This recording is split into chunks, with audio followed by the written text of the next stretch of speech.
And a good morning to you from Loeb Stadium in Lafayette, Indiana. Another day of the Greater Lafayette World Series.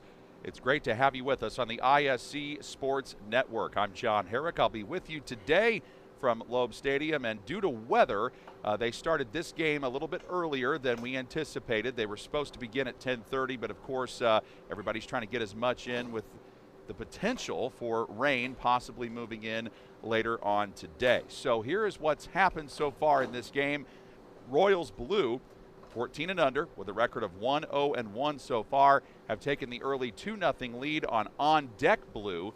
And so On Deck Blue has now made a pitching change. It was Dominic Juskow with an RBI single that drove in 2 runs to start off the game. He drove in Tyler Tappendorf and Camden Goebel, and that is what allowed them to get on the board first. So a pitching change right now for On Deck Blue as they are in the top of the first inning. We've got, let's see here, we've got 1 out, and on second base for the Royals, I believe they've got a different runner out there. That's Anthony Chilcote. So he has come on to run in the place of Juskow. And we'll see who the new pitcher is here for On Deck Blue. It is Jace Morgan. And while we have a moment, we'll remind you that we want to thank our sponsors for the Greater Lafayette World Series: Ford of Lafayette, Fraternal Order of Eagles, RME Insurance, Ozit Pizza, Toyota Shoe Show America, and Walt's Other Pub. We appreciate their support of the Greater Lafayette World Series. And now, coming up, Carson Weaver. So he has an opportunity here with a runner in scoring position facing a new pitcher, and that pitch goes high for ball 1. So we've got games all over the place today for the Greater Lafayette World Series, all across northern Indiana. Eastern High School, Logansport, of course here at Loeb Stadium. You've got Lebanon 2, McCutcheon High School. So this is really an event that is done well over the years. This one skied high into right, and center fielder coming on to make the catch, tagging up Chilcote. He heads to third, and he gets in safely. So another potential run for the Royals Blue, 90 feet away. So Carson Weaver flies out to center, and that brings up Tate Krasminski next, who is the third baseman.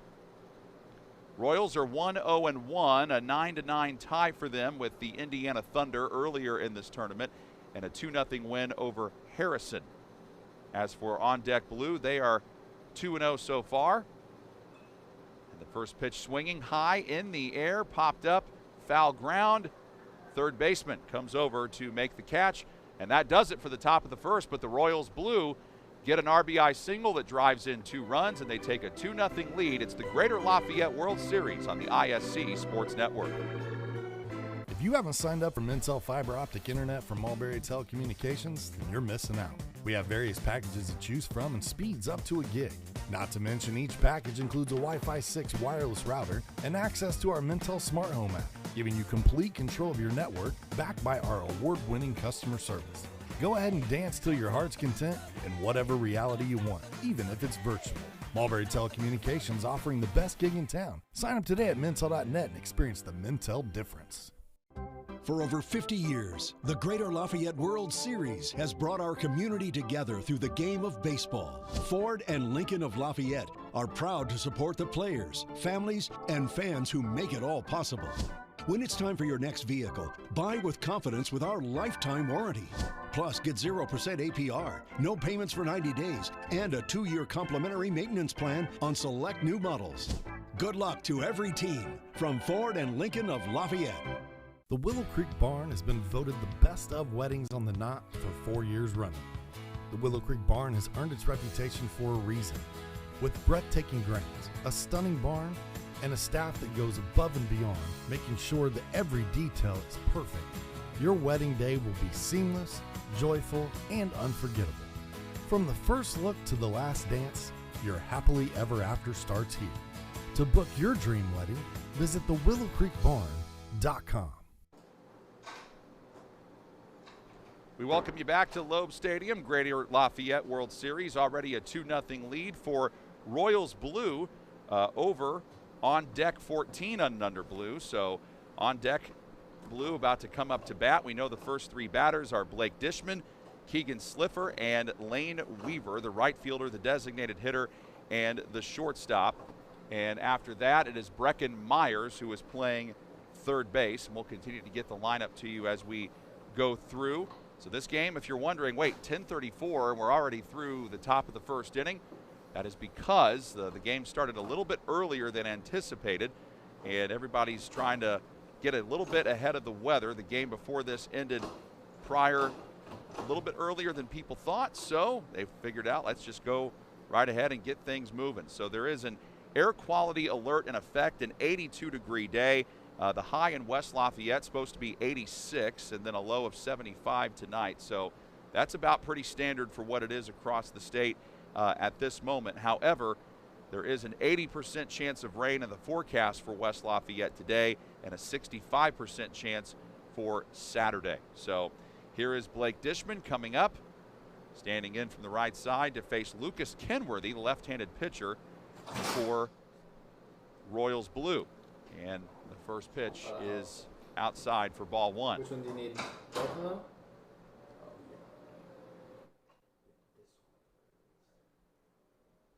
Now he's behind in the count, 2-0.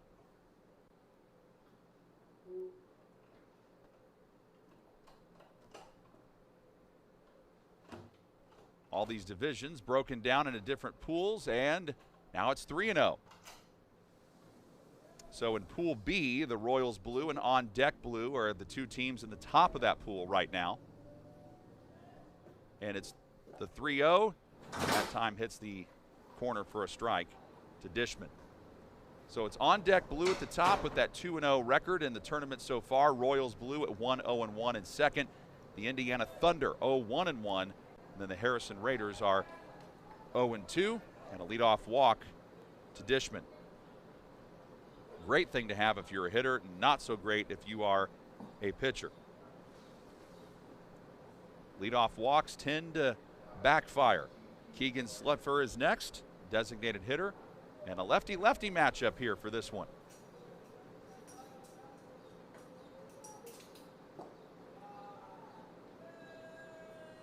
Pitch misses low for ball one. In Pool A, top tier 14 and under Scott from Martinsville. They are 2-0-1, and then it's Five-Star National right behind them at 1-0-1, as the count is now 2-0. Royals White 1-1, and then at the bottom the Logansport Titan Bats, who are 0-3. Pool C in 14 and under. Titans 14 and under Bolton from Westfield. They're 2-0 at the top of the division there, followed by the Stampede, Lowell 14 and under All-Stars, and then the Indiana Braves. The Lowell and Indiana Braves are both 0-1. That one sent high in the air towards right, and it lands in front of Goebel and Beckett Kutch, and that leads to runners on first and second. So that's probably going to be scored a hit, I would imagine, with putting runners now on first and second with nobody out. I could see them ruling it an error if one of the players got a glove on it. However, nobody did. It just landed in the tough spot there between the second baseman and the right fielder. So now we move on to the next batter, Lane Weaver, who is the shortstop. Pitch to him. Inside corner for a strike.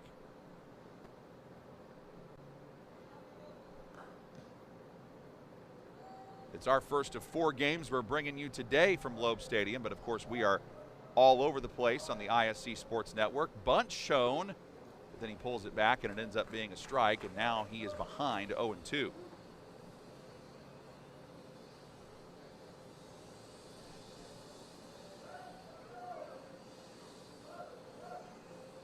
Kick in the fire. Just a tad outside for ball one. Royals have already had to make already forced On Deck rather into a pitching change with the 2 runs they got in the top of the first.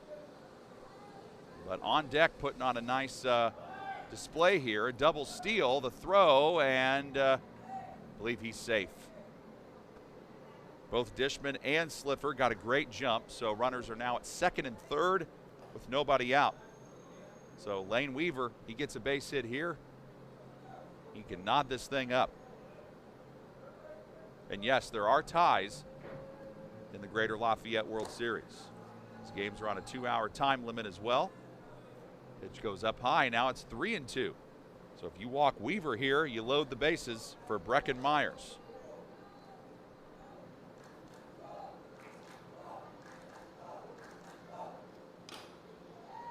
Protects the plate, fouls it away.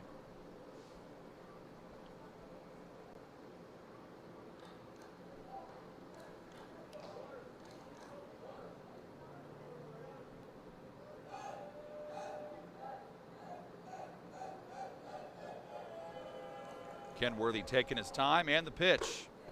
And that is the second walk that Kenworthy has dealt. You got to keep in mind, for the on-deck Blue, this is their third game. It's also the third game for the Royals Blue, so pitching is probably at a premium here, so we might be seeing a lot of pitching changes in this one. Coach comes out, has a meeting with the entire infield.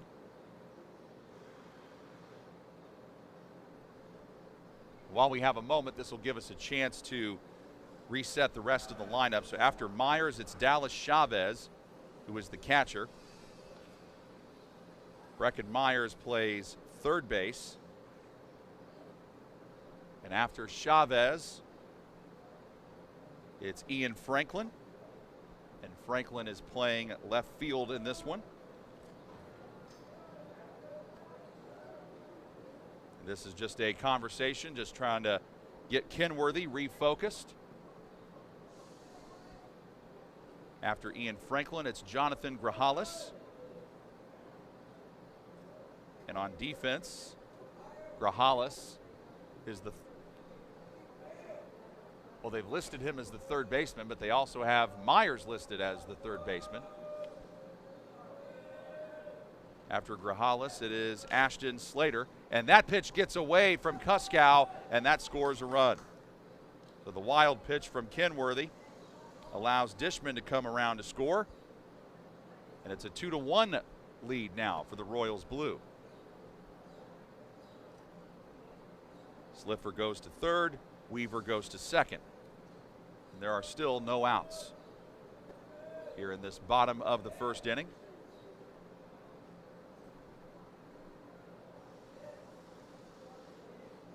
Breckin Myers waits. The pitch from Kenworthy. Low and inside. So it's 2-0. Now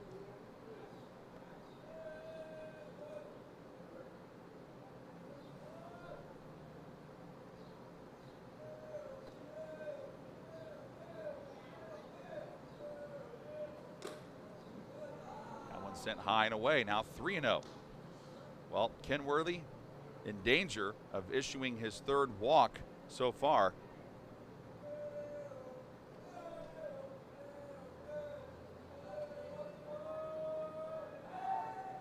Throw back to second. Offline there. Carter Patch tried to get a hold of it, which he did, and then tried to tag the second baseman, but didn't work. Or the runner on second, rather.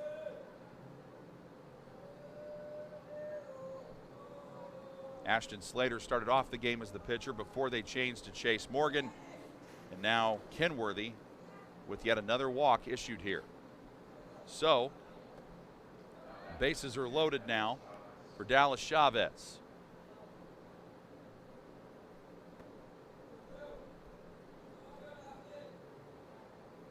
Mason Lord is the 9-hole hitter. He is also playing at second base. I think the coach for on deck put down 2 third basemen, and I think he meant one of them was going to be playing at first base.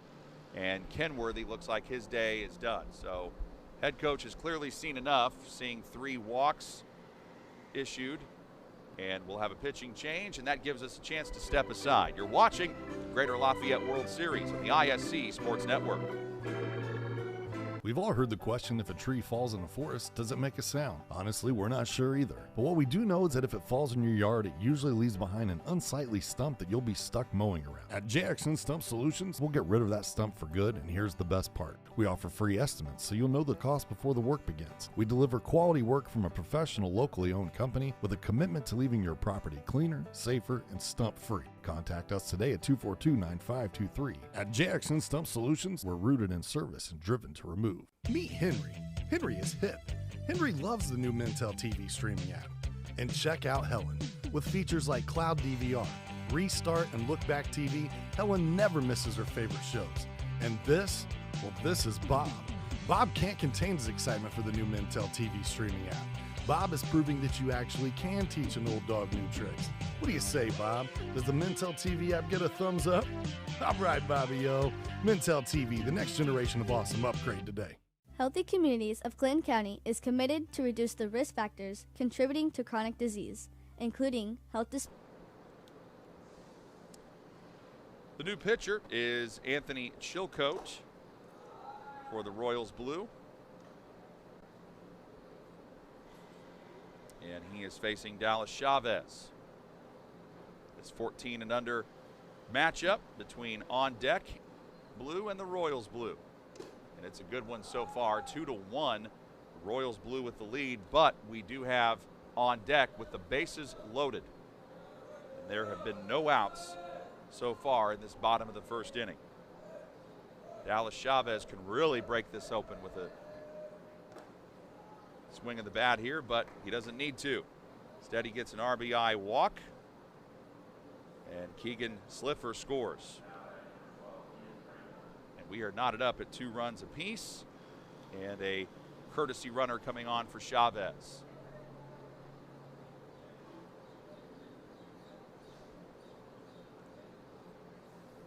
Weaver goes to third, Myers goes to second, Chavez is on first.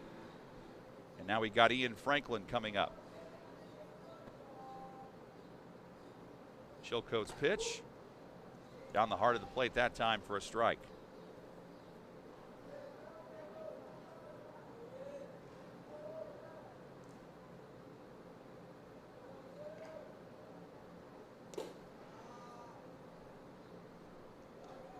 Now the count evens up at 1-1.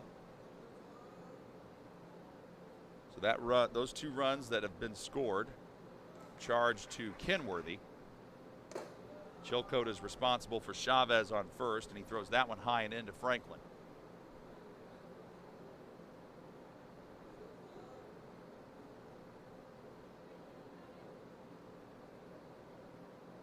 Two-two offering is a strike, then the throw to first.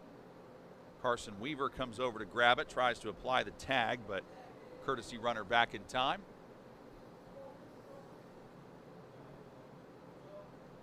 Still nobody out here in the bottom of the first inning. We've had 4 walks and a single. Possibly more here. High in the air, but popped up in the infield, so infield fly rule in effect anyway. Carter Patch makes the catch, and finally for On Deck, they have their first out of the game. That brings up Jonathan Grajales.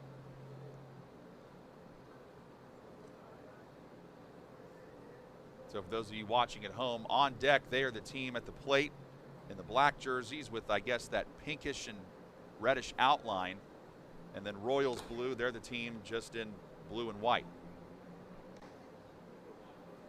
Pitch goes down and away, and it's 1-0.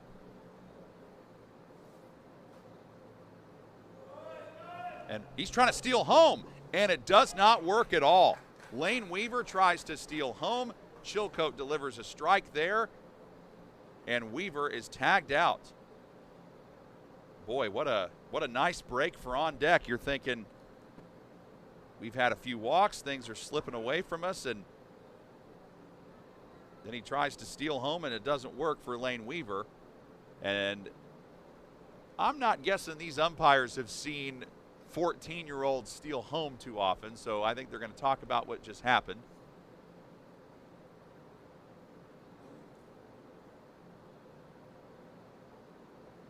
See if they stick with the call on the field. I didn't see much of a reason to change it. He was clearly out. And yep, we are playing on. The count to Grajales is 1-0. And now there are 2 outs, and that pitch goes down and away. 2-0. So they still haven't put 2 outs on the scoreboard, but I think they will here. And there's a strike.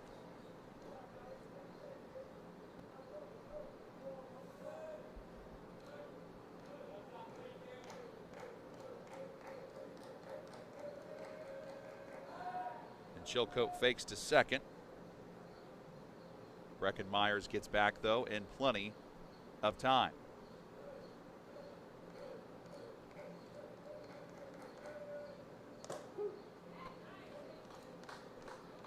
Count evens up at 2-2, so Chilcote's having a lot of success with that outside zone. That's where he seems to be getting the strikes in. And the pitch. Did he go around? Grajales trying to act like he didn't, appeal to first base. They say he did. And that takes care of the inning. But on deck gets 2 back, and we're tied up at 2 as we head to inning number 2, Greater Lafayette World Series on the ISC Sports Network. For over 50 years, the Greater Lafayette World Series has brought our community together through the game of baseball. Ford and Lincoln of Lafayette are proud to support the players, families, and fans who make it all possible. When it's time for your next vehicle, buy with confidence with our lifetime warranty. Plus, get 0% APR, no payments for 90 days, and a 2-year complimentary maintenance plan on select new models. Good luck to every team from Ford and Lincoln of Lafayette. The Willow Creek Barn has been voted the best of weddings on the knot for 4 years running. The Willow Creek Barn has earned its reputation for a reason. With breathtaking grounds, a stunning barn, and a staff that goes above and beyond, making sure that every detail is perfect, your wedding day will be seamless, joyful, and unforgettable. From the first look to the last dance, your happily ever after starts here. To book your dream wedding, visit thewillowcreekbarn.com. Frankfort Eagles 976, serving with the community since 1905.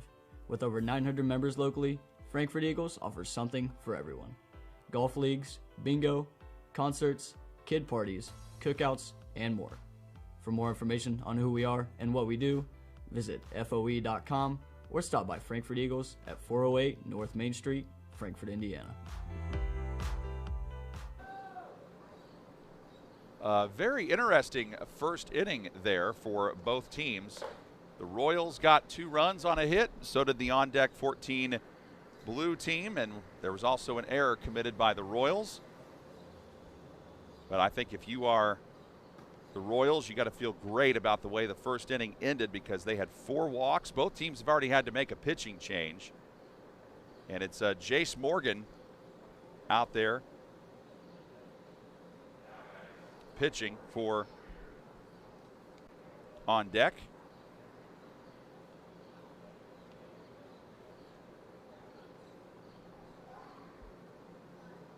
Against Hayden Schrader. And Schrader goes after the first pitch, and it gets into left. So a nice diving attempt made there, but it does not work. As Grajales went after it, couldn't quite come up with it.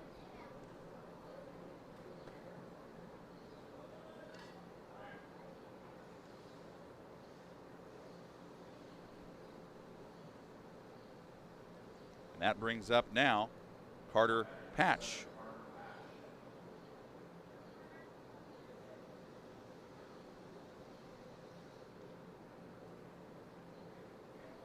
He bats 8th in the order. First pitch swinging to third. Grajales up with it this time. And is able to deliver a strike to first base to Breckenmeyers.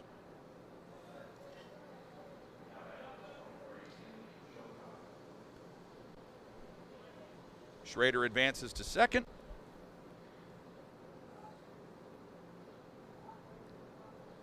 And it's Beckett Kutch. Well, supposed to be him. But now I guess this is where Anthony Chilcote is going to hit. So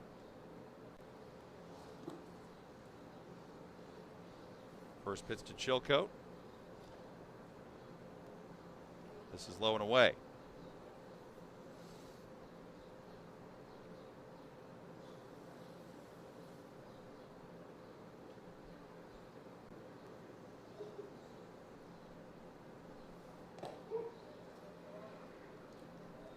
Pitch hits the outside corner, evening the count up at 1 ball, 1 strike to Chilcote. So Chilcote is now the pitcher for the Royals and wasn't listed as in the starting lineup in the batting order.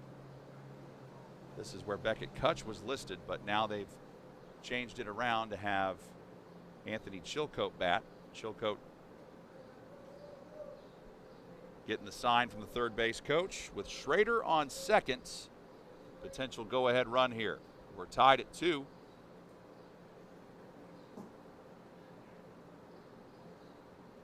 And the pitch put in play. Right to Grajales. He checks the runner and fires and gets him out. So what a busy as the throw to second just to check on Schrader. Schrader gets back safely and there's 2 away. And now we're back to the top of the order with Tyler Tappendorf, who got on safely in the first and came around to score one of those 2 Royals blue runs. So the run differential for the Royals is +2. Their runs allowed are at 9. But the on-deck blue team has a better run differential and a better runs allowed, or actually more runs allowed there. So they're better in run differential, and they've given up more runs than the Royals blue so far. All that matters in the pool standings. Count is 1-0 to Tappendorf. Pretty big lead from Schrader at second. And a strike on the inside corner. One thing I love about this World Series, you see a lot of players taking gambles that you don't normally see. In the last inning, we saw a guy try to steal home, and it didn't work out.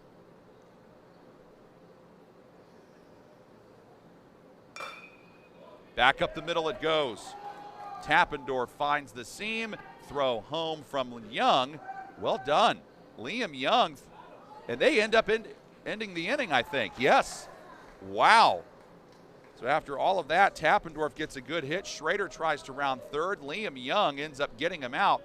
So good inning for on deck, and yeah, their coach is loving every minute of that. We remain tied at 2 as we head to the bottom of 2 next. Greater Lafayette World Series on the ISC Sports Network. In this town, game day starts long before kickoff. It's the work behind the scenes that makes champions. At Tier 1 Meat Company, we prep with the same focus, discipline, and pride as the hometown heroes we feed. From our block to your block, fuel every victory. Tier 1 Meat Company. Mission, feed the fans. Standard, champion quality. Scan the QR code for a game day upgrade. At Laser Edge Turf and Excavation, we take pride in keeping your property looking its best and your projects moving forward. From expert commercial and residential mowing to lawn fertilization that keeps your grass healthy year-round, we've got your yard covered. Need more than lawn care? We also specialize in directional boring, trenching, and full excavation work. Whether it's maintaining your curb appeal or tackling big jobs underground, trust Laser Edge and Excavation to get the job done right. Let us tackle your next project. Give us a call at 670-2286. For over 50 years, the Greater Lafayette World Series has brought our community together through the game of baseball. Ford and Lincoln of Lafayette are proud to support the players, families, and fans who make it all possible. When it's time for your next vehicle, buy with confidence with our lifetime warranty. Plus, get 0% APR, no payments for 90 days, and a 2-year complimentary maintenance plan on select new models. Good luck to every team from Ford and Lincoln of Lafayette.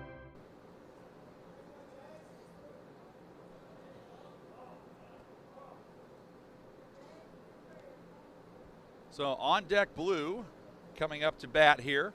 They've got their 8-9-1 batters. They've already had to make some changes. Jace Morgan, again, was not originally listed in the 8th spot. That was Ashton Slater, but now that Morgan is pitching, he is hitting. And he faces the relief pitcher, Anthony Chilcote, and Chilcote delivers a strike. The starter for the Royals blue, Lucas Kenworthy, gave up a hit, 2 runs, and he had 3 walks, no strikeouts. He was not able to secure an out. Anthony Chilcote was able to come on in relief and do that. He did walk the first batter, but then got the next 2 guys out to secure the inning. And also, Lane Weaver tried to steal home, and it was not successful. And the count is now 2-1 to Jace Morgan.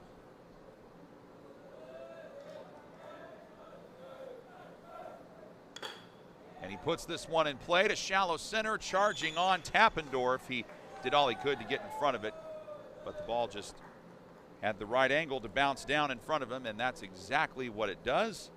And Mason Lord now comes up to bat, the 9-hole hitter. Liam Young plays center field, but he is not in the batting order as of now, but of course that can change. Both these teams have 12 players on them, so at least according to the roster that they provided us.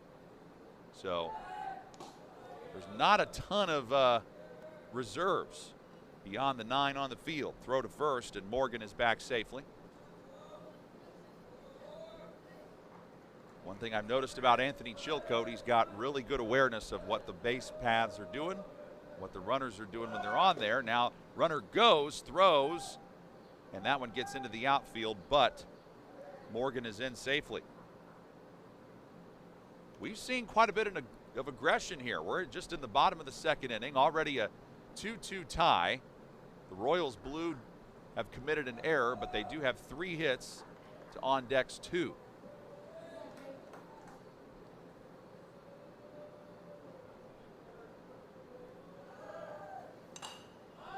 Lord makes contact, but it's a pop-up. Routine play for Camden Goebel, the second baseman.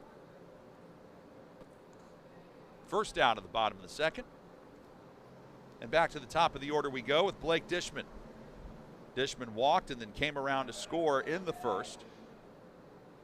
Then Keegan Sliffer after him scored the other one.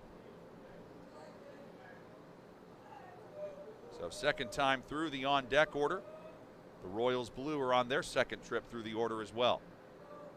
Pitch. Outside to Dishman. Now Dishman, when he walked, he faced Kenworthy. This time he's facing Chilcote.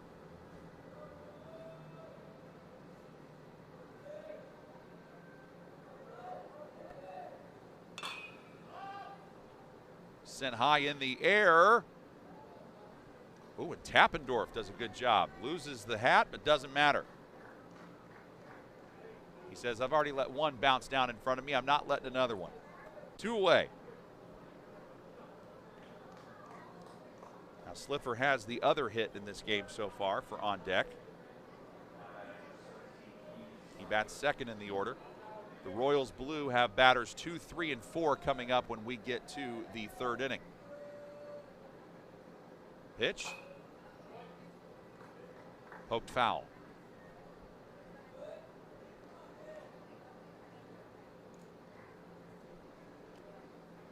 After this one, Titans Summeyer and the North Central Cyclones, a battle of 16 and unders.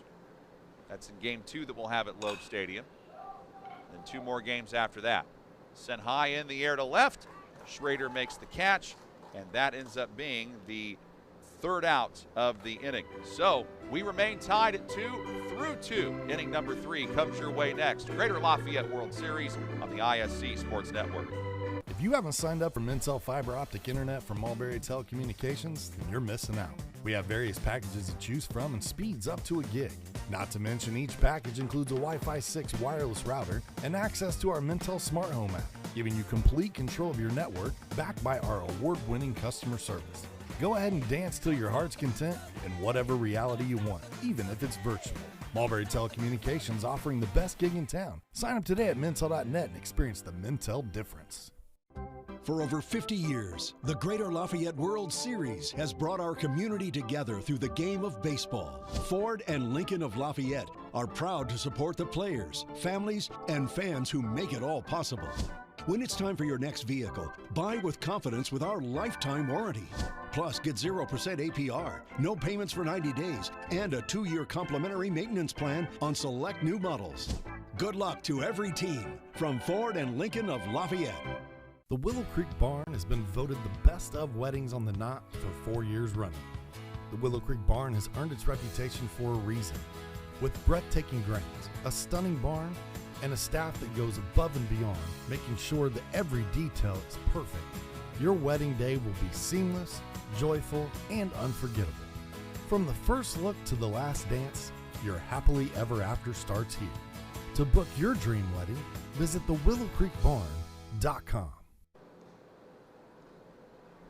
Well, don't forget, RME Insurance has been serving Lafayette area's insurance needs for over 30 years. We have solutions for home, auto, business, and life. Give us a call today at 765-742-5411 or visit our website at rmeinsurance.com.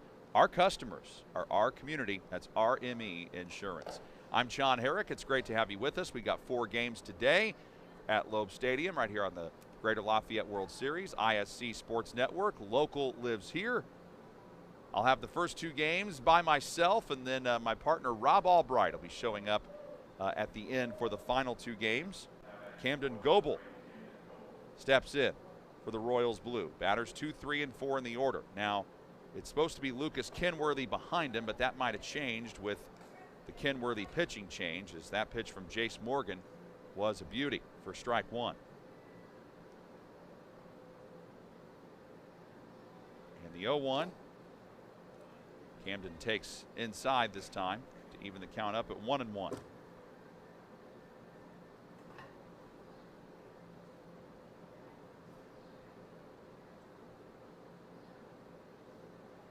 And that one nearly hit him. Goebel did a good job of ducking to get out of the way of that.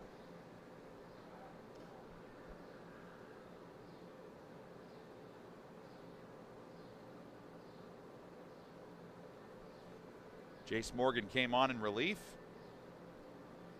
He did give up a single that allowed to those 2 runs to score, but then he got the next 2 outs. Slow dribbler over to short. Got him, though. Wow. What a play by Lane Weaver at short to retire Goebel. Certainly close, but admire the effort from both guys. And yep, it is Kenworthy coming up. So Kenworthy, a left-hander.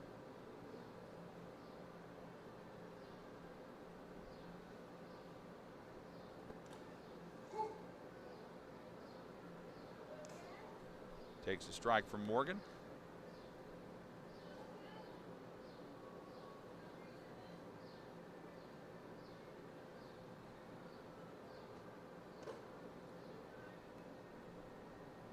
Now the count evens up at 1-1. On Deck Blue has certainly been explosive with their offense through their first 2 wins coming into today. A 12-9 win over the Indiana Thunder, and then the 13-3 rout of the Harrison Raiders. That one low and in the dirt, bounced away from the catcher. 2-1. So On Deck Blue sitting in a good spot right now. With the high run differential.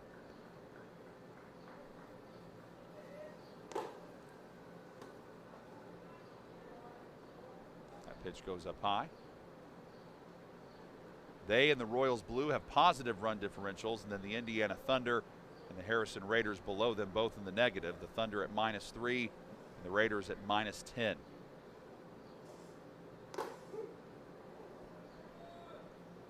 That one a strike to Kenworthy. This game pretty important for seeding because these are the top 2 teams in Pool B. Whoever wins this matchup will be sitting in a pretty good spot. Especially if you're the On Deck Blue team, you'd go to 3-0. And if the Royals are able to win, you'd have, another win with no losses and 1 ties. That one's bounced into left by Kenworthy. So that is now the 4th hit of the game for the Royals. They've had at least 1 hit in every inning. Dominic Juskow is the man responsible for driving in the first 2 runs of the game back in the first. And here we are in the top of the 3rd.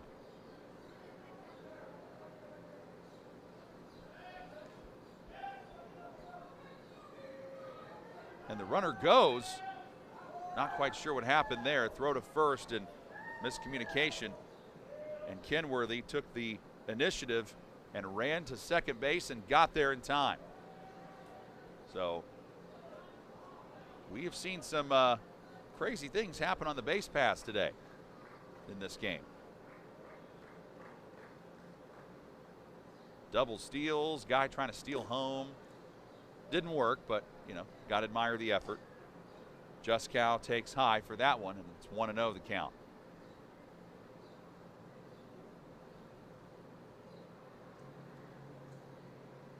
You just had a feeling coming in that this might be a high-scoring matchup. That one fouled away. Even in their tie against the Indiana Thunder, the Royals blue tied it at 9. So that was a high-scoring affair, and then they shut out Harrison 2-0.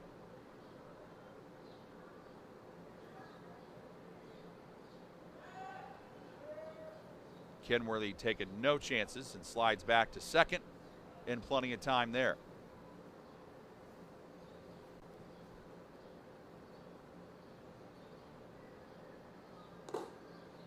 One. Got him to chase some high cheese there. Dominic Juskow could not catch up to it.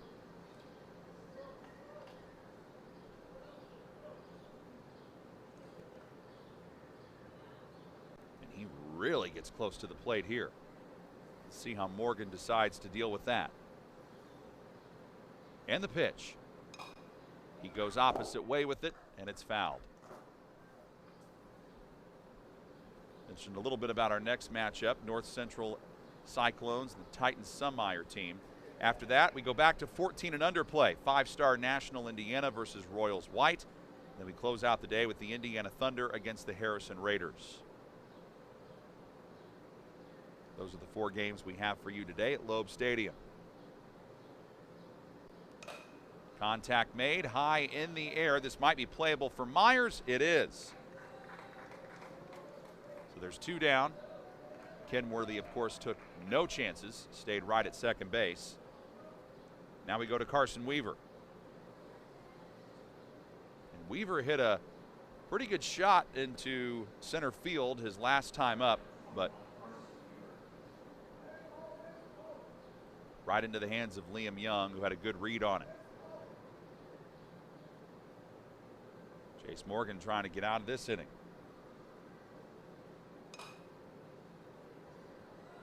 Weaver hammers his breaking ball foul.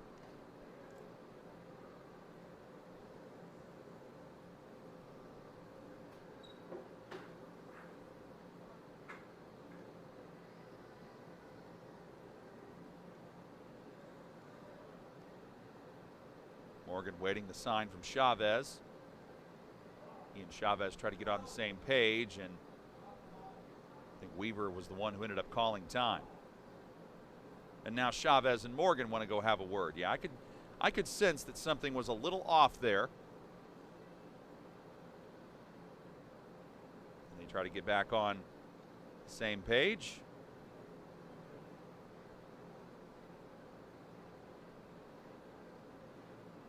And it looks like we're ready to go again.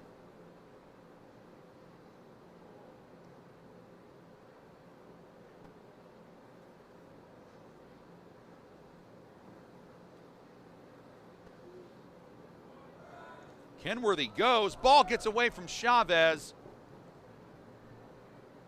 And I think Chavez is probably very grateful for the fact that Morgan, or rather it was Kenworthy who slid into third, because if he doesn't slide into third there and he gets a good jump and stays upright, he might try to go home. Now the count's 1-1 to Weaver. Potential go-ahead run on third. He makes contact. It's lined and caught by Lane Weaver. What a job there at shortstop he does to save a run. And on deck gets out of the jam. They come up to bat when we go to the bottom of the third next. Greater Lafayette World Series on the ISC Sports Network.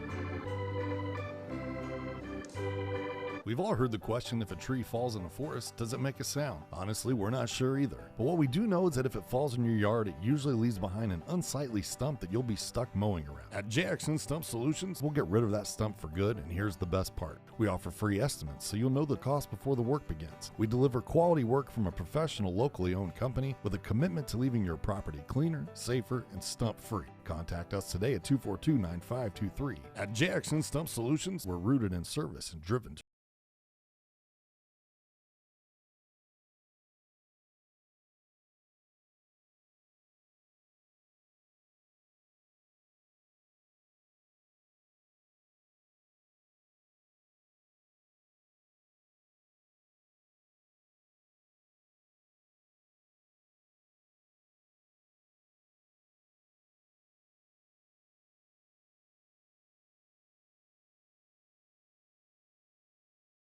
The communities of Clinton County is committed to reduce the risk factors contributing to chronic disease, including health disparities by decreasing stigma and encouraging positive changes.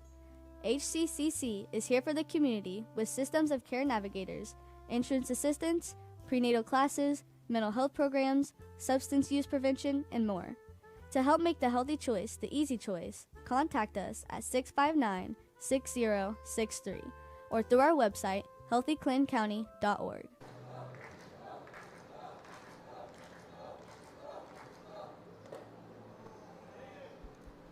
Bottom of the third, a tie game at 2.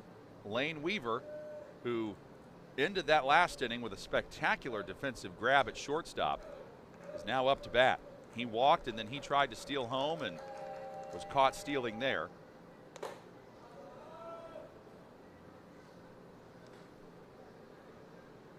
Pitch goes high. Count is 1-1. Anthony Chilcote is on in relief for the Royals blue team. And Lucas Kenworthy, as that one is sent high in the air, and that's trouble. That gets down in the gap between Beckett Kutch and Tyler Tappendorf. Rounding second, Weaver going for 3, and he gets that with ease. And that is firing his dugout up. So Lane Weaver right now probably the most explosive man on that baseball field with what he did defensively and now what he's doing offensively. Brecken Myers is up. Now in that first inning where On Deck got on the board, they had 4 different batters that drew walks.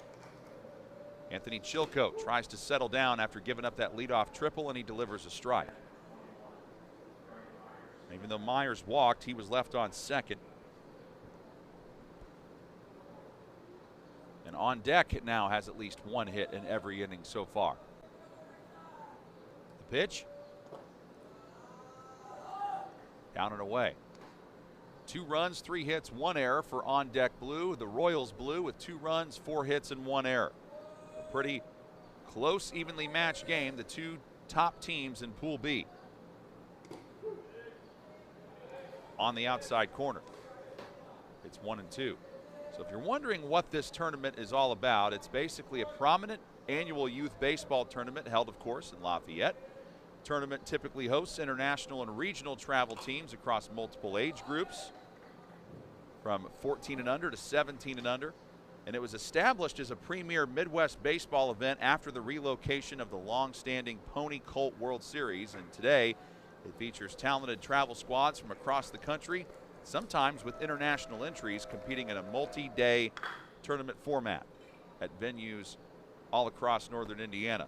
That one is pulled foul by Brecken Myers. The count is 1-2 to him.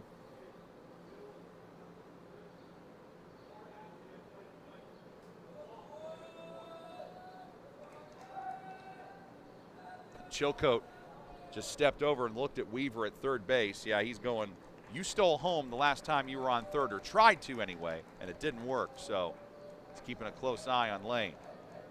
The pitch. Contact made high in the air. Schrader drifting back. And that goes out foul. That tells Chilcote maybe not to get that ball high up in the zone, because Myers appears to like it there. Myers batting fourth in the order. We'll have Dallas Chavez next.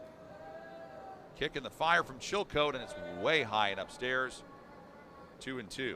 Myers had to duck underneath it. On decks, 3 hits today, 2 singles and a triple.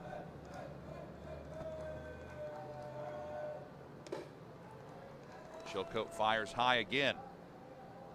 Both teams each on their second pitcher.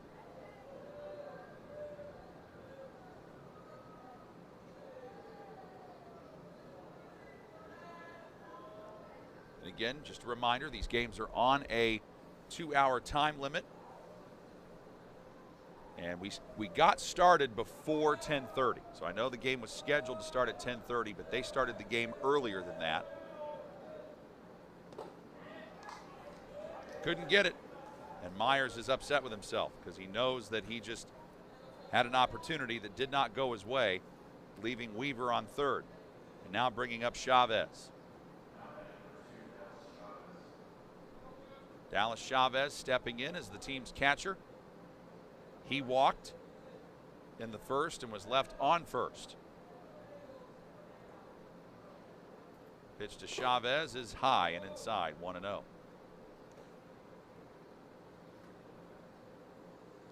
That is the second strikeout of the game for Chilcote. He does have 1 walk that he's issued.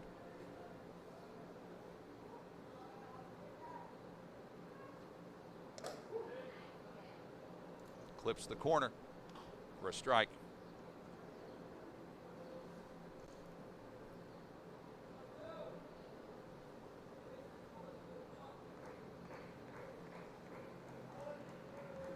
Chilcote fires, rip and a miss. So Chavez is now behind 0-2.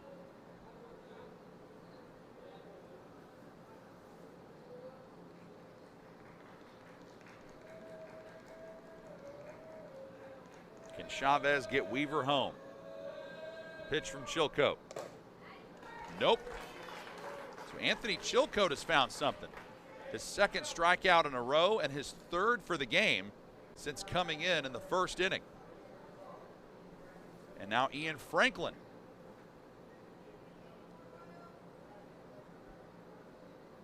Steps up to the plate. It's up to him to try to keep the inning alive. We're in the bottom of the third. Pitch gets high, 1-0.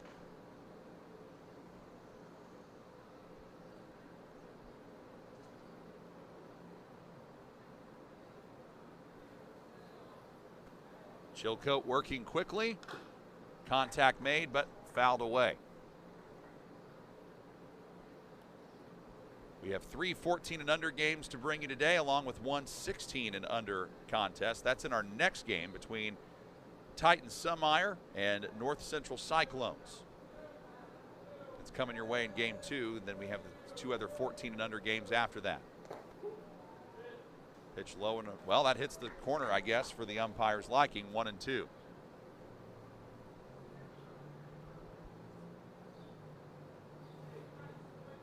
Lane Weaver leads off with a triple. Is he going to be left on third? That one missed, but not by much, 2-2.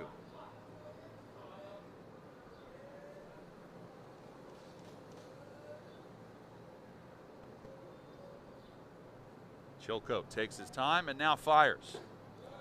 And the count is full.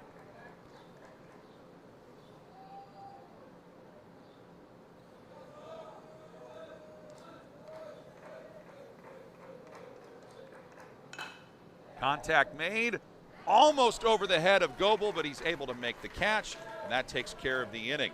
No runs, 1 hit, no errors, and 1 runner left on. We are tied at 2. Inning number 4 comes up next.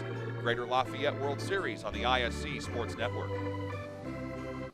For over 50 years, the Greater Lafayette World Series has brought our community together through the game of baseball. Ford and Lincoln of Lafayette are proud to support the players, families, and fans who make it all possible. When it's time for your next vehicle, buy with confidence with our lifetime warranty. Plus, get 0% APR, no payments for 90 days, and a 2-year complimentary maintenance plan on select new models. Good luck to every team from Ford and Lincoln of Lafayette. The Willow Creek Barn has been voted the best of weddings on the Knot for 4 years running. The Willow Creek Barn has earned its reputation for a reason.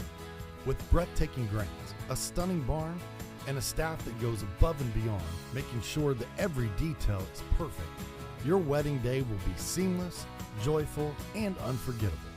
From the first look to the last dance, your happily ever after starts here.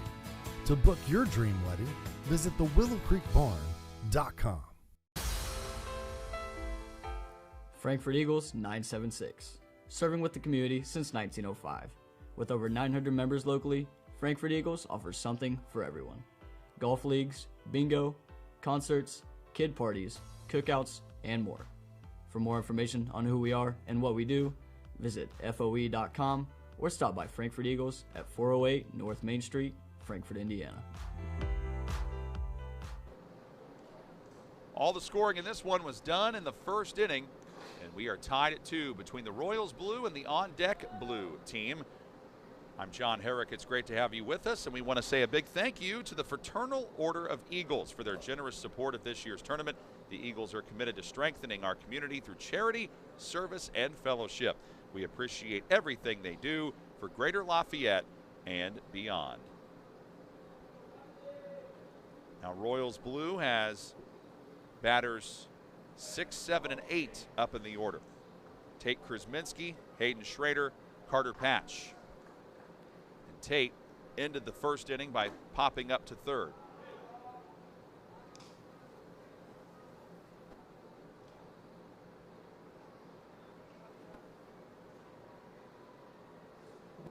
Both relief pitchers have come on and done a good job. Jace Morgan for On Deck, and then Anthony Chilcote for Royals Blue. 1-1. Both starting pitchers struggled, and both coaches sensed it and made the pitching change before they saw things start to get away from him. And a good eye that time by Krasminski, laying off it. 2-1.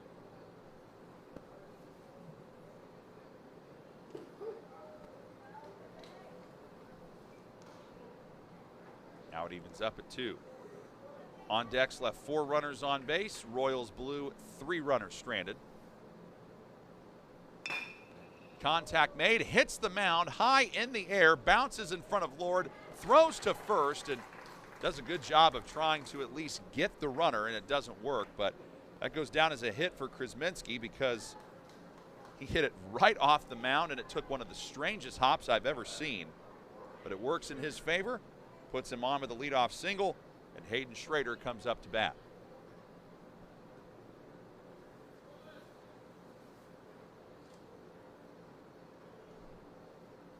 Now Schrader singled, and then he was put out at third base later on in the second inning. Throw to first and back safely is Krasminski. So Jace Morgan is the relief pitcher.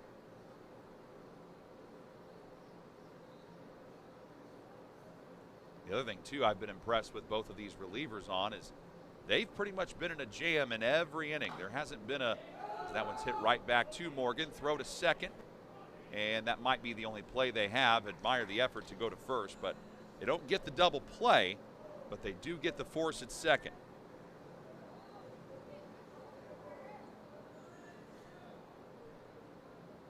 That was a 1-6 fielder's choice that Hayden Schrader grounds into. Carter Patch comes up. Patch hit a sharp ground ball, but Jonathan Grajales picked it up and threw him out at third base back in the second. Breaking ball high.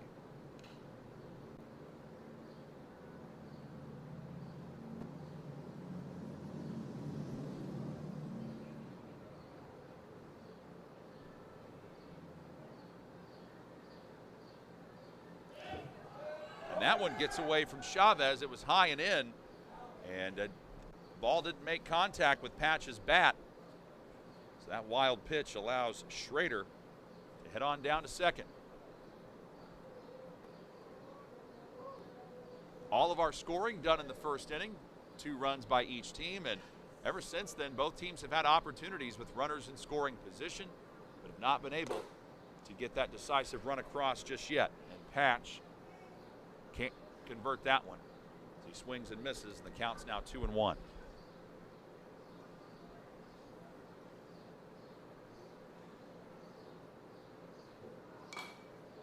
Both of these teams trying to stay unbeaten in their Greater Lafayette World Series. Foul away makes it 2-2. And you know the Royals blue, they probably are irritated that they already have one tie. They definitely don't want another one.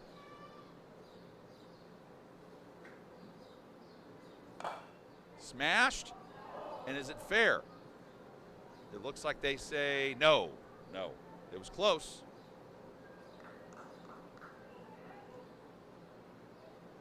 Royals blue coach over at third base was going, oh man, come on. If that would have been fair,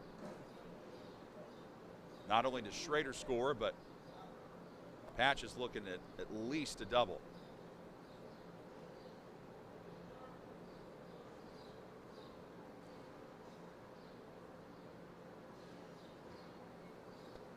Jace Morgan taking his time. Now he delivers the pitch. Chavez really lunges out to get that one. A little moment earlier in the game where both of them appeared to be out of sync and they had to have a conversation. They appeared to have worked it out. However, a good at bat here by Carter Patch has run the count full. Now Morgan delivers. There's ball 4. Now that is the first walk issued by a on-deck pitcher, which has been a different story from what we saw out of the Royals blue pitchers. In the first inning, they had 4 walks combined, and now Anthony Chilcote comes up. Since Chilcote is now the pitcher for the Royals blue, he's got a great chance to help out his own cause here. And he goes after it. It goes off the glove of Grajales. He picks it back up and he throws.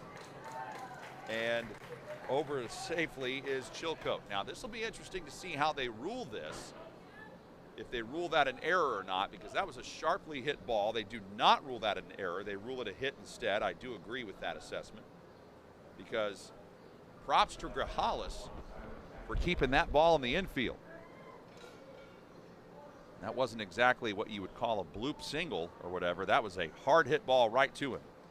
Tyler Tappendorf is up now, so this is the 3rd time through the order for the Royals blue team. And the bases are loaded. Tappendorf makes contact, but very little, fouls it away. Now Tappendorf is 2 for 2 with a run scored. He got on base in the first inning, came around to score, and then so did Goebel after him.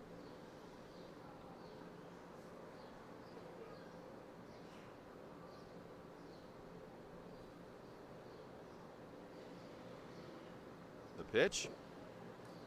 Looked like he sort of stumbled and lost his footing as he swung at that. 0-2.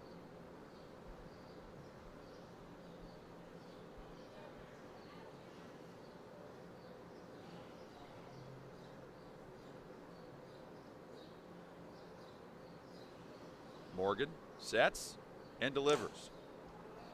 Tried to get him to chase one, and Tappendorf did not bite.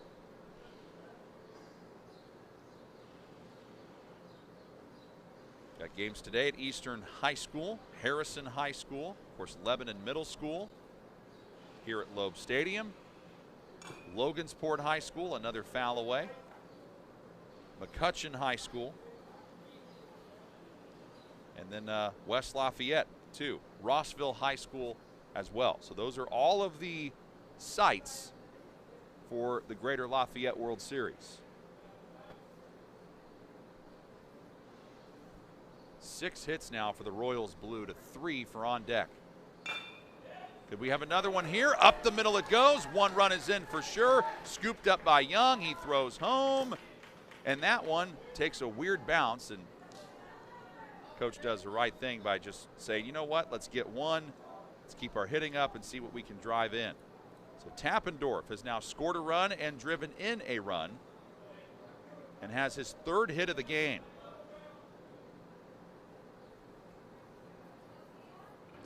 Patch ends up on third. Chilcote is on second. And Camden Goebel comes up to bat. He is 1 for 2 with a run scored. And he takes on. So now the Royals blue on top 3-2. They've never trailed. They led 2-0 and then on deck came back to tie it, and now Royals have the lead again. Goebel. This is a pop-up in the infield. And it was caught by Mason Lord.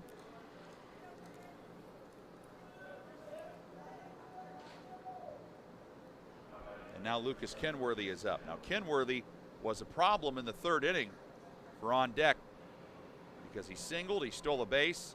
He did get to third on a wild pitch, but was unable to get home because Juskow and Weaver after him were both retired. But Kenworthy's got a chance to add to the lead. That pitch comes way inside, almost hit him. But Chavez comes down to make a nice play to get the baseball. As I said, we might see some subs come in, but both these rosters only have 12 players on it. You got 9 on the field at one time defensively, so it's not like you have a whole lot of options to go with in the background. Kenworthy fouls that one away.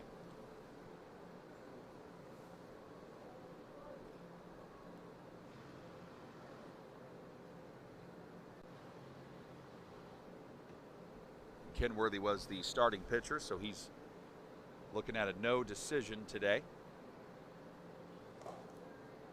He's hoping that Anthony Chilcote can hold down the fort.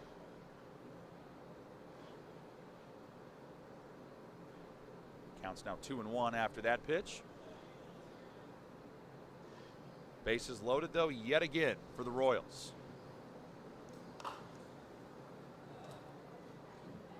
Chavez looking around for it, can't find it, and it's foul. 2-2.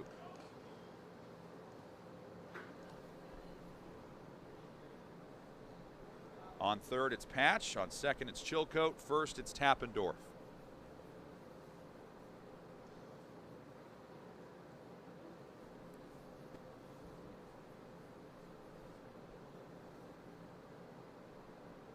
Kenworthy in a big spot here. Can he deliver?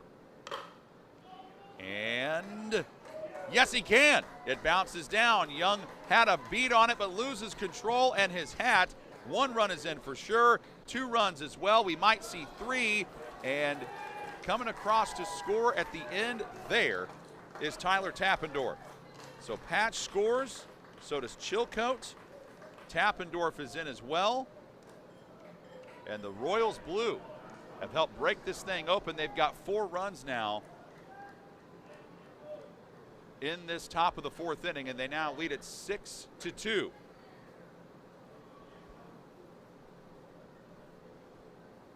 So Kenworthy gets a single out of that.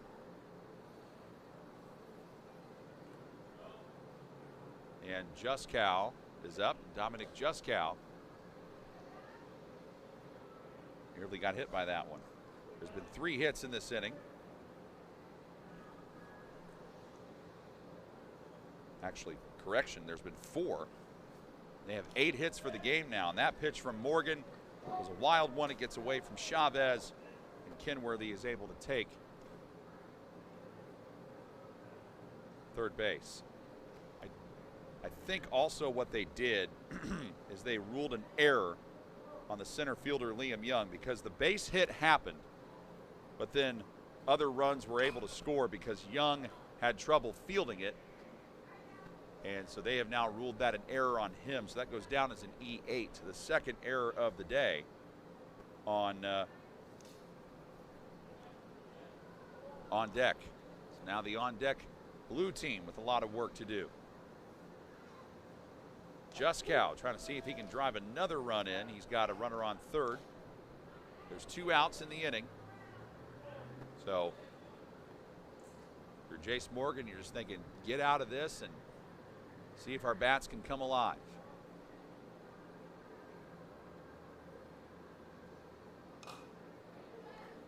And Juskow is able to foul it away. And coming up in the bottom of the 4th inning, on deck blue has the the bottom of their order. Batters 7, 8, 9 coming up.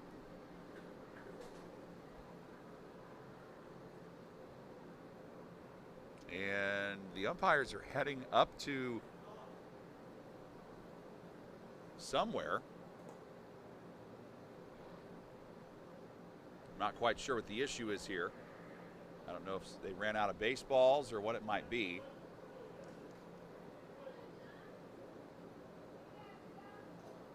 Yep, that was it. Yeah, not like you have an infinite amount of baseballs, especially for a tournament like this. Good. Deuce is wild all over the scoreboard. 2 balls, 2 strikes, and 2 outs. Jace Morgan sets, waits for the pitch. Now he delivers it. And Juskow in play to short. Weaver is up with it, throw to first, got him. But damage done. 4 runs, 4 hits with an error. They do leave a runner on base. Almost the entire order came up for the Royals Blue in that inning. They lead at 6-2. Greater Lafayette World Series on the ISC Sports Network. In this town, game day starts long before kickoff. It's the work behind the scenes that makes champions. At Tier 1 Meat Company, we prep with the same focus, discipline, and pride as the hometown heroes we feed. From our block to your block, fuel every victory. Tier 1 Meat Company.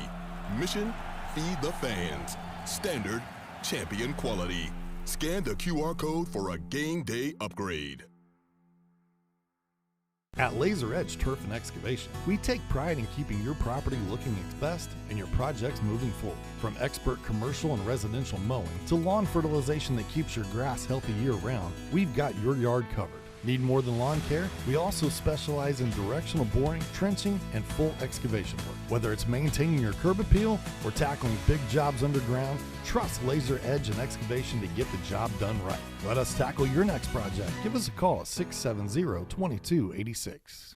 For over 50 years, the Greater Lafayette World Series has brought our community together through the game of baseball. Ford and Lincoln of Lafayette are proud to support the players, families, and fans who make it all possible.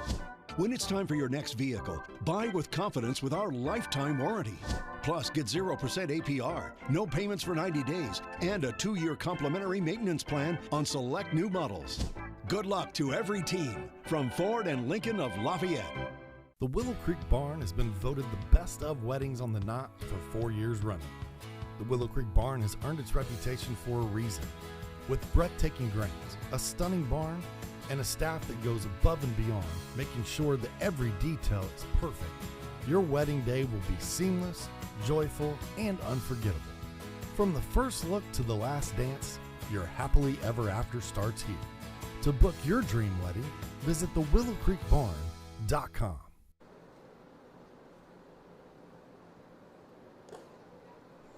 Well, that was a very busy top of the 4th inning. The Royals Blue get 4 runs and break a 2-2 tie to take a 6-2 lead. And now let's see if the on-deck Blue team is able to come up with some kind of response. I'm John Herrick. It's great to be with you for the Greater Lafayette World Series on the ISC Sports Network.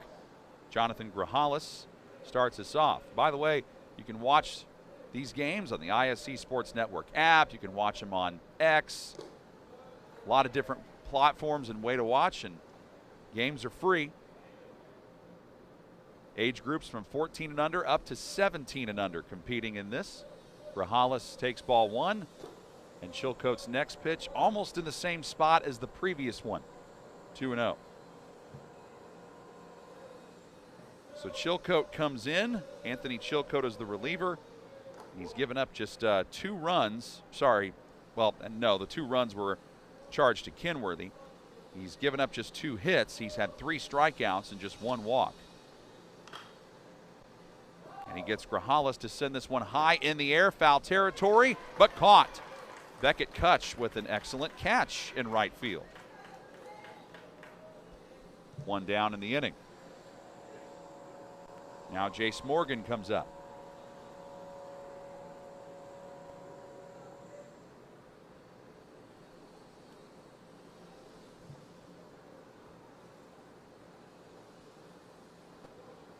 I know many of you are probably concerned about the weather, but it's 84 and cloudy. We got an air quality alert in effect. There is a 75% chance of rain today. Not much wind, but I don't think those storms are supposed to happen until later tonight. But people at the stadium are trying to make sure that they get these games in as quickly as possible.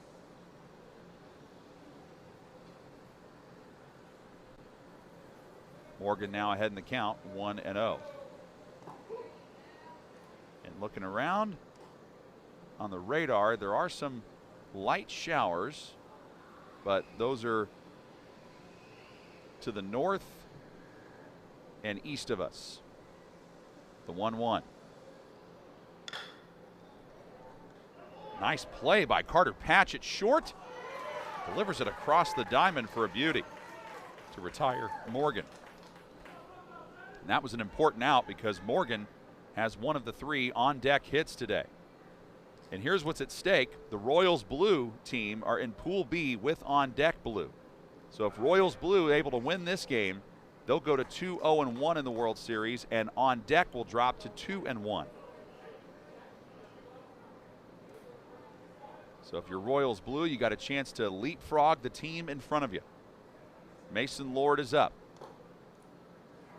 Lord sees that one come in for ball 1.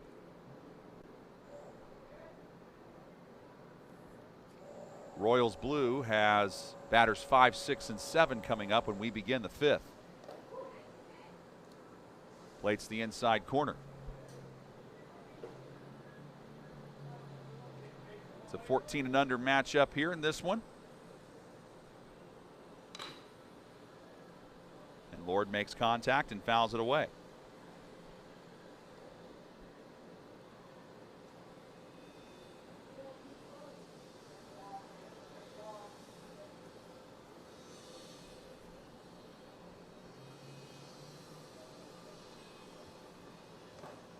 And he got him swinging. So Anthony Chilcote with his 4th strikeout of the day, and we are through 4 innings of play. It's Royals Blue leading by 4 on the ISC Sports Network.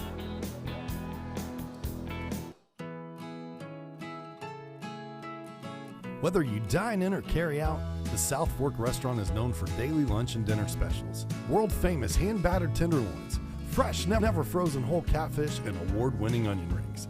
The kitchen is open Monday through Saturday from 11 a.m. to 8:30 p.m. Come join us at 105 South Glick Street in Mulberry or visit southforkpub.com for the latest menu options. The South Fork Restaurant, a proud supporter of Clinton Prairie Athletics. Healthy Communities of Clinton County is committed to reduce the risk factors contributing to chronic disease, including health disparities by decreasing stigma and encouraging positive changes. HCCC is here for the community with systems of care navigators, insurance assistance, prenatal classes, mental health programs, substance use prevention, and more. To help make the healthy choice the easy choice, contact us at 659-6063 or through our website, healthyclintoncounty.org. For over 50 years, the Greater Lafayette World Series has brought our community together through the game of baseball. Ford and Lincoln of Lafayette are proud to support the players, families, and fans who make it all possible. When it's time for your next vehicle, buy with confidence with our lifetime warranty. Plus, get 0% APR, no payments for 90 days, and a 2-year complimentary maintenance plan on select new models. Good luck to every team from Ford and Lincoln of Lafayette. Got a pitching change for the on-deck Blue team. They're going with Ian Franklin now. So Jace Morgan came out and pitched in relief. And he got the final 3 outs of the first inning after the starting pitcher gave up those 2 runs. And then everything just kind of fell apart there for Jace he did have just 1 walk, no strikeouts, and allowed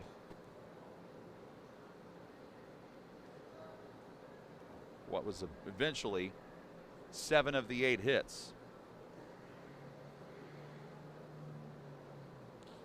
But he is credited with going 4 innings, so now Ian Franklin comes on in relief of him, which means we have a different left fielder for on deck, and we'll get to him as quickly as we can.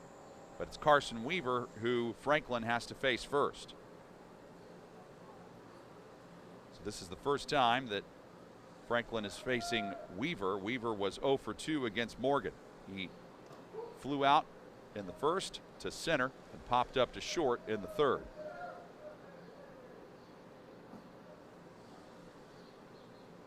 Chance to add some insurance run here for Royals blue. And a strike is thrown by Franklin that time.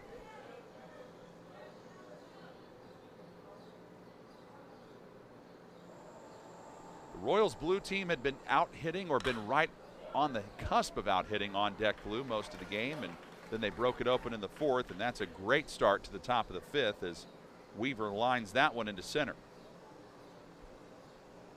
That's now hit number 9 for the Royals. They are out hitting on deck blue 9-3, along with outscoring them 6-2. Tate Krasminski comes up. Now he singled in the fourth and popped up to third in the first. He cuts on and misses at this pitch against Franklin.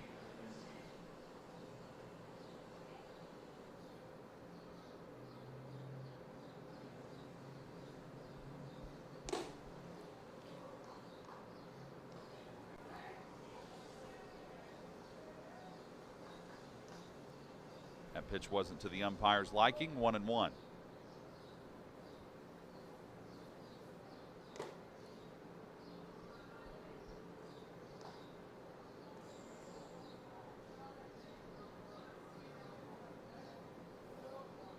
Now 2-1. Leadoff single man from Weaver.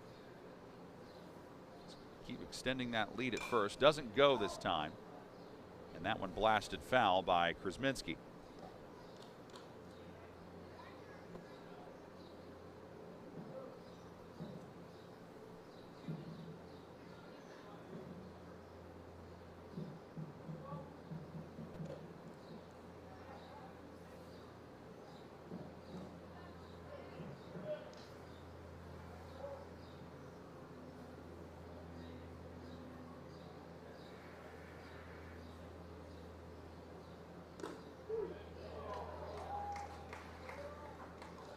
Down goes Krasminski there.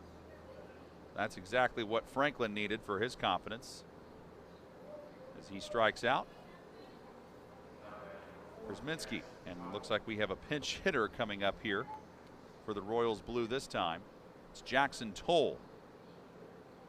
This is normally where it would be Schrader, but Toll grounds to short. There's one on to first, and that is a 6-4-3 twin killer double play to end the inning. No runs, 1 hit, no errors, and nobody left on base. It is 6-2.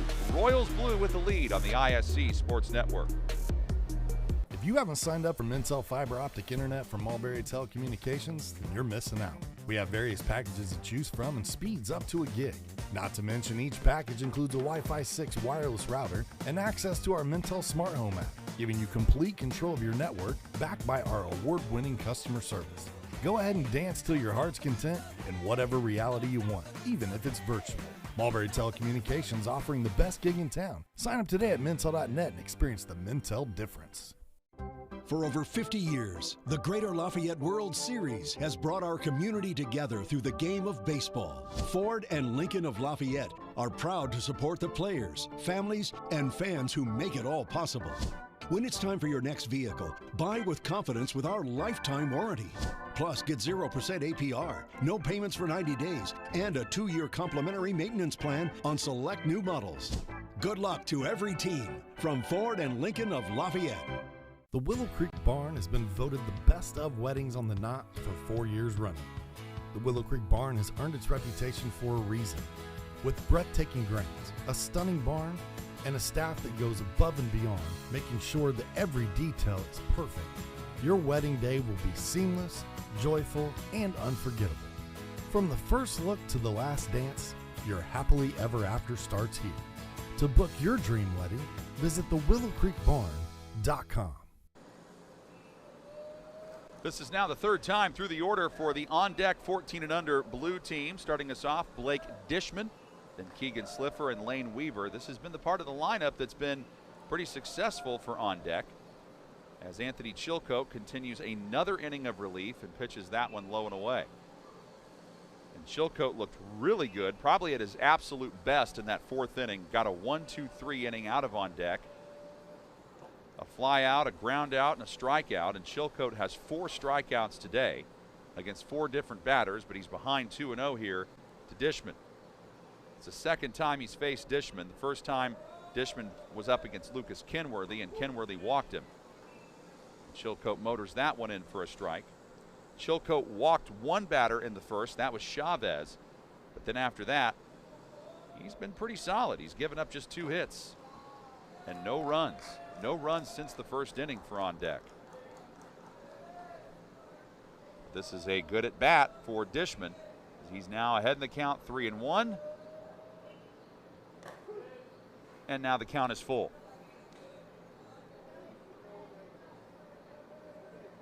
Dishman walked and came around to score. Got to advance because of a wild pitch, and then he flew out to center in the second. This one hit hard into center, and it bounces down in front of Tappendorf, who just plays it wisely off the bounce and gets it back in. So when you're down 4 runs, it's exactly the kind of medicine you need for your on-deck Blue. And that's their 4th hit of the game. Only problem is the Royals have 9. And Keegan Sliffer tries to get on here. These were the 2 guys that helped set the tone in the second for on deck. Pitch comes high. Sliffer singled after Dishman walked, and then Weaver walked as well. And a wild pitch is what helped those runs score. That one's sent over to second. Oh, it was a line drive caught by the second baseman, Goebel. Throw to second, and they double him off. Or throw to first, rather, on the double off. Wow. So that's about the worst thing you could have had happen if you were on deck. Camden Goebel with a heads-up play, and Dishman was too far away from first, and he gets doubled off. Now the bases are clear for Lane Weaver.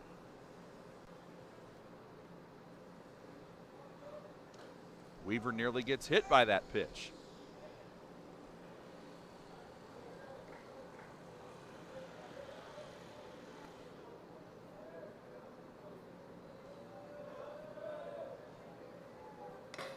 He makes contact. It isn't fair play. And Carson Weaver just steps on the bag, and that takes care of the 5th inning. It's the Royals Blue on top by 4 as we head to inning number 6. It's the Greater Lafayette World Series on the ISC Sports Network. We've all heard the question, if a tree falls in a forest, does it make a sound? Honestly, we're not sure either. But what we do know is that if it falls in your yard, it usually leaves behind an unsightly stump that you'll be stuck mowing around. At JXN Stump Solutions, we'll get rid of that stump for good, and here's the best part. We offer free estimates, so you'll know the cost before the work begins. We deliver quality work from a professional, locally owned company with a commitment to leaving your property cleaner, safer, and stump-free. Contact us today at 242-9523. At JXN Stump Solutions, we're rooted in service and driven to remove.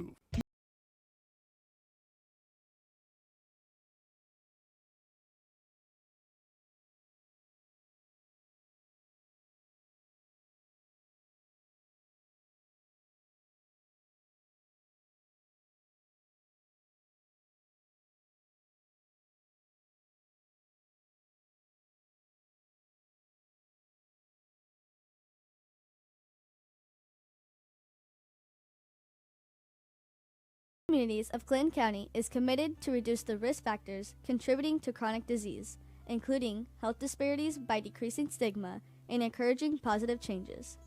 HCCC is here for the community with systems of care navigators, insurance assistance, prenatal classes, mental health programs, substance use prevention, and more. To help make the healthy choice the easy choice, contact us at 659-6063 or through our website, healthyclintoncounty.org. Well, we had an eventful 4th inning. We didn't have so much of an eventful 5th inning as both teams ended up scoreless in that frame.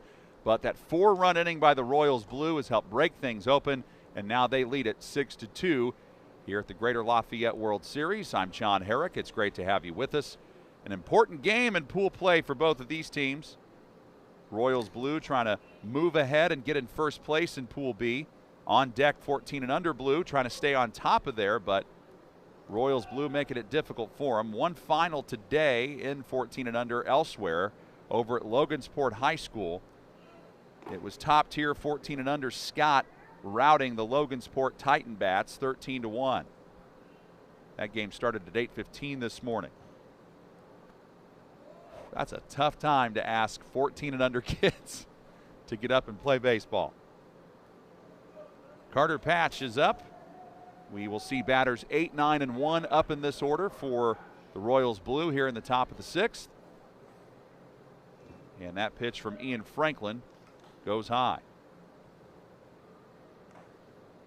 Franklin was the beneficiary of a double play to end the 6th, or in the 5th. And Franklin is now the 3rd pitcher that we have seen on the part of On Deck. That pitch goes high, and it's 2-0.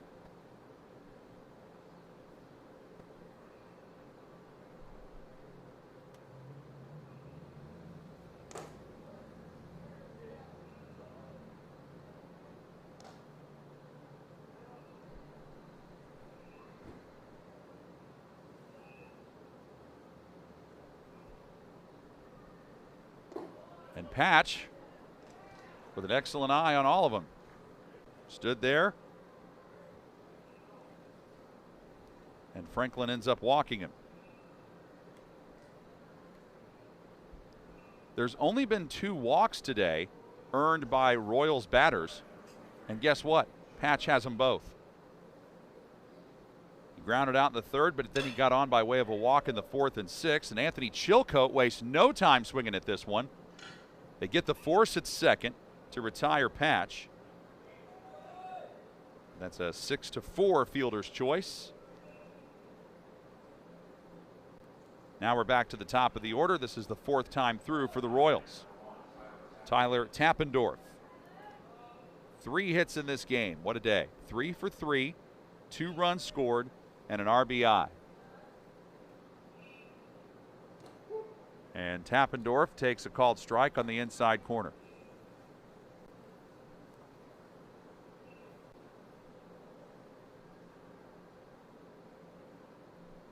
Franklin takes his time. Bunt try being showed. Then he backs away from it.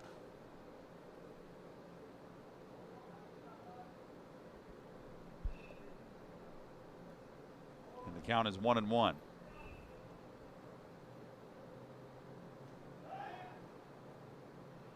Franklin concerned about Chilcote at first.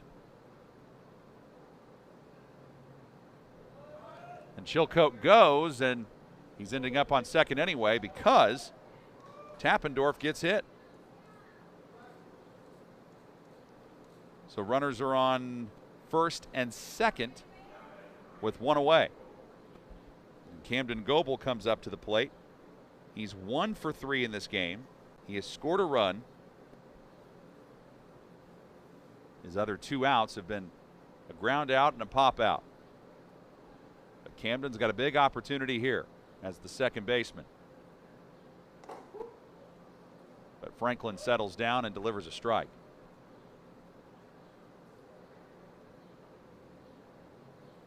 Our next game is North Central Cyclones against the Titans Summeyer squad.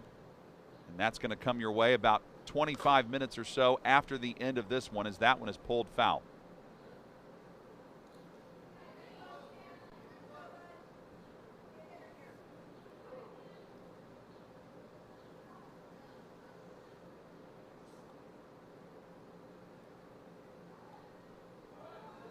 And Chilcote takes off, throw to third base. He's there in plenty of time. What a day for Anthony Chilcote. He's pitching well in relief, and now he steals a base. And while everybody was focusing on him going to third, Tappendorf takes second, and there's 1 out with first base open. Pulling it over towards the left side, and it gets through. Nicely done by Goebel. And then the ball gets off the glove of Grajales. That could lead to a run being scored, and it does. So Chilcote scores, and then so does Tappendorf. Goebel ends up on second after all of that. A hit and 2 runs come across. And that is an error. I'm betting they're going to probably rule that on Grajales. They might think that he should have been able to haul that one in, and because he could not, instead of what ends up being 1 run scoring, 2 runs score. And now it's 8-2 Royals. Lucas Kenworthy up to the plate, and he smashes this one hard but foul. It is a 10-run rule after 4, an 8-run rule after 5, so if you are the Royals blue and you want to tack on more, you can maybe try to end this game before the time limit comes into effect. And this game got started at around 10:20, so we are approaching the 2-hour time limit. Kenworthy sees that one go high at 1-1. And he's had a good day. He's 2 for 3 with 3 driven in. He has singled twice. He's also stolen 2 bases.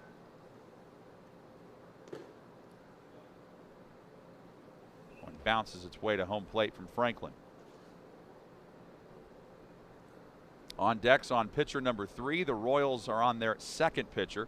But really interesting to see how long they stick with Anthony Chilcote. High and inside. 3-1 to Kenworthy. If Franklin walks him, this would be the first batter other than Patch that's been walked for the Royals. But Kenworth was going after that. From what I've seen, he tends to like those pitches up in the zone a little bit.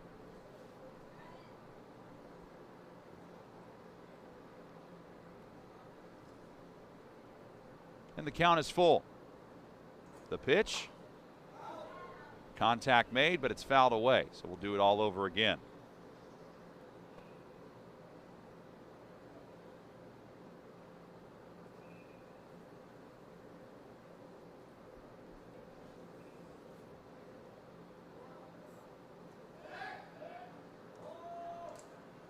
Throw to second.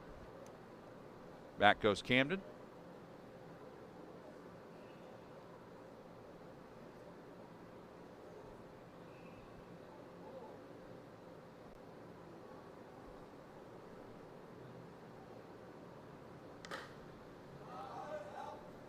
And the aggressive Kenworthy staying with it, protecting the plate. Fouling it away. Look at those youngsters going after foul balls, trying to help out the umpires a little bit.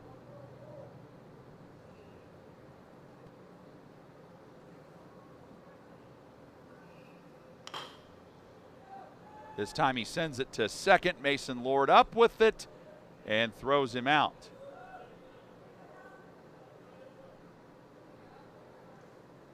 Second out of the inning. And moves Goebel, though, to third base. So if Dominic Juskow is able to get a base hit, that adds to the lead. We were tied at 2, and then the 4th inning happened, and that's when the Royals blue broke the game open. And also some misplays on the part of the defense from the on-deck blue team has made that possible as well. Juskow takes that one inside, but it hit the corner.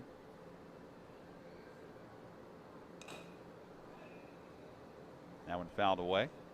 Sitting at top of Pool A for the 15 and under, the on-deck 15 and under Johnson squad from Lafayette.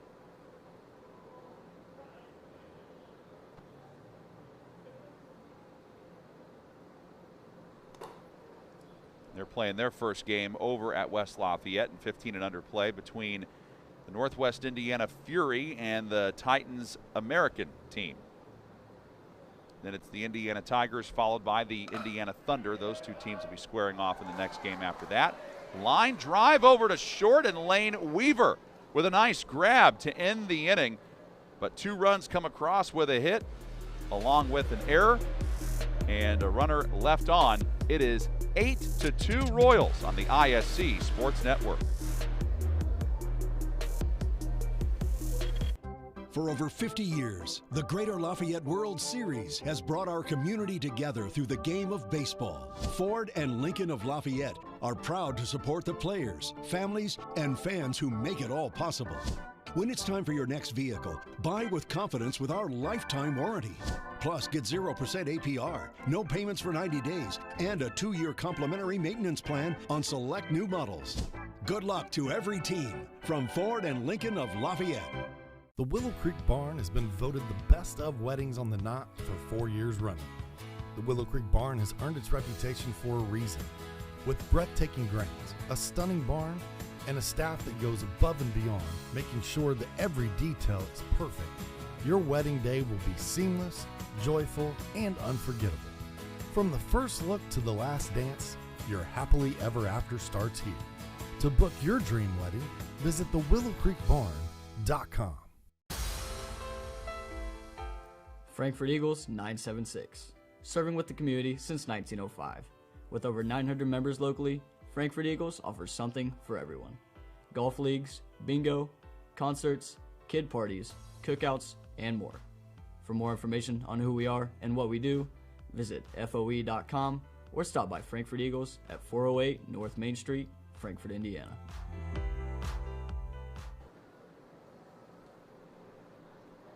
Anthony Chilcote still out there for the Royals blue team as he tries to solidify this one. We're getting close to the 2-hour time limit. We started this game earlier than scheduled. This game was supposed to begin at 10:30. It began at about 10:23. So we are closing in on that 2-hour time limit threshold here. Now the inning will finish if they reach the 2-hour time limit in the inning. So that inning will still be completed. It's once it's over, that's when the game will end. Brecken Myers is up. He's 0 for 1 in this game with a walk, and he struck out in the third. Anthony Chilcote with 4 strikeouts, just 1 walk, and only 3 hits allowed in relief. And the pitch. And Myers goes after it, fouls it away. For the break, we mentioned the teams that were ahead in the 15 and under pool play. At top of 16 and under, you've got 4 teams that are 2-0. The Fort Wayne Dirtbags, Northwest Indiana All Aspects Select, BAM Diamond, and BG Tomahawks. Those are the 4 teams at the top of the pool with 2-0 records thus far.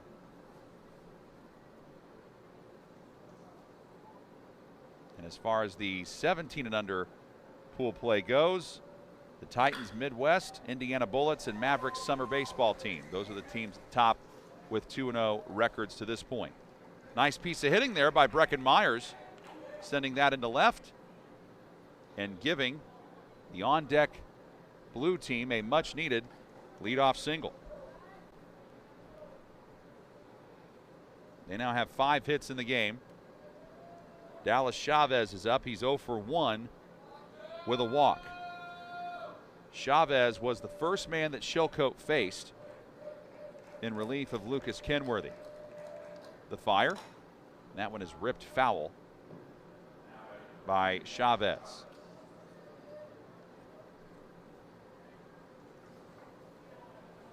It is the bottom of the 6th inning. It is a 6-run lead for the Royals blue team.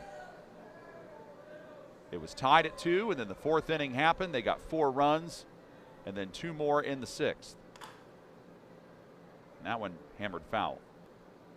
Now the Royals blue team, we saw them score 9 runs against the Indiana Thunder, but that game ended in a 9-9 tie. And then they got a 2-0 win over Harrison.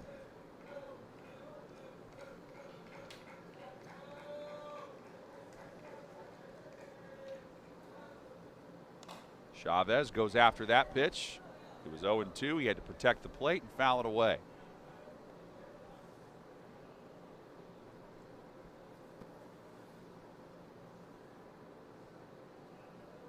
I think the umpire is trying to figure out the foul ball situation. There we go. Coordinating with one of the dugouts.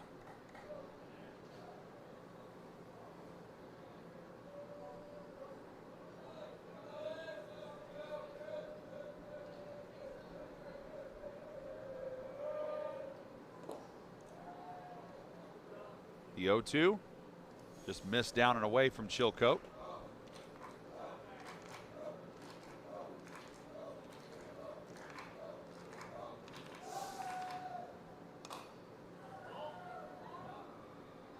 And once again, Chavez protects the plate.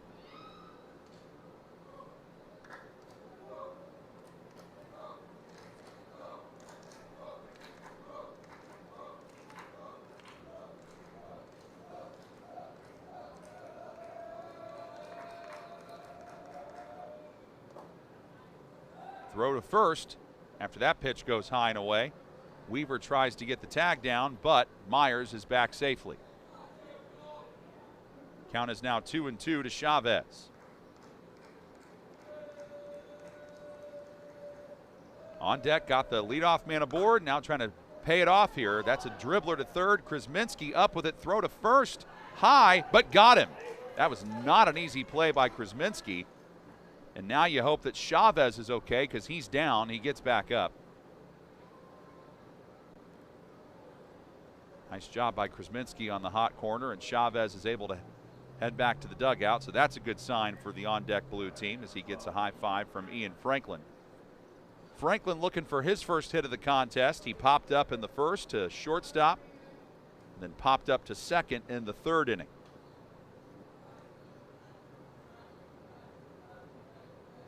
Chilcote trying to maintain his edge and become the winning pitcher for this game. He came very close to hitting Franklin there, 1-0.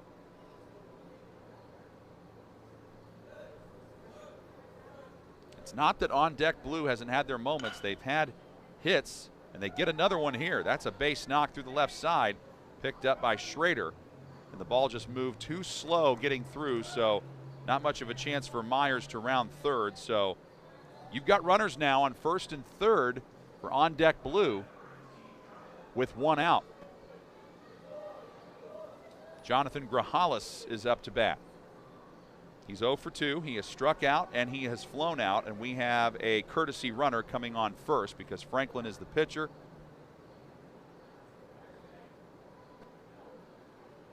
And that is Morgan. That is Jace Morgan.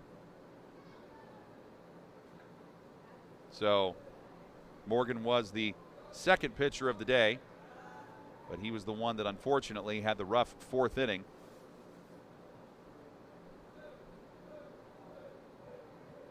Chilcote checks him at first and then delivers a strike to Grajales. He ended the first inning with a strikeout, started the fourth inning with the fly out to right. Third time he's faced Chilcote. This time gets it into left, and that heads toward the gap. Schrader's trying to get on his horse and get back there. One run is in for sure. Another run coming in as well. Tappendorf finally gets it. This might be a triple at least, maybe even an inside the park home run. No. Boy, did that come close. Grajales had been close on his last couple of hits, and that time he delivers. Morgan scores as the courtesy runner. Myers scores as well. And Grajales drives in two. So it is now 8-4 Royals. And this might be all she wrote for Anthony Chilcote. Well, he's staying out there. Coach comes out, talks to the whole infield. Boy, Chilcote, you got to think he's laboring a little bit. He's been out there since the first inning.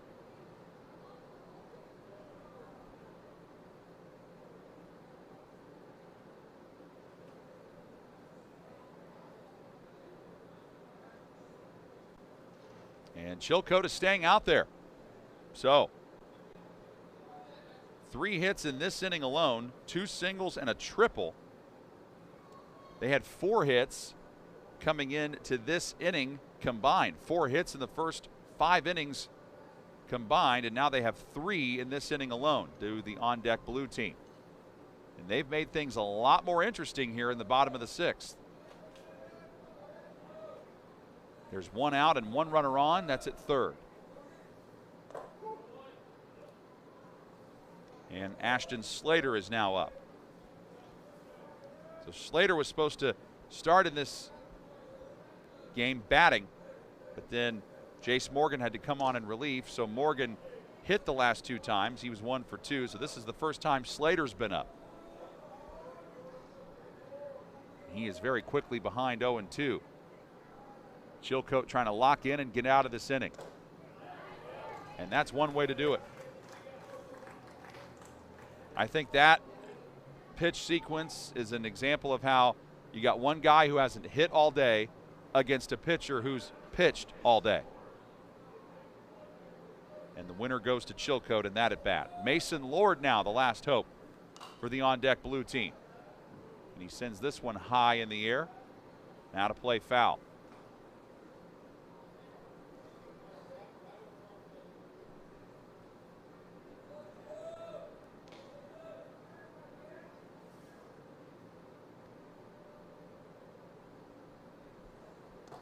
Upstairs. Chilcote misses just a little bit high.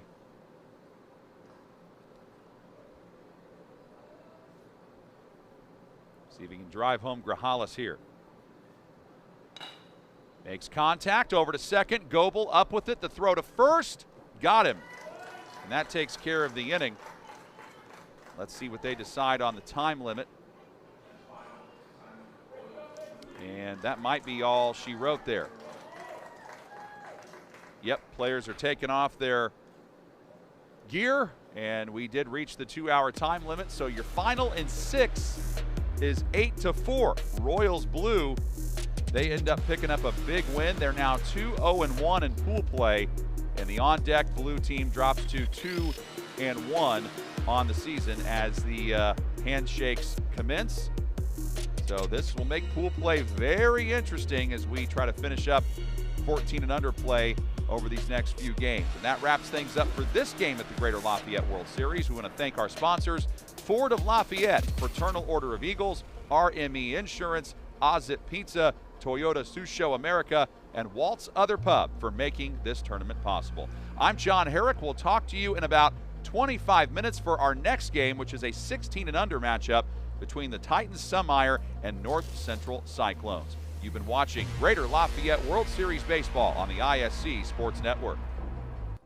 For over 50 years, the Greater Lafayette World Series has brought our community together through the game of baseball. Ford and Lincoln of Lafayette are proud to support the players, families, and fans who make it all possible. When it's time for your next vehicle, buy with confidence with our lifetime warranty. Plus, get 0% APR, no payments for 90 days, and a 2-year complimentary maintenance plan on select new models. Good luck to every team from Ford and Lincoln of Lafayette.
Good afternoon and welcome to continuing coverage of the Greater Lafayette World Series on the ISC Sports Network, where local lives here. It's great to have you with us. I'm John Herrick, and our upcoming matchup is between the Titans Summeyer team. They are going up against the Cyclones of North Central in this 16 and under matchup. And both teams were ready to go at about, 12:30 or so, but then, as you probably imagine, we were delayed because of the weather.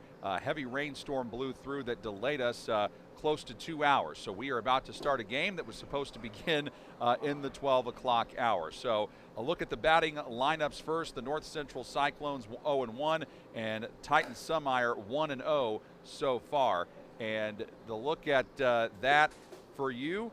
For the Titans, it's Elliot Ergo starting things off at second base. Owen Wishart in left field. Carmen Coughing is the shortstop. Brecken Stieg bats cleanup and is playing first base. Jake Hagg, right fielder, bats fifth. Andrew Etter is sixth, and he is playing third base. And Kameen Schultz is the extra hitter, batting seventh. Ryan Chiavasco is the center fielder, batting eighth. And Andrew Cantos is the catcher, batting ninth for Titans Summeyer. And Joe Martin is the pitcher. For North Central, Ali Bourdonnais is the left fielder, batting first and playing left field. Logan Mellenkopf is the pitcher, batting second. Tate Lemon, the second baseman, batting third. Hutch Martin, the extra hitter, is fourth. Connor Huber is fifth as a shortstop. Charlie Babst in first base, batting sixth. Henry Aide, third baseman, bats seventh. Eighth is Vance Tyler, the center fielder. Aiden Garcia, the extra hitter, is ninth. And then Max Woods is the catcher. Rhett Mast is the right fielder. And we are underway for what is game number 2 today at Loeb Stadium. And the team up first is the Titans Summeyer. On the visiting side, it's Elliot Ergo, who finds himself behind in the count 0-2 against Logan Mellenkopf. And Mellenkopf's 0-2 is down and away. So we had storms and lightning come through the area and delay action here at Loeb Stadium. But now we are ready to go. The 1-2, and he couldn't catch up to that. So a really good start to the game for Logan Mellenkopf as he strikes out Ergo.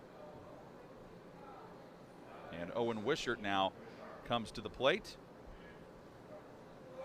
The Cyclones have played one game in this, and they lost to On Deck Sims 7-1. Titans Summeyer, they've played one game as well, and they won that over the Titans Bets 5-2. And Wishart falls behind 0-1 in this lefty-lefty matchup. And then takes ball one.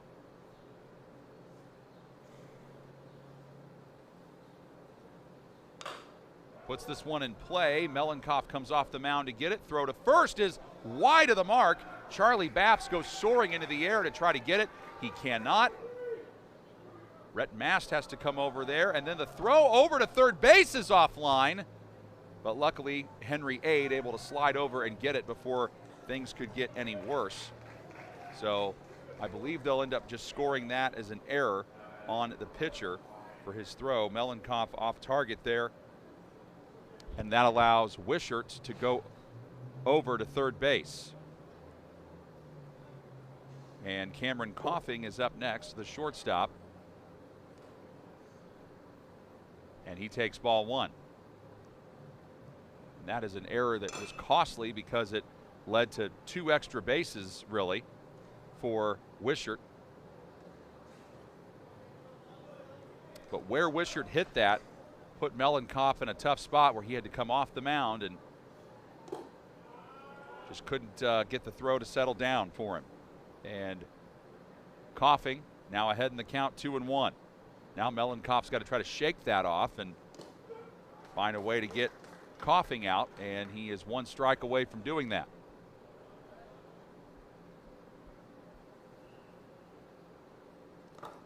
And that one goes off the legs of Woods, and that scores Wishart.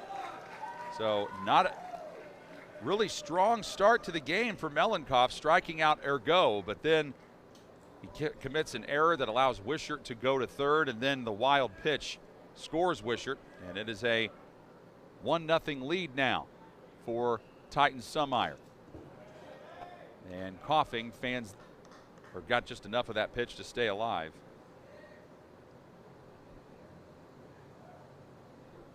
So they actually ended up ruling that, I think, 2 errors on that play before, where Wishart ended up on third base, but then Mellenkopf comes up striking out, coughing. So now we go to Brecken Stieg, who's batting cleanup.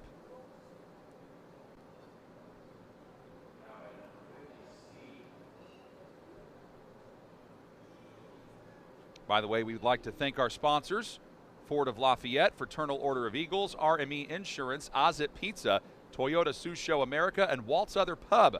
We appreciate their support of the Greater Lafayette World Series.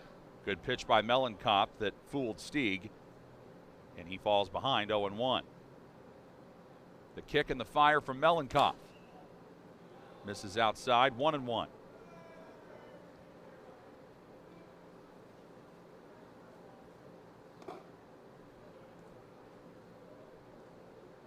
Up and in on Stieg that time.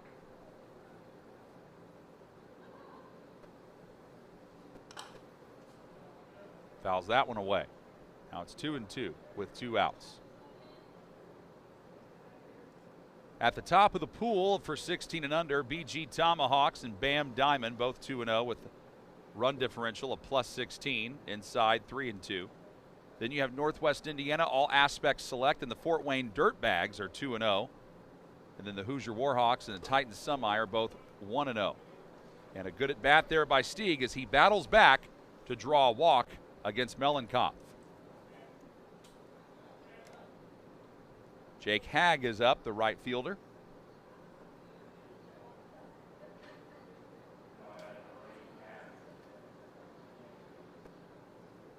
North Central Cyclones with a 1-1 record, and they are -1 in run differential, and they have allowed 7 runs total.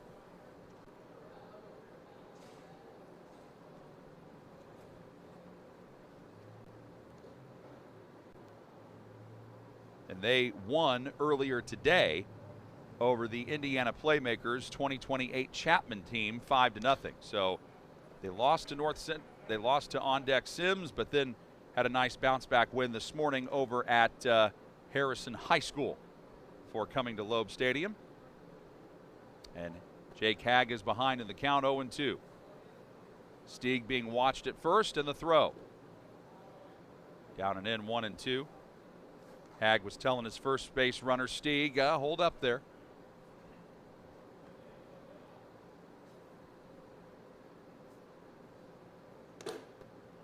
This is outside.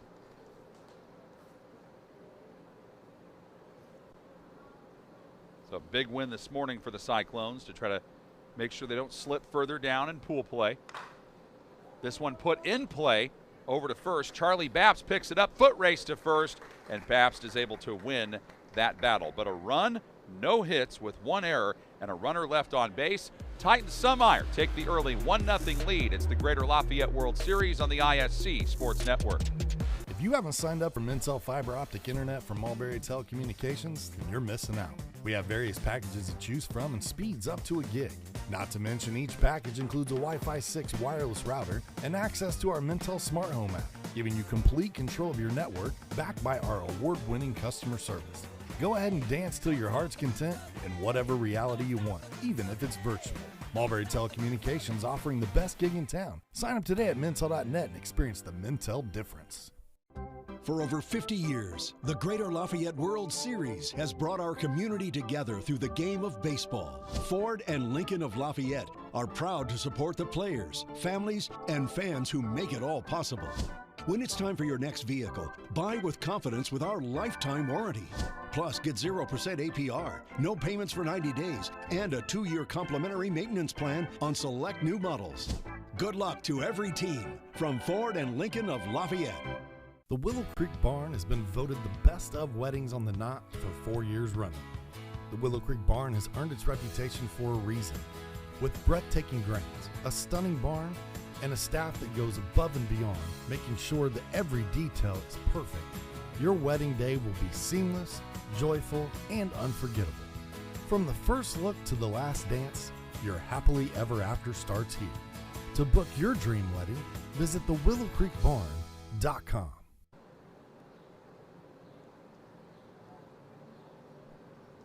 Back to start the bottom of the first inning. Our first look at the North Central Cyclones coming up. Joe Martin taking the starting pitching role today for Titan Summeyer. And Martin is out on the mound right now taking his warm-up pitches.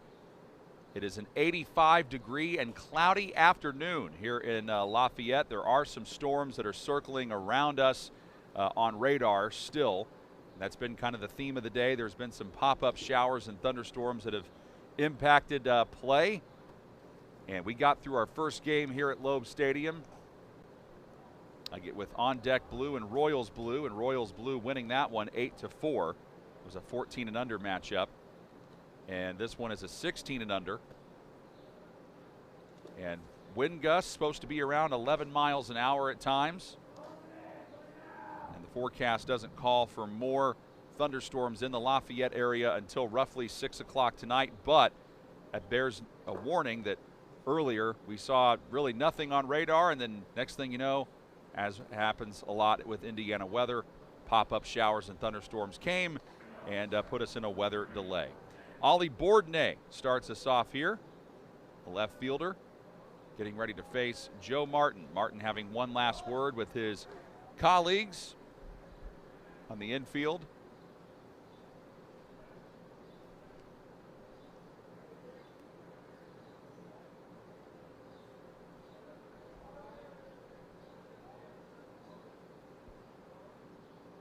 And Martin's first pitch on the way. Breaks in for a strike.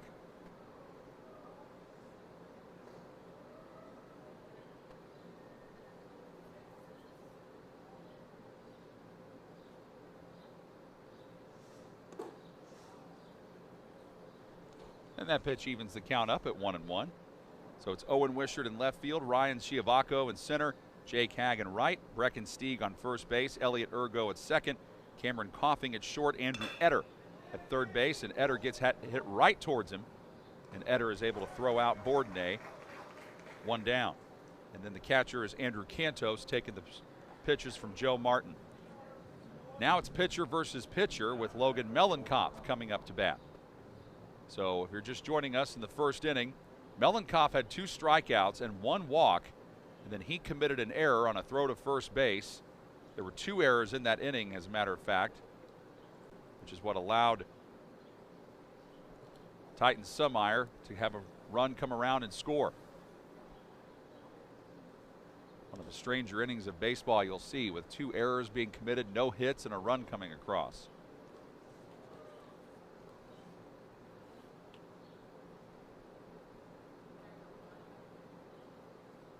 And the next pitch to Mellenkopf is high and away, 2-0.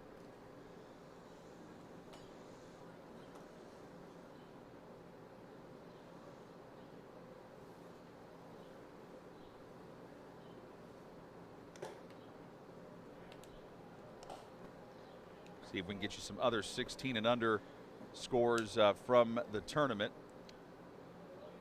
It happened earlier today. I'm not seeing any as of yet. Again, they're waiting on people to report those scores from different sites and fields all over northern Indiana. And there we go. Yep, we do have some coming in. The Indiana Bullets, 13-3 winners over Titans Blue. 17 under Mustangs Allarding beating the Ohio Redhawks Baseball Club 4-3, and the Indiana Braves shutting out Hot Dogs Pickens 10-0. So those are some of the finals so far from earlier today.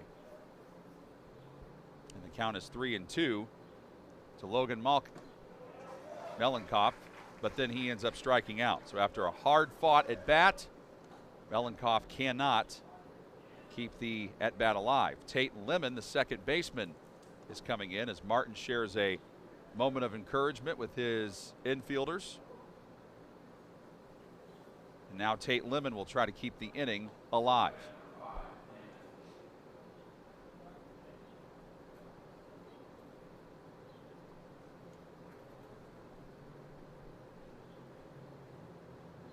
First pitch to Tate is low and away. Now I'm pleased to announce that my broadcast partner for the rest of the day has shown up, Mr. Rob Albright. Rob, good to work with you again, my friend. You too, John. I thought I was early. Well, as you know, the weather in Indiana never really on time. So No. we thought we'd be through 2 games by now, but Well, we're through 1, and we're starting a good one. There you go. Good to work with you, John. good to work with you again, my friend. For those of you who watch ISC regularly, you'll hear Rob on Friday nights coming up in the football season as Joe Martin's pitch misses down and away, 2-1. But we've been talking, Rob, throughout the tournament about how really cool this is. It's kind of an international tournament. It's not just about kids from Indiana. There's a lot of folks from all over the place come to play in this tournament. Great experience. That's chopped over to short, coughing up with it, throw to first. We'll expound on that point when we come back from this commercial timeout. A 1-0 lead for Titans Sunmeyer as we head to inning number 2 on the ISC Sports Network. We've all heard the question, if a tree falls in a forest, does it make a sound? Honestly, we're not sure either. But what we do know is that if it falls in your yard, it usually leaves behind an unsightly stump that you'll be stuck mowing around. At JXN Stump Solutions, we'll get rid of that stump for good, and here's the best part. We offer free estimates, so you'll know the cost before the work begins. We deliver quality work from a professional, locally owned company with a commitment to leaving your property cleaner, safer, and stump-free. Contact us today at 242-9523. At JXN Stump Solutions, we're rooted in service and driven to remove.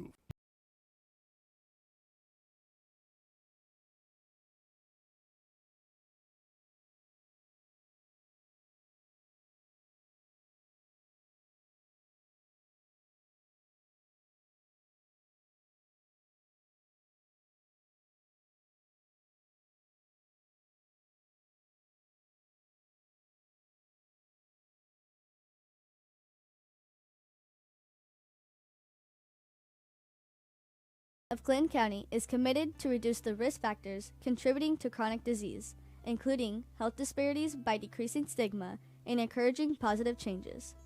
HCCC is here for the community with systems of care navigators, insurance assistance, prenatal classes, mental health programs, substance use prevention, and more. To help make the healthy choice the easy choice, contact us at 659-6063 or through our website, healthyclintoncounty.org. So quarterbacks, man. 16 and under play here at the Greater Lafayette World Series. Titans Sunmeyer coming back up to bat here in the second inning. Batters 6, 7, 8 in their order of Andrew Etter, Cameron Schultz, and Ryan Chiavaco. So we'll see how things shake out here against the left-handed Logan Mellenkopf. And Mellenkopf fires the first pitch in, but missed it. Oh, I guess just got enough. 0-1. The delayed call there on his fastball. John, you mentioned this as being a kind of a little pop-up on the infield here. Oh, we've seen a lot of this earlier. A lot of foul balls being chased, and a lot of times the defenders have made the plays, but that one took a weird hop, so it ends up being a strike. That one needs to be the first baseman's call all the way. A catcher can't go over and get that one, but you mentioned this being kind of a regional to national tournament. Look at the pristineness of this field. I remember playing baseball as a kid, running travel ball as long as I did. We didn't play on fields like this unless we went down to a training facility in Florida. And this just looks fantastic. So good for these kids and good for the Greater Lafayette area. They've done a really nice job with facilities here. 0-2. Breaks high and in on Andrew Etter. And try to fastball up there. So my guess is they'll try something down and away, down in, something a little off speed here on this pitch.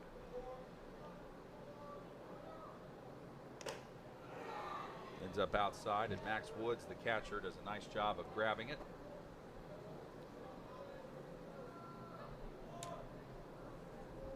Already one game today being played by the North Central Cyclones, which they won. This is the first game of the day for Titans Sunmeyer, so I wonder how that plays into it.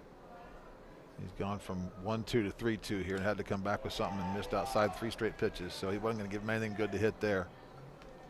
And that's been kind of the story so far for Mellenkopf. He's been either really on or has faltered a little bit. 2 strikeouts and now 2 walks to go along with it, and Cameron Schultz comes up to bat. He is considered an extra hitter, and that's not uncommon for tournaments like this. You will see sometimes more than one extra hitter, just about giving kids opportunities. And Schultz Sees that one go high for ball one. That's his fourth straight miss to the outside. You watch his right shoulder as he opens up before he throws it, and it's his arm behind his body, and that's why he's missing outside.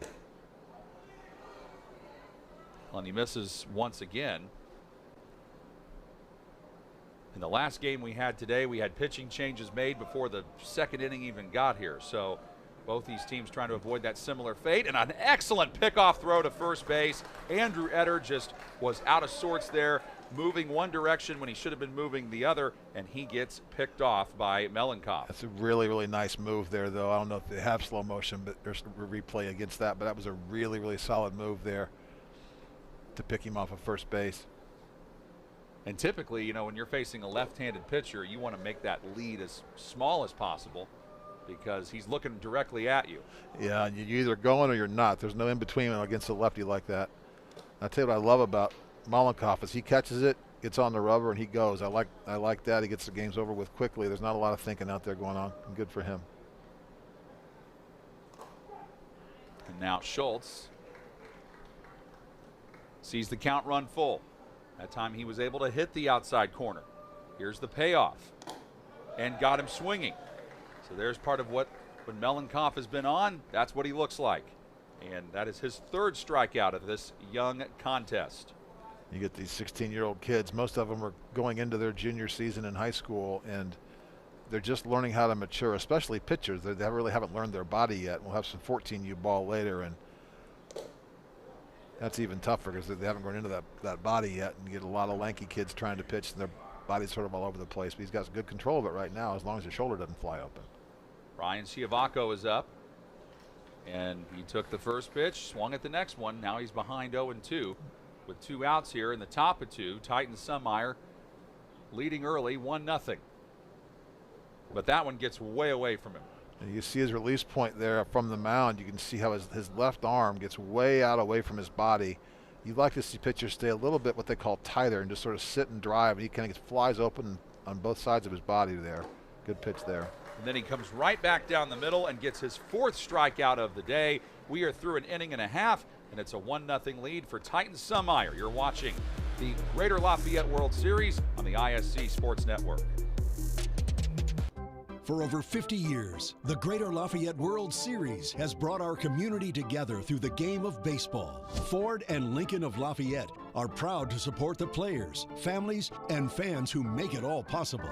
When it's time for your next vehicle, buy with confidence with our lifetime warranty.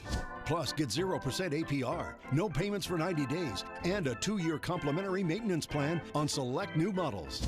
Good luck to every team from Ford and Lincoln of Lafayette. The Willow Creek Barn has been voted the best of weddings on the Knot for 4 years running. The Willow Creek Barn has earned its reputation for a reason. With breathtaking grounds, a stunning barn, and a staff that goes above and beyond, making sure that every detail is perfect, your wedding day will be seamless, joyful, and unforgettable. From the first look to the last dance, your happily ever after starts here. To book your dream wedding, visit thewillowcreekbarn.com. Frankfurt Eagles 976, serving with the community since 1905. With over 900 members locally, Frankfurt Eagles offers something for everyone. Golf leagues, bingo, concerts, kid parties, cookouts, and more. For more information on who we are and what we do, visit FOE.com or stop by Frankfurt Eagles at 408 North Main Street, Frankfurt, Indiana. Well, the North Central Cyclones trying to have a much better second inning than they had in their first. They went down really quickly, 1, 2, 3 in order.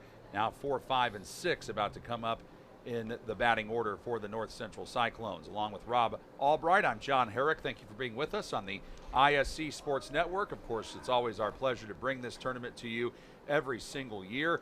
All sorts of sites across northern Indiana hosting games. You got Logansport High School, you've got Rossville, West Lafayette, Loeb Stadium, so many of them.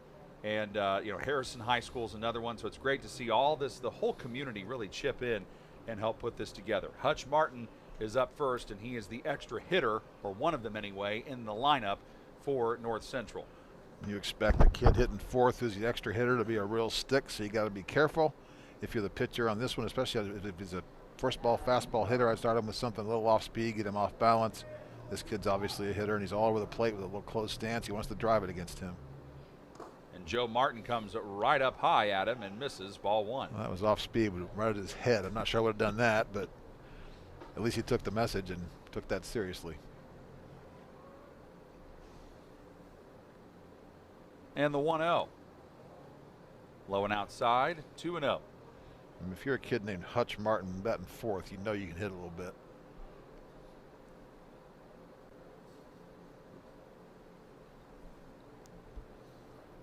Yeah, Martin versus Martin. Hutch Martin versus Joe Martin. Yep. And they've got the center fielder playing awfully shallow, so he doesn't believe me. And one of the things that's different, I mean, these kids probably aren't used to playing on a field this size. Yeah, so that's true. If this ball gets hit into a gap anywhere, as we saw in the first game today, it is trouble for the defense. Yeah, this outfield's always been a big one, and it's no different today. You can see 414 feet to straightaway center field for a 16-year-old kid. That's a pop to get it out of here today for sure. Yeah, you'd really have to put a charge into it. The 3-0, does he get the green light? No, it's strike one. This umpire's a little slow on the call there, so it's hard to read him until a couple seconds after the pitch.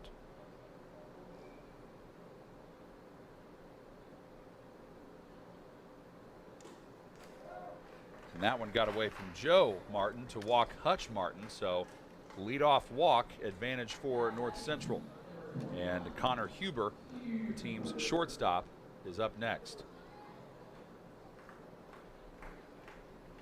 The other 16 and under final that was earlier today, on deck Sims 11-1. They rout Paxton Mustangs. Do they say where any of these teams are from, John?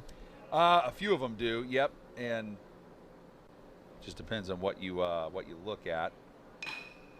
And some, as that one is hit into left, scooped up by Wishart. Runners on first and second with nobody out. So in this case, Titan Summeyer, they are from Westfield, and the North Central Cyclones are from Francisville, Indiana. Very nice. So got a good representation here. The Paxton Mustangs, who I just mentioned, they're from Thawville, Illinois. Nice little first pitch fastball swing there by Connor Huber. He drove it right through the 5.5 hole between short and third. And that's the first hit of the game for either team. Now Charlie Babst is up. Shows bunt here and tries to lay it down, but ends up fouling it off. You saw him take a stab at the bunt. When you're bunting, any kids listening, you want the bat to be your mitt. Catch the ball with the bat, direct it with the bat. Don't try and go out and stab at it, because you'll do that. Just catch it with the bat, point it where you want to hit the ball, and you'll do it. Just stand still, and the ball will do the work off the bat. Shows bunt again, but that pitch gets away from Cantos. And that one really not what Joe Martin was looking for. No, he tried to get cute there and make a pitch difficult to bunt, and he made it difficult to catch. So got the job done without actually laying down a bunt. So now you have the batter in the batter's box, Babs, with a 1-1 count and 2 runners in scoring position. So good opportunity here for North Central.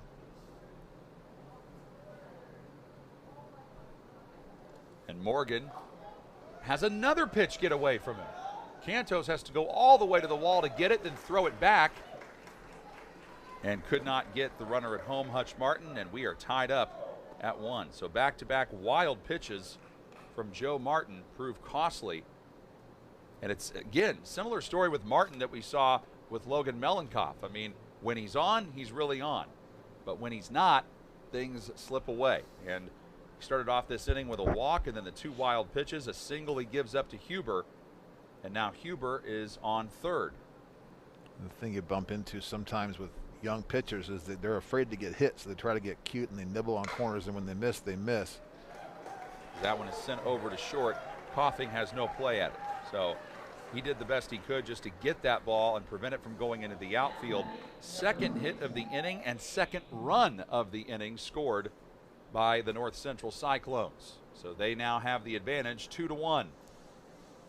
And so far what we've seen is North Central's very good hitting the ball on the inner half of the plate. They've driven 2 to that same hole. The first one a little harder than that one. But Now it's Henry Ade, who's batting 7th in the order. And still, by the way, nobody out. Trying to change that as that one gets bobbled down. Eder picks it up, and then he has nowhere to throw it. I think it took a bad hop on him, but then he struggled to gather it in. So it'll be interesting to see how they rule this. I think they're just ruling it an infield hit. Yeah, I'd give him an error, and the reason I would is he missed the ground ball, and then instead of picking it up with his bare hand, he picked it up with his glove and couldn't get it out of his glove.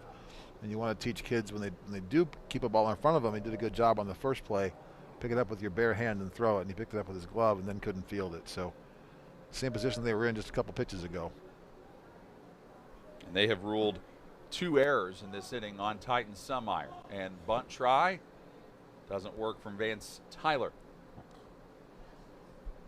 So here's how the inning started. A walk to Martin, single by Connor Huber, and then Martin scored on a wild pitch, and Huber advanced to third, and then Charlie Babst singled home Huber. Then the single by Ade, which also accompanied with it an error. And both teams have committed 2 of them. Tyler lays the bunt down. I don't see anybody covering first, and so now the bases are loaded. Great bunt, and just the lack of attention to fundamentals there by the Titans, and we've got a big inning brewing here for North Central. And that is ruled an infield hit. But now the bases are loaded. Babst on third, Ade on second, Vance Tyler on first. The 9-hole hitter, Aiden Garcia, up to bat.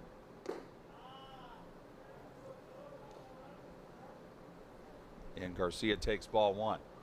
They've got center shaded over a little bit toward the left field side for him. Big hole up the middle. Right center field gap. He's going to run for a while. Martin fires. High and in.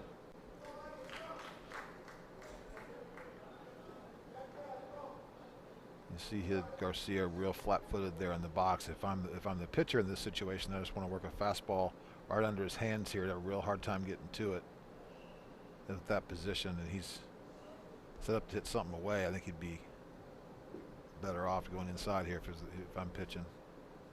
Right there, missed it low.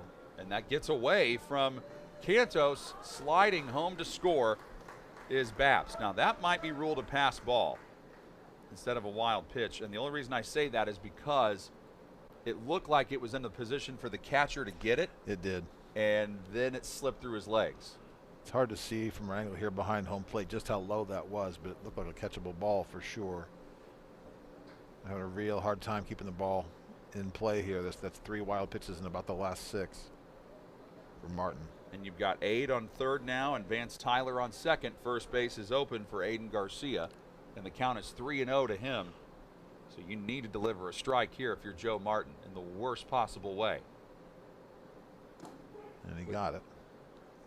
Now the question is, can he do it again? I think if you're ever going to green light a kid 3-0, that was the pitch right there to do it. But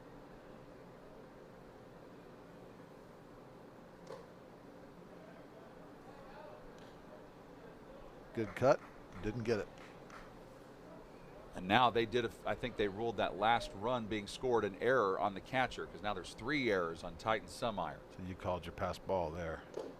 And then a big strikeout obtained by Joe Martin. So you saw how he was just behind on that fastball in the inner half. When you're flat-footed in the box, your hands can't get started if you're not athletic. I mean, he was real flat-footed, and the inner fastball got him exactly as I think he should have done. It's a good pitch there by Martin. Ollie Bourdonnais is up. We are back to the top of the order for North Central. Or actually, no, sorry, we're not yet. we're going down to Max Woods. 1 more. It might be 2 more, depending on how they choose to, because they've got 2 extra hitters in the first 9. And I think they're letting 11 batters bat, which does happen sometimes. Max Woods skies this one into center, throw home off target, so the sac fly works, throw back to third. I think they got him on the second stride. He overslid the bag, and that allows them to get the tag out, but it ends up being another run coming across. 4 runs on 5 hits with 3 errors and a runner left on base. It is now 4-1 North Central, or are they? Well, I see what they're talking about here.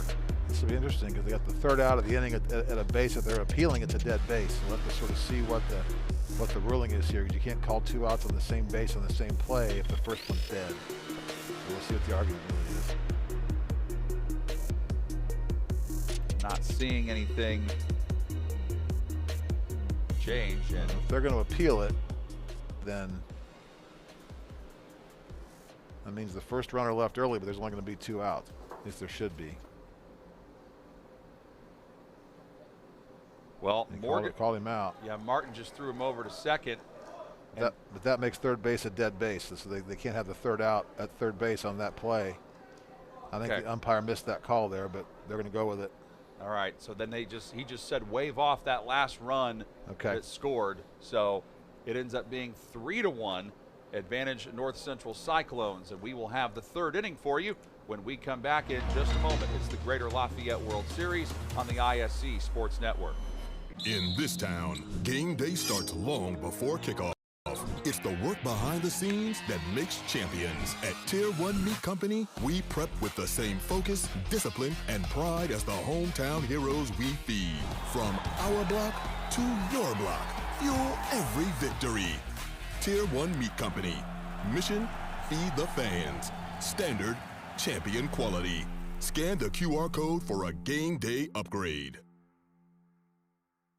At Laser Edge Turf and Excavation, we take pride in keeping your property looking its best and your projects moving forward. From expert commercial and residential mowing to lawn fertilization that keeps your grass healthy year-round, we've got your yard covered. Need more than lawn care? We also specialize in directional boring, trenching, and full excavation work. Whether it's maintaining your curb appeal or tackling big jobs underground, trust Laser Edge and Excavation to get the job done right. Let us tackle your next project. Give us a call at 670-2286.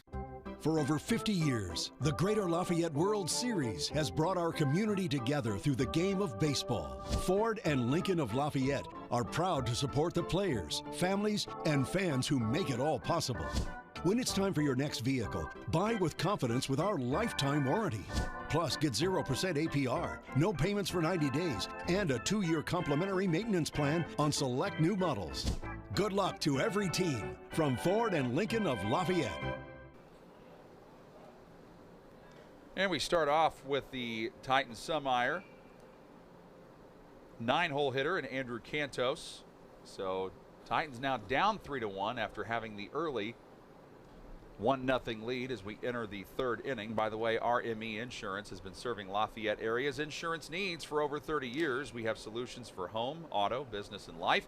So give us a call today at 765-742-5411 or visit our website, rmeinsurance.com. Our customers are our community. That's RME Insurance. A couple early fastballs there by Mollenkoff. First one was swing and a miss, missed low on the second one. And once again, he just catches the ball and goes, which I like. And that was a grip problem on that pitch. Tried to throw a changeup and couldn't hang on to it. And Max Woods, the catcher, just decided to play smarter and not work harder there. He let the ball bounce off the backstop and come back to him. Like a knuckleball catcher. The best way to catch that is just let it stop rolling and go pick it up. And the 3-2 sent a mile high into the air, but fouled away.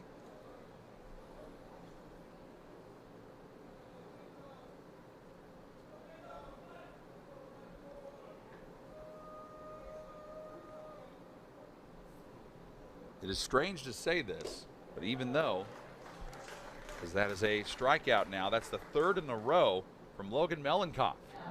And batters better be ready in that box to hit against him. He's a really quick worker, and sometimes that can be difficult for a kid if you're not used to it. Elliot Ergo up to the plate next. He struck out to begin the game. The first pitch to him goes right after it and fouls it off.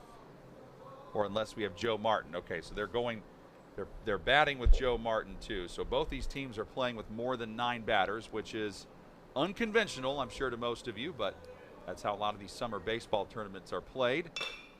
Sent high in the air to the gap in center and right, and it bounces down in front of Vance Tyler. Rhett Mass, the right fielder, came flying in, but that's a classic example of what they used to say back in the 1950s, is hit them where they ain't. You know. We're going back to the top here for number 14, Elliot Ergo.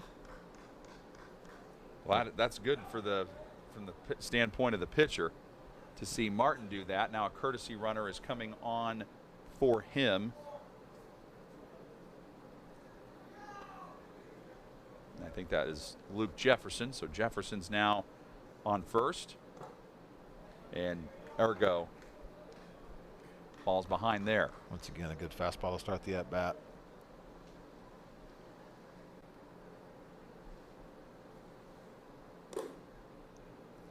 Mollenkopf does a real nice job with his tempo of just not letting the batters get into their rhythm, which I really like from a pitching perspective.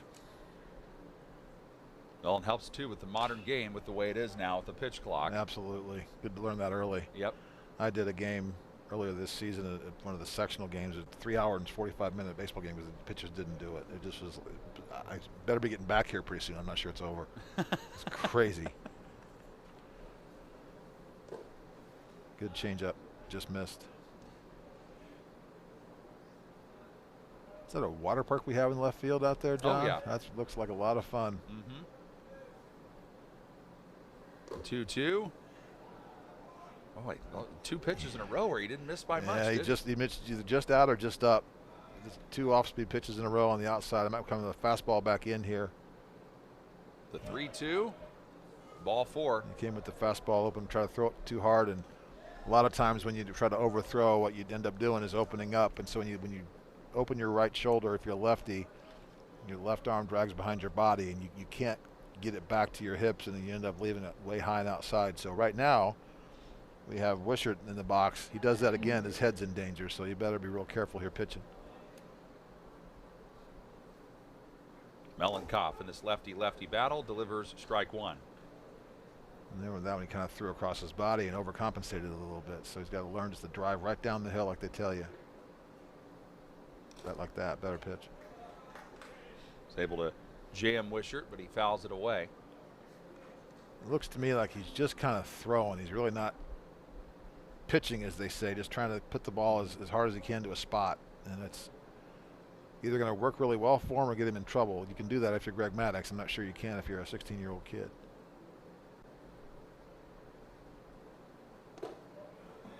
The 0-2 just a tad high. Well, he is in way more control of his body now with a left-handed batter in the box. Put in play and grabbed by Mollenkopf. Throw to first. Able to retire him. And that is the second out of the inning. And Cameron Coughing will be the one who tries to keep it going here for Titan Summeyer. A smart play. He wanted to get the ball off the bat and go to third with it. Didn't quite control it, picked it up, and just got the easy out at first base. Now you get the batter here, you're out of the inning. Good smart play there by Mollenkopf.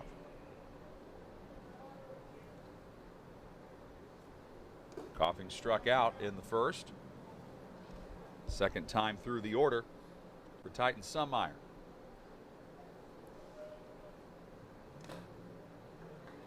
Fans that one though. Or I guess foul tipped it into the glove. And that time the batter opened up his shoulder. So I think if I see that, if I'm Mollenkopf, I stay on the outside half of the plate and don't even give him anything on the inner half. Just like that. Inner half does not exist right now if I'm Mollenkopf or the catcher.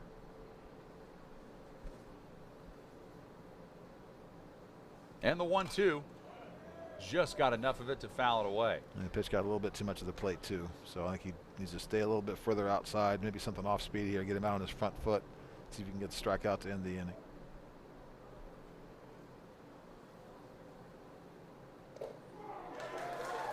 Kind of like that. Yep, that certainly helps. And for Mollenkopf, that is his 6th strikeout of the game already. He has struck out Cameron Coughing twice. It is 3-1. North Central Cyclones with the lead. You're watching the Greater Lafayette World Series on the ISC Sports Network. If you haven't signed up for Mintel fiber optic internet from Mulberry Telecommunications, then you're missing out. We have various packages to choose from and speeds up to a gig. Not to mention each package includes a Wi-Fi 6 wireless router and access to our Mintel Smart Home app, giving you complete control of your network backed by our award-winning customer service. Go ahead and dance till your heart's content in whatever reality you want, even if it's virtual. Mulberry Telecommunications offering the best gig in town. Sign up today at Mintel.net and experience the Mintel difference. For over 50 years, the Greater Lafayette World Series has brought our community together through the game of baseball. Ford and Lincoln of Lafayette are proud to support the players, families, and fans who make it all possible. When it's time for your next vehicle, buy with confidence with our lifetime warranty. Plus, get 0% APR, no payments for 90 days, and a 2-year complimentary maintenance plan on select new models. Good luck to every team from Ford and Lincoln of Lafayette. The Willow Creek Barn has been voted the best of weddings on the knot for 4 years running. The Willow Creek Barn has earned its reputation for a reason. With breathtaking grounds, a stunning barn, and a staff that goes above and beyond, making sure that every detail is perfect, your wedding day will be seamless, joyful, and unforgettable. From the first look to the last dance, your happily ever after starts here. To book your dream wedding, visit thewillowcreekbarn.com. It is a 3-1 advantage so far for the North Central Cyclones. They've already had one win earlier this morning, trying to make it number 2 on the day here from Loeb Stadium, Greater Lafayette World Series. I'm John Herrick along with Rob Albright. Big thanks to our man behind the scenes who is the jack of all trades, Sean Walker, doing everything he can to get us in and out of breaks and press all the necessary buttons. Busy day. We've had lots of games across northern Indiana being played so far, and lots of weather that's impacted stuff, including this game, which was delayed by about an hour and 35 minutes. And the Cyclones trying to add to their lead here in the bottom of the 3rd inning. And the first pitch on its way to Rhett Mast is, I guess, too far down and inside, 1-0. The Cyclones have an opportunity with a couple of runs scored here, as well as Mollenkopf's working on the hill. They get a few more runs, it's going to be a real difficult task for the Titans to come back. Joe Martin trying to make sure that doesn't happen, and he's able to have one grounded right back to him by Rhett Mast, who is thrown out. So 11 batters in the North Central Cyclones order because they have 2 extra hitters, and the Titans Sunmeyer squad has 1 extra hitter who is batting 7th. And we are now once again at the top of the order with Ali Bourdonnais. Nice play there by the pitcher Martin. One hop, jogged it over to first base, easy out. Good fundamental play there. Bourdonnais with a good eye on pitch number 1. Martin with 2 strikeouts and 1 walk. His counterpart, Logan Mollenkopf, has 6 strikeouts and 3 walks. Kick and the fire. That one pulled foul by Bourdonnais. It'll be interesting for me to see, John, how aggressive the Cyclones get here with a couple-run lead, middle of the game. Their pitchers working not only quickly but very effectively. How aggressive they'll be at the plate, swinging and trying to score once they get there, moving runners up and things like that. Count is 1-1. Now 2-1. Good sliding stop by Cantos that time.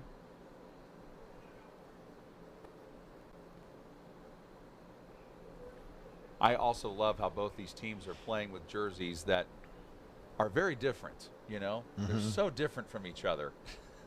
Yeah, and by different, I mean exactly the same. Well, this is that old baby blue from the 1970s. This is the Philadelphia Phillies and the Montreal Expos and St. Louis Cardinals and all that. This light blue thing, that was a big deal for a while.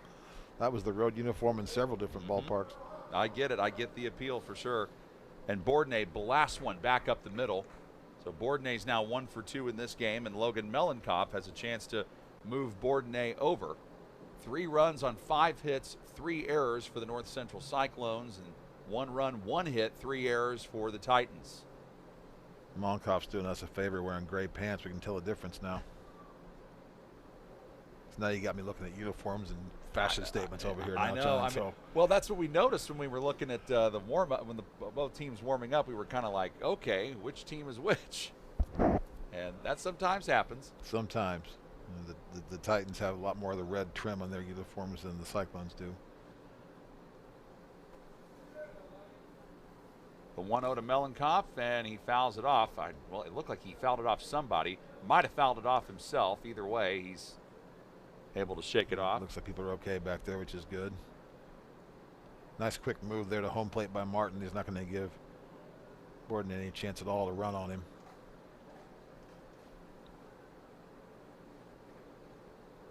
Doesn't have much of a lead over there anyway, but see how quick he is to home plate there. That's not going to be easy to steal on. Good job by him. It's hard to read, too. There's no knee lift. It's just a quick slide step, and off he goes.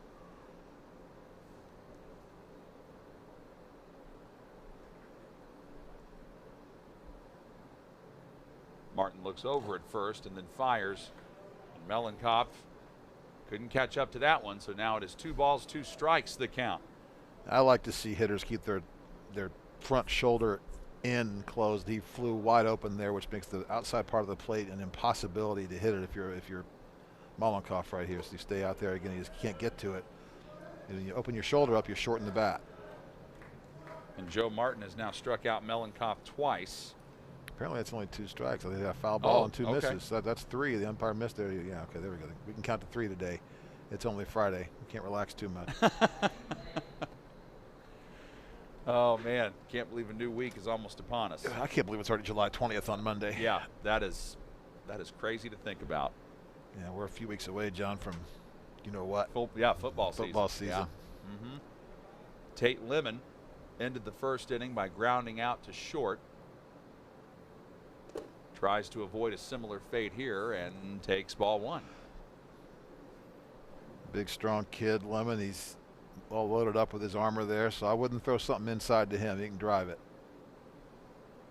And Bourdonnais, not a very big lead at first. And line drive, well, Nice it looked like it might have bounced to Coughing, and it did.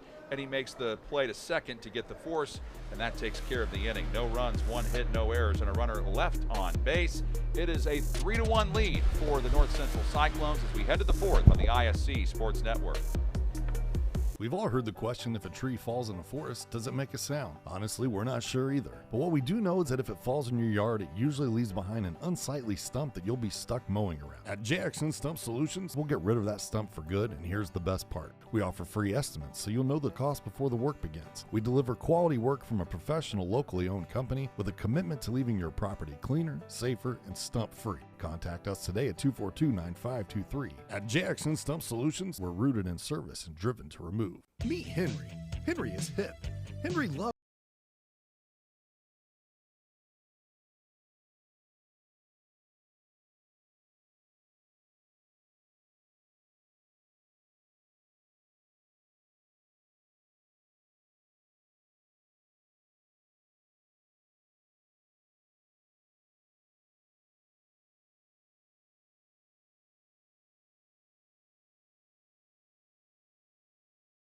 Healthy Communities of Clinton County is committed to reduce the risk factors contributing to chronic disease, including health disparities by decreasing stigma and encouraging positive changes.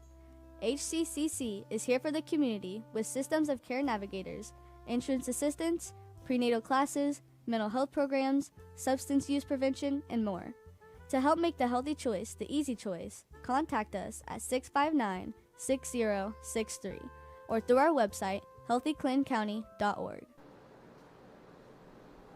Well, before we get started here in the 4th inning, we want to say a big thank you to the Fraternal Order of Eagles for their generous support of this year's tournament. The Eagles are committed to strengthening our community through charity, service, and fellowship. We appreciate everything they do for Greater Lafayette and beyond. It is the Greater Lafayette World Series. We're heading to the 4th inning of this 16 and under game between Titan Sunmeyer and the North Central Cyclones. And it is the Cyclones that have the upper hand so far, leading 3-1. Brecken Stieg starts us off here in the 4th. He bats 4th in the order, so it's batters 4, 5, and 6 that we will know. We'll see at the minimum in this inning. We got a new pitcher on the mound for the Cyclones, which surprises me a little bit, unless they're trying to save Melenkov for later, but a new arm out there. All right, so Melenkov goes 3 innings and has the 6 strikeouts to the 3 walks. He gave up the 1 earned run and just 1 hit.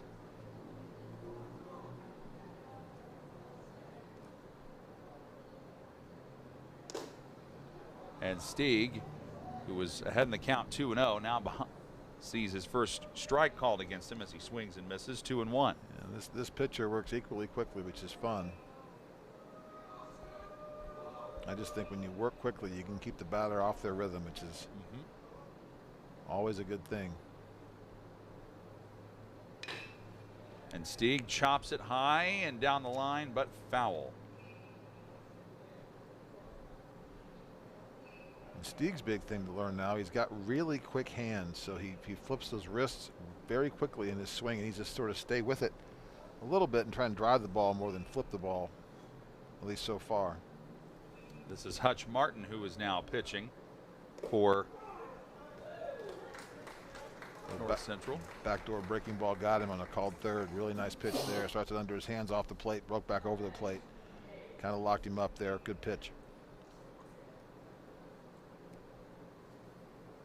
Jake Hagg is up to the plate, and he grounded out to first in his first at bat. Jake with the Christmas socks on today in the batter's box.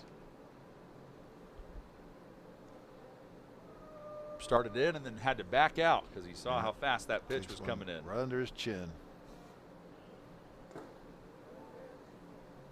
And now it is 1-1. I really like how the North Central coaches have got their pitchers just catch it and go. Don't think, just pitch.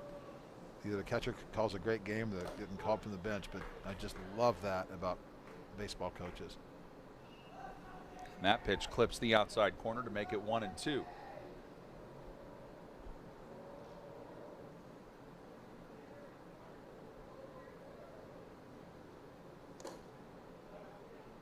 That one sailed a bit high on Hagg.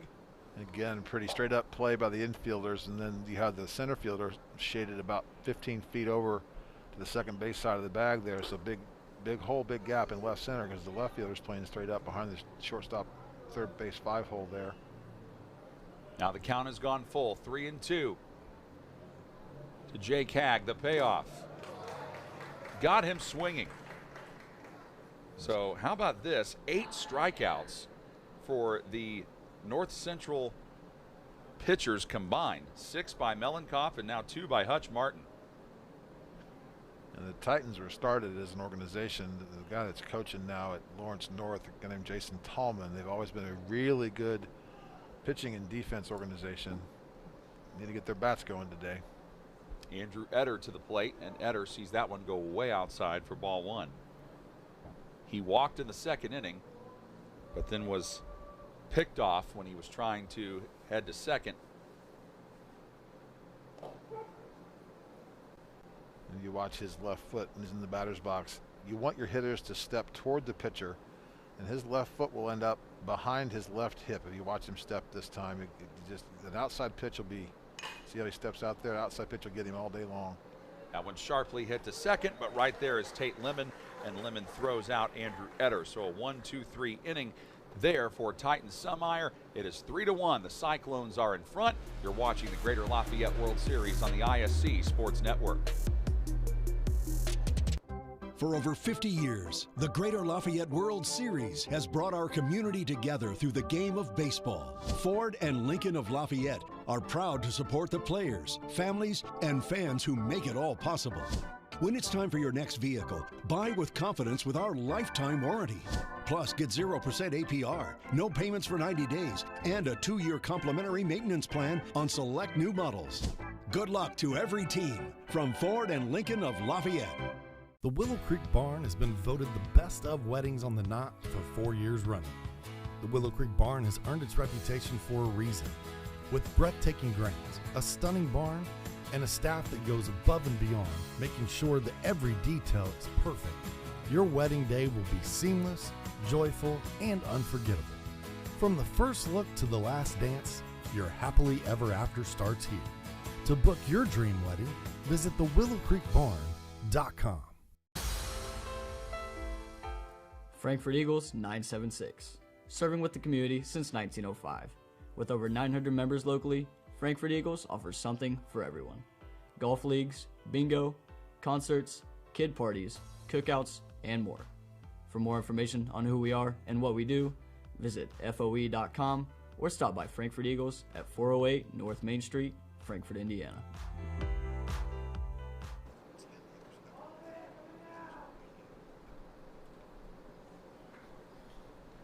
Loeb Stadium, Greater Lafayette World Series. It's our second game of the day. If you're just joining us and wondering why is it only in the fourth inning. Well, this game was supposed to begin at 12:45. Of course, Mother Nature had other ideas. We didn't get started until roughly 2:20, so we are an hour into this matchup, which, of course, these games are running on a 2-hour time limit, so keep that in mind. Hutch Martin leads us off here in the fourth inning for the North Central Cyclones, and so now he is pitching, by the way, on the other side for North Central. He walked and came around to score on what were wild pitches back in the second inning. And Joe Martin is still pitching for the Titans, so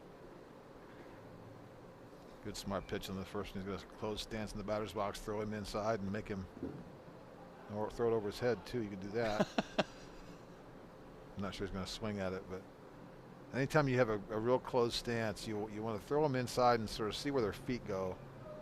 And if he stays closed, you're going to get him out in there, and you can't throw something out over the plate. This is sort of the old stance from a guy that played for the Phillies named Mike Schmidt. And just you never wanted to throw him out over the plate. He hit it about 600 feet to left field doing it this way. the 2-0 pitch, and he grazes it foul, 2-1. You throw him in there, it's just really hard to get the barrel back to the baseball if you throw it on the inner half of the plate or inner third of the plate. Just makes things really difficult. So this is the beautiful part about baseball, John, is the thinking through it. And kids of this age need to learn how to do that. So my hope is they learn from their high school coaches and then bring it to travel ball. This is them trying to get noticed to go play college baseball, really is what this is all about. Smashed into left, got right past the shortstop coughing. So a leadoff single for Hutch Martin. A little too much to the plate, and Hutch just drove the thing to left field. Great swing. 3 runs on 6 hits now for the Cyclones. They have committed 3 errors, 1 run, 1 hit, and 3 errors committed by the Titans. Connor Huber is next, and you might remember he was part of that second inning barrage that got hit after hit after hit, and then they were helped out by some errors defensively by the Titans. Looks like he gets jammed here, popped up in foul ground, running over. And reached over and tried to make a cute little play there. You got to run over to that, sprint to the wall, find it, and make the play from there. And that was more of a jog effort.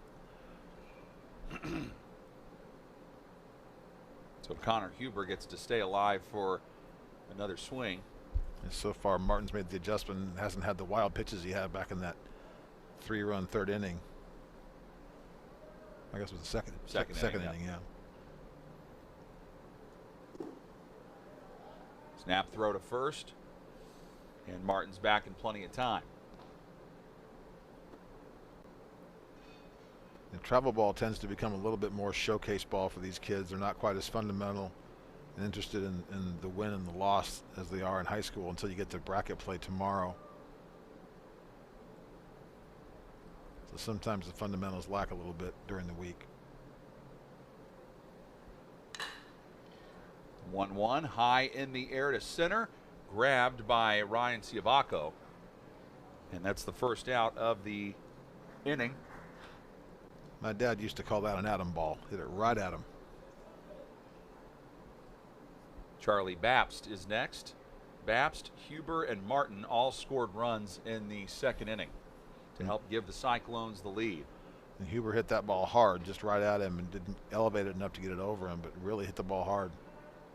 Babst, like he did the last time up, shows bunt, fakes it, and Hutch Martin takes off and steals second. So I don't think the pitcher really checked over there and didn't expect him to run there, and got a huge jump, easy steal, and no play on him even from the catchers, no throw.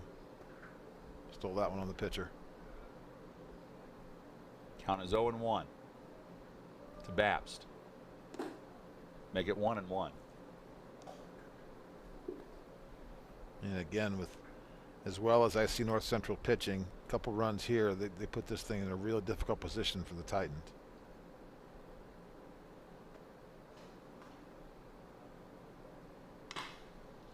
That one put in play. That seems to be a popular spot on the field to hit it.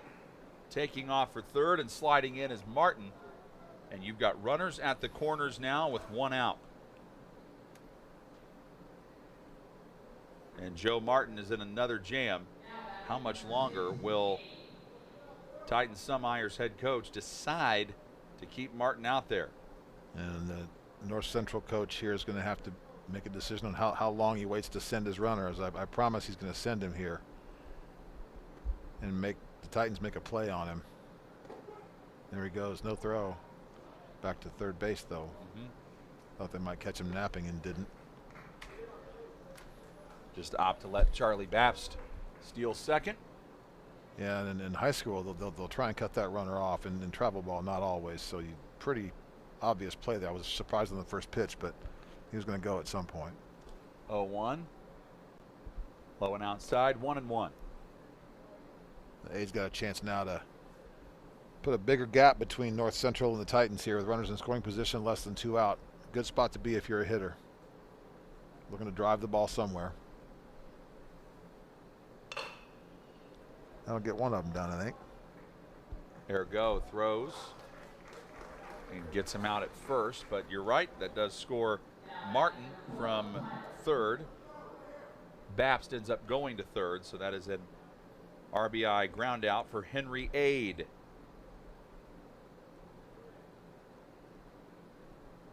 Drives home another run to make it 4-1 Cyclones.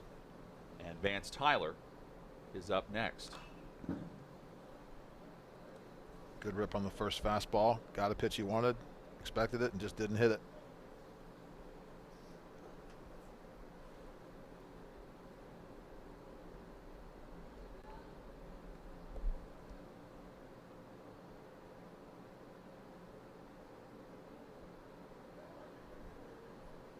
The count is 0-1. The one base runner is Babst on third base,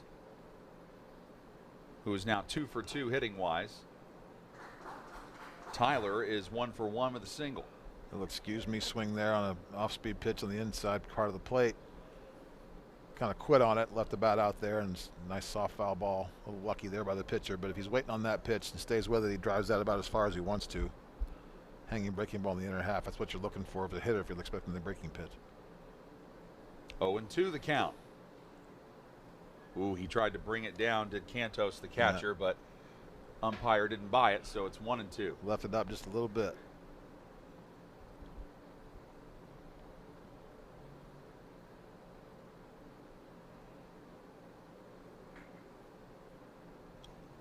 One-two offering, stayed away from it. 2-2. And now he's come back with 3 straight off-speed pitches. I wonder if he'll stay with the off-speed again or come back with a fastball and sort of change the level. The fastball down here, he might get him.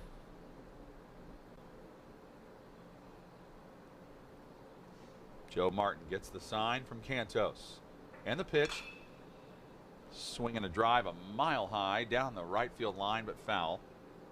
Right into the beer garden.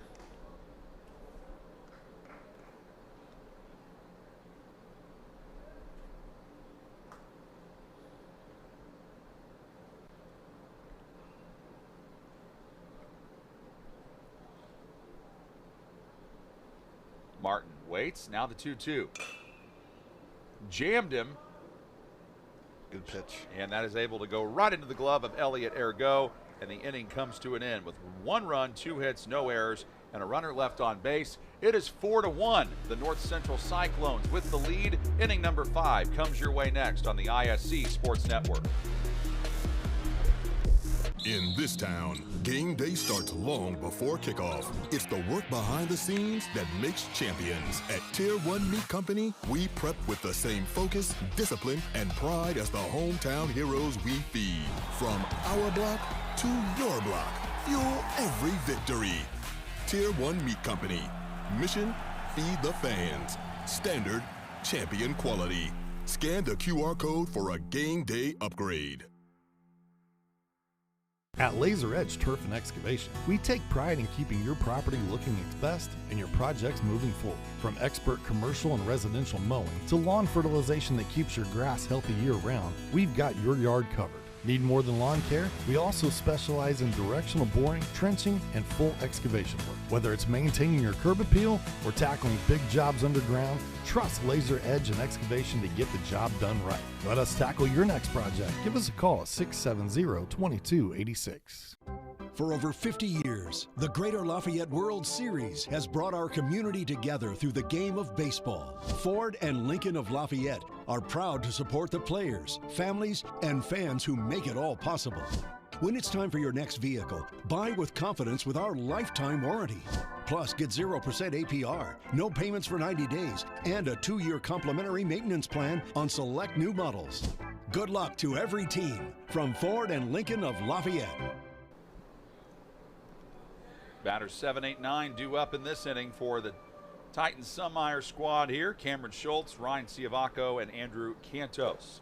It is 4-1, the Cyclones with the advantage, and a strike thrown by Hutch Martin. So Martin is the second pitcher utilized by the Cyclones in this game. And he had the ball for less than a second, and the umpire gave him play ball before he threw it. He's ready to go. I really, really, again, I know I'm beating a dead horse here, but I love that about North Central's pitchers.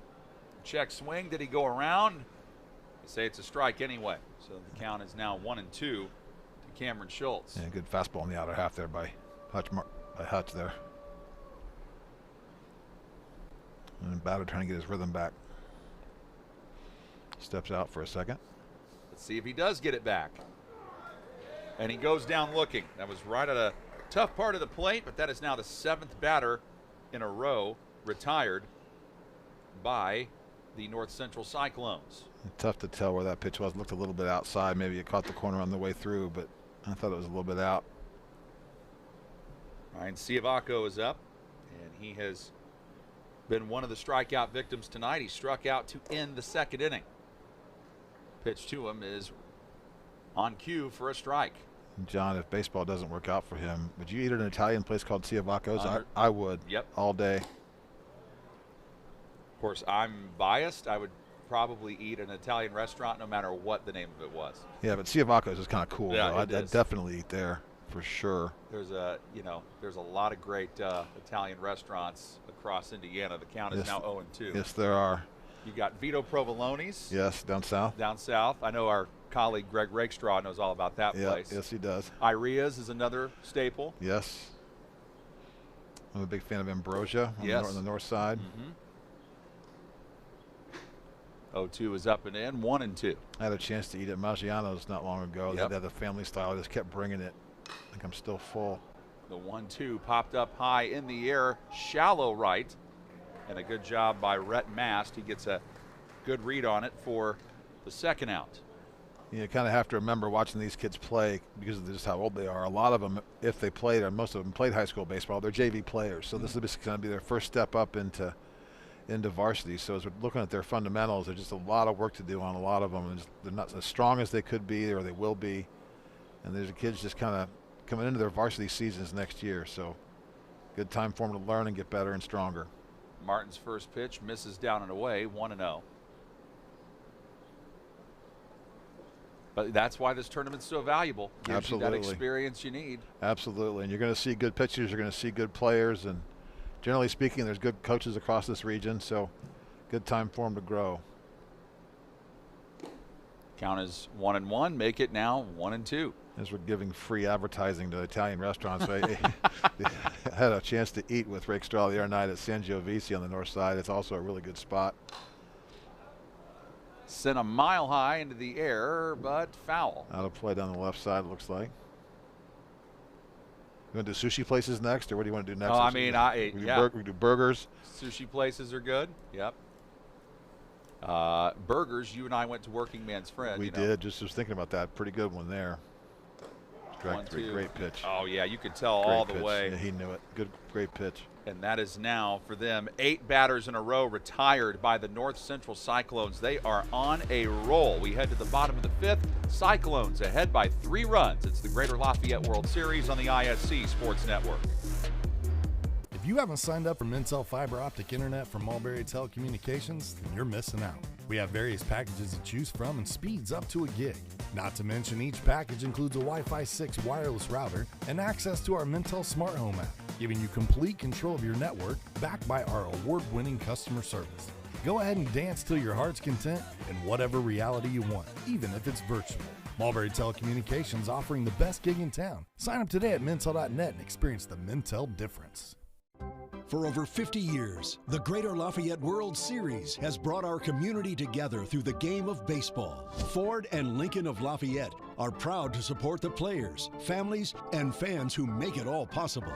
When it's time for your next vehicle, buy with confidence with our lifetime warranty. Plus, get 0% APR, no payments for 90 days, and a 2-year complimentary maintenance plan on select new models. Good luck to every team from Ford and Lincoln of Lafayette. The Willow Creek Barn has been voted the best of weddings on the Knot for 4 years running. The Willow Creek Barn has earned its reputation for a reason. With breathtaking grounds, a stunning barn, and a staff that goes above and beyond, making sure that every detail is perfect, your wedding day will be seamless, joyful, and unforgettable. From the first look to the last dance, your happily ever after starts here. To book your dream wedding, visit thewillowcreekbarn.com.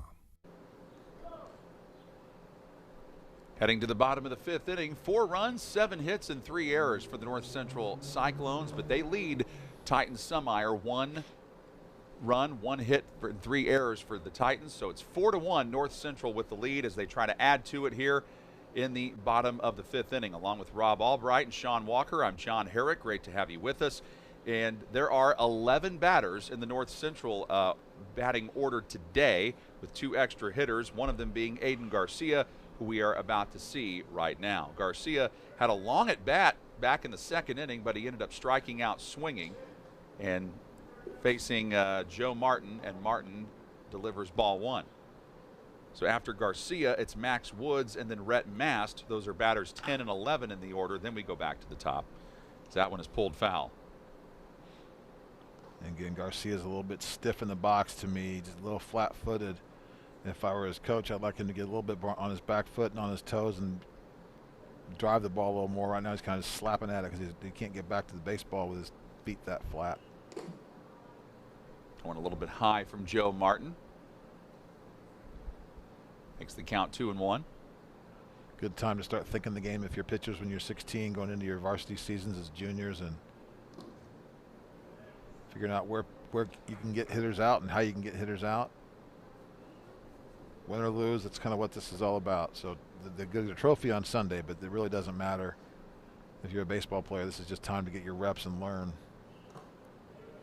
Count was 2-2, and now Garcia strikes out for the 2nd time today. So Joe Martin with 4 strikeouts, but it should be mentioned, those have come against 2 batters. 2 strikeouts against Melenkopf, 2 against Garcia. So yeah, Garcia again just flat and just all hands, no lower half. So it's something he can learn from.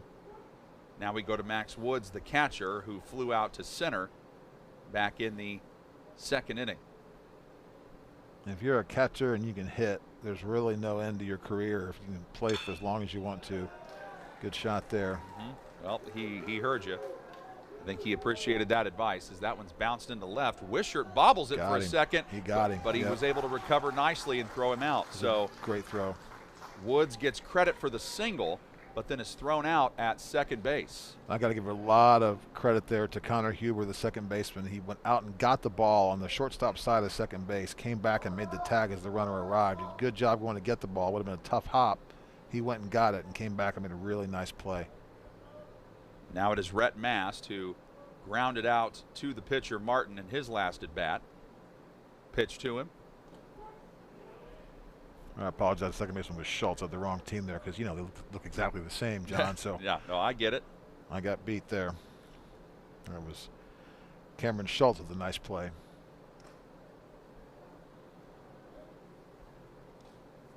Mast trying to get comfortable. Count to him is 1-1.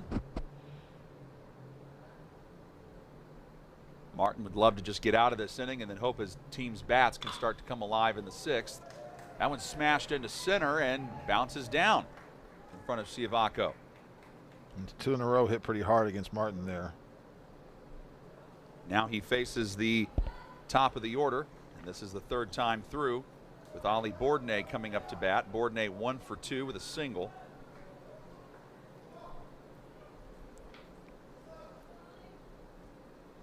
So they're from Francisville, Indiana? Uh-huh.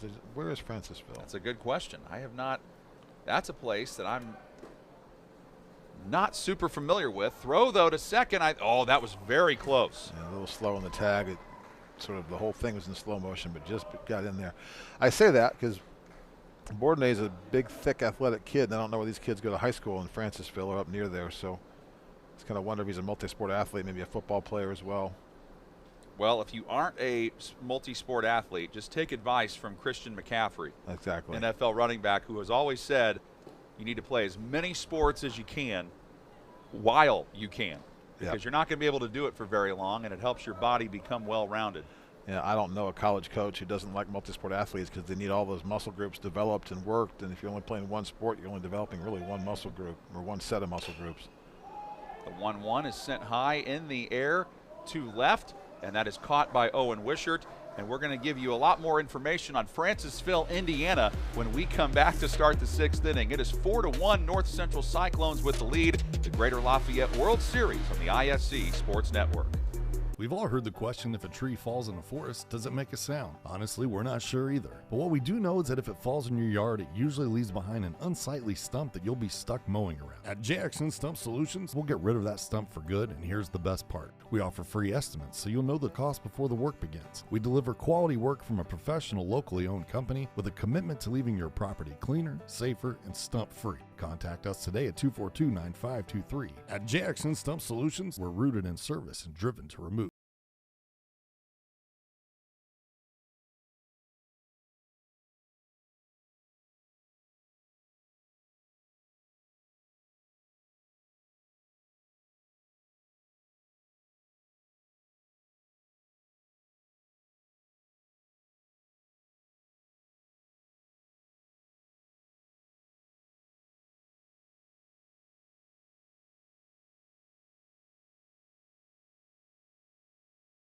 Of Clinton County is committed to reduce the risk factors contributing to chronic disease, including health disparities by decreasing stigma and encouraging positive changes.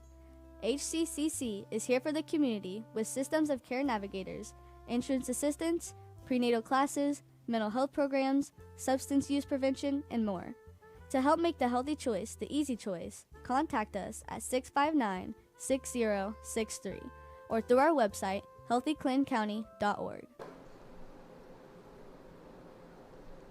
Time is running out for Titan Sunmeyer. They trail the North Central Cyclones 4-1 here. Greater Lafayette World Series 16 and under matchup at Loeb Stadium. Joe Martin is supposed to be due up first, the pitcher who is batting 10th in the order because they have one extra hitter. Then after that, we go back to the top for the second time through. And before the break, we were talking about where Francisville, Indiana is. That's where the North Central Cyclones hail from. And ball one is thrown. And town of Francisville is in Pulaski County, population of only 852. But I love its motto. Its motto is a small town with a big heart. I love that. That's pretty awesome. I feel like we're Harry Carey come back ending later with just trivia. Remember he used to do like names spelled backwards? Yes. Oh, we found out Andre Dawson's name spelled backwards is Nosewad. Yeah. I hadn't even thought about that. That's pretty good. Harry Carey was one of a kind. My favorite story, that they were playing, the Cubs were playing the Montreal Expos one time, and not to tell stories during this kid's game or take their time, but I came home from school early one day at 2 o'clock, and I practiced about 3:30. And they were playing the Montreal Expos, and it started to rain in Indianapolis. So I got to watch the whole game, and in the third inning, from the Expos, up comes a guy named Wayne Krenchicki. So he comes up, and so Harry announces, "Oh, this is Wayne Krenchicki, the third baseman for the Expos." Just does this thing. Doesn't say a word for 3.5 innings, 2.5 innings. Comes back up in the 6th, and Steve Stone's done the entire broadcast. Harry hadn't said a word.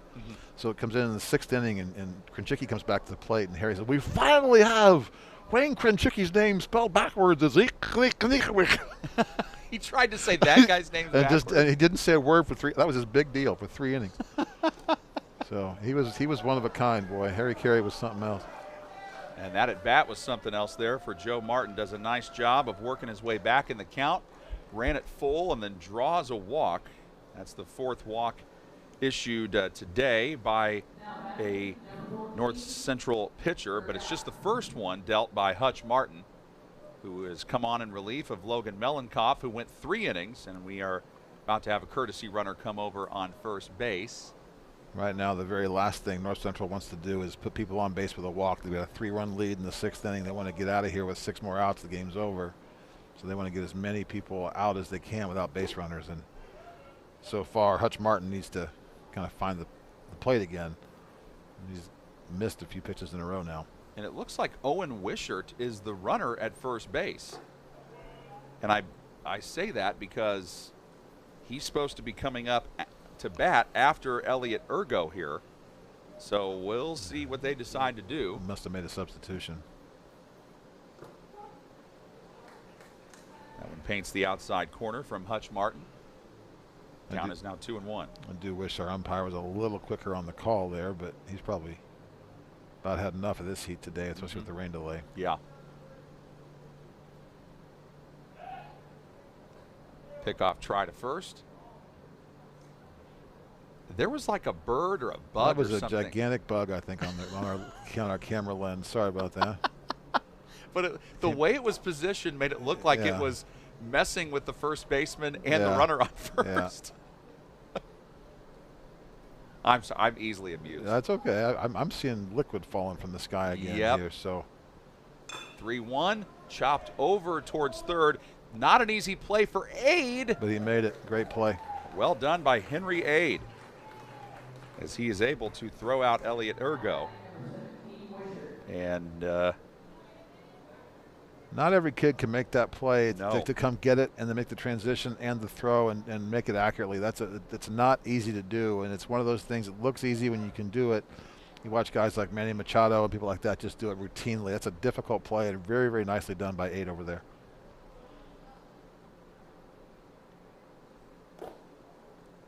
And so different hitter. This is where normally Wishart would be, but Wishart is now running, so it is Luke Jefferson. So Jefferson with his first at bat here in this contest. Count evens up on him, 1-1.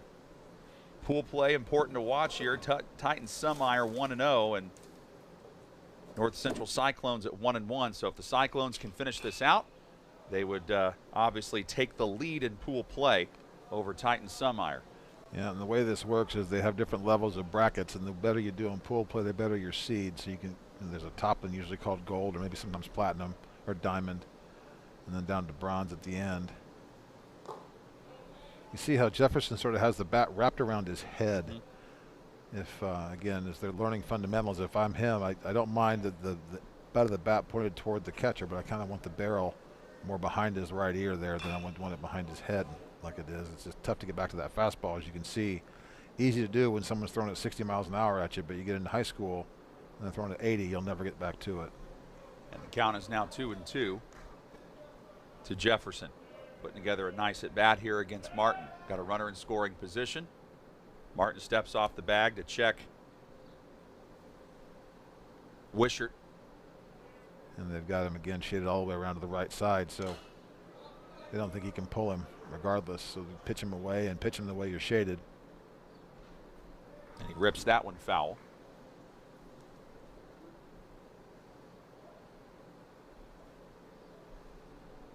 About an hour and a half into this game.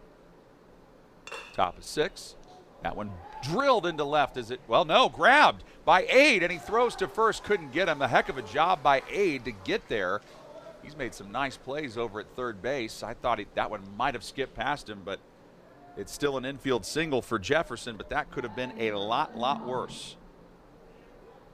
Had a little trouble picking the ball out of the glove when he dove to catch it there, and just didn't quite make the play in time. A really nice stop, and probably saved a run there, at least for now.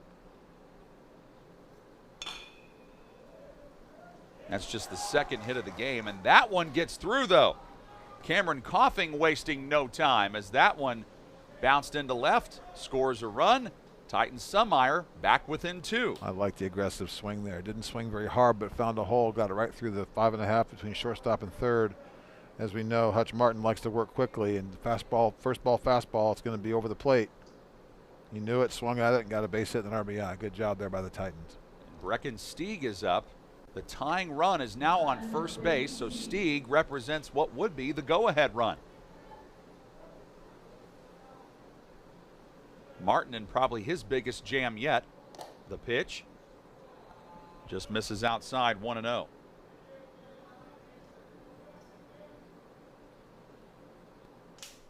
Well, the Cyclones had retired 8 batters in a row, but then a walk to Joe Martin ended that.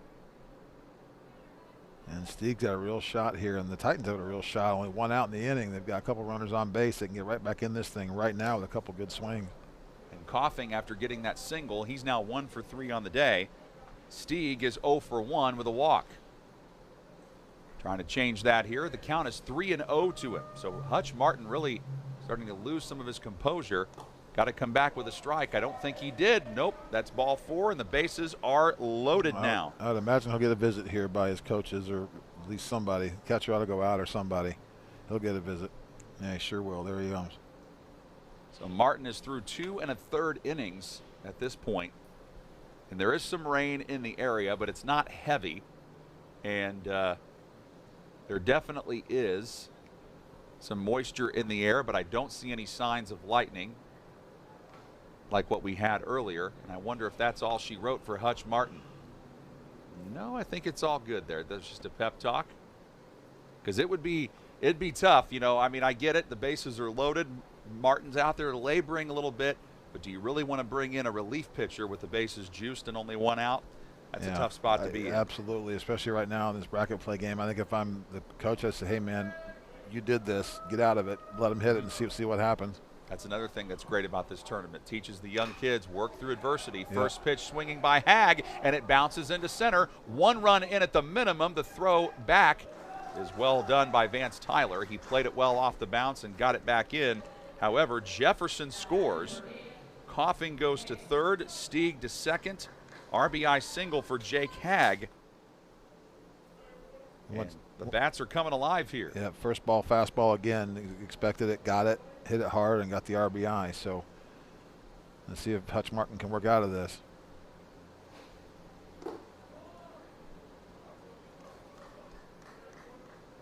And Andrew Etter is up. He's 0 for 1 with a walk. You're looking for a strikeout, pop-up, or double play right here if you're the Cyclones. Second time that Etter has faced Martin today, and he is ahead in the count, 1-0. So now it's time for the catcher to sort of think his way through this about what he wants to get out of this at bat. Doesn't want to give him anything to hit hard, so you want to just chopper foul by Etter. Now you've got him 1 and 2, so you really want to work hard to get the strikeout here or something that he can't hit hard. Something above his hands or on the lower half of the plate on the outer half too, and nothing in, nothing middle.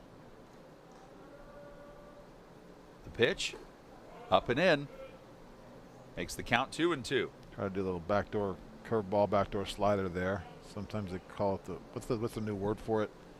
The not the slider, the begins with an S. Sinker? No. No, it's like the pitch I never had heard of until major leaguers. It's sort of a mixture of a curveball and a slider. I'll think of it. That one flown into left, and Etter is out.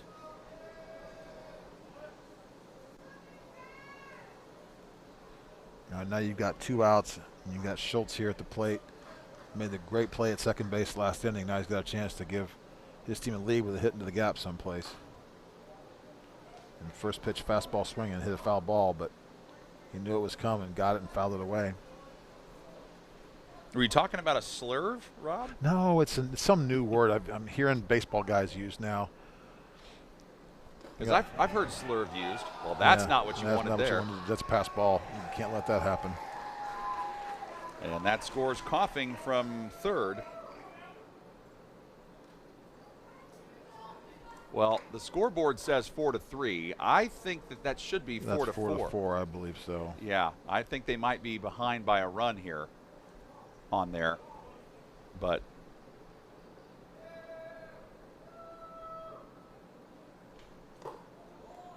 Cameron Schultz now with the count 2-0 to him. Cyclones have been hurt by 4 errors.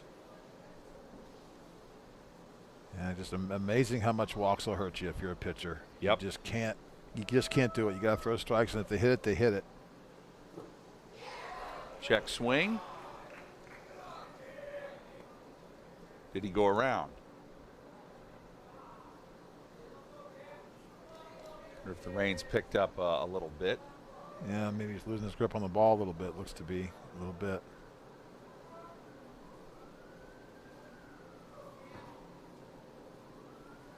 Well, a sweeper. They call it a sweeper. Sweeper. Okay. Yeah. And ball 4. Yeah, I think they got to go get him pretty soon here. He's just kind of lost. He had a really, really good couple of innings, and there comes the pitcher or the pitching coach or the coaches. And a new arm on the mound now for the Cyclones. Yep. And while they have the pitching change, we'll take a brief timeout. Greater Lafayette World Series on the ISC Sports Network. For over 50 years, the Greater Lafayette World Series has brought our community together through the game of baseball. Ford and Lincoln of Lafayette are proud to support the players, families, and fans who make it all possible. When it's time for your next vehicle, buy with confidence with our lifetime warranty. Plus, get 0% APR, no payments for 90 days, and a 2-year complimentary maintenance plan on select new models. Good luck to every team from Ford and Lincoln of Lafayette. The Willow Creek Barn has been voted the best of weddings on the knot for 4 years running. The Willow Creek Barn has earned its reputation for a reason. With breathtaking grounds, a stunning barn, and a staff that goes above and beyond, making sure that every detail is perfect, your wedding day will be seamless, joyful, and unforgettable. From the first look to the last dance, your happily ever after starts here. To book your dream wedding, visit thewillowcreekbarn.com. Frankfurt Eagles 976, serving with the community since 1905. With over 900 members locally, Frankfurt Eagles offers something for everyone. Golf leagues, bingo, concerts, kid parties, cookouts, and more. For more information on who we are and what we do, visit FOE.com or stop by Frankfurt Eagles at 408 North Main Street, Frankfurt, Indiana. All right, so we are back here at the Greater Lafayette World Series. We think it's 4-4. It should be tied. That one 5-4. If you get one of the gap here, it's going to be 6-4. There's 7-4 coming. It's going to be a stand-up triple. Beautiful swing, got it in the gap. In that big old outfield. The base is clearing. I think we're 7-4 now. Titans bleeding. Yep, I think you're right. But then again, I know what we think. It's just a matter of what the. Hey, look, they agree with us. They finally do. They got it on there. 7-4. Well, we have 7-4, but they have 6-4. Oh yeah, you're right. So I don't know. I think it's 7-4. No, look, I'm smart enough to know when Sean Walker's right. I'm not questioning that. I've not seen Sean Walker be wrong yet, and there's an error that just got him at first base. That was an important run to save. I think we got 6-4 though. Middle of the 6th, Titans are winning, I think. Yep, what a turnaround there. The Titans completely turned the tables in the top of the 6th, and they now lead the North Central Cyclones. More when we come back for the bottom of the 6th next on the ISC Sports Network. In this town, game day starts long before kickoff. It's the work behind the scenes that makes champions. At Tier 1 Meat Company, we prep with the same focus, discipline, and pride as the hometown heroes we feed. From our block to your block, fuel every victory. Tier 1 Meat Company. Mission, feed the fans. Standard, champion quality. Scan the QR code for a game day upgrade. At Laser Edge Turf and Excavation, we take pride in keeping your property looking its best and your projects moving forward. From expert commercial and residential mowing to lawn fertilization that keeps your grass healthy year-round, we've got your yard covered. Need more than lawn care? We also specialize in directional boring, trenching, and full excavation work. Whether it's maintaining your curb appeal or tackling big jobs underground, trust Laser Edge and Excavation to get the job done right. Let us tackle your next project. Give us a call at 670-2286. For over 50 years, the Greater Lafayette World Series has brought our community together through the game of baseball. Ford and Lincoln of Lafayette are proud to support the players, families, and fans who make it all possible.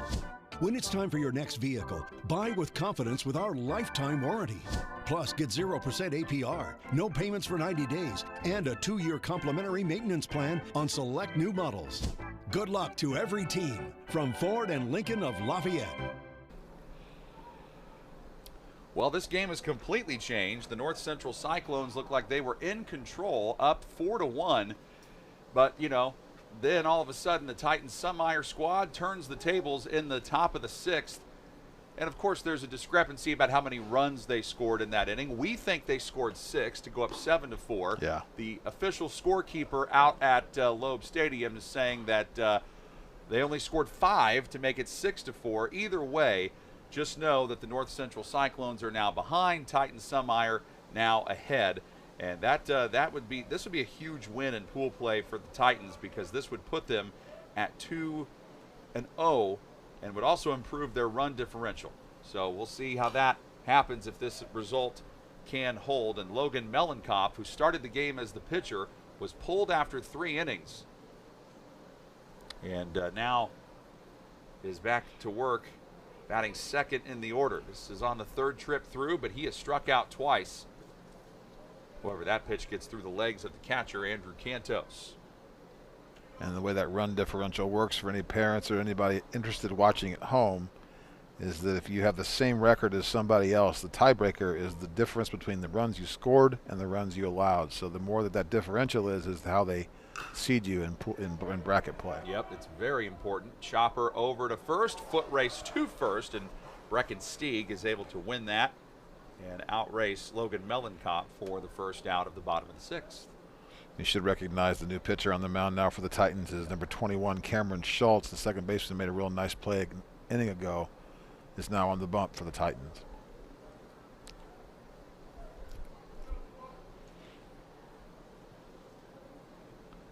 Number 5, Tate Lehman now for the Cyclones. He's 0 for 2. He's grounded once out and then another time into a fielder's choice. Takes a fastball in her half for a strike on the first pitch. He's 0-1. Schultz delivers that one outside. Tried to find the outside corner and missed. A little Harry Doyle reference for the day right there. Yes, 100%. Anytime Major League is on TV, how can you not finish it? Just a bit outside. He tried the corner and missed. So Joe Martin with 4 strikeouts, 1 walk. He did end up allowing 4 runs.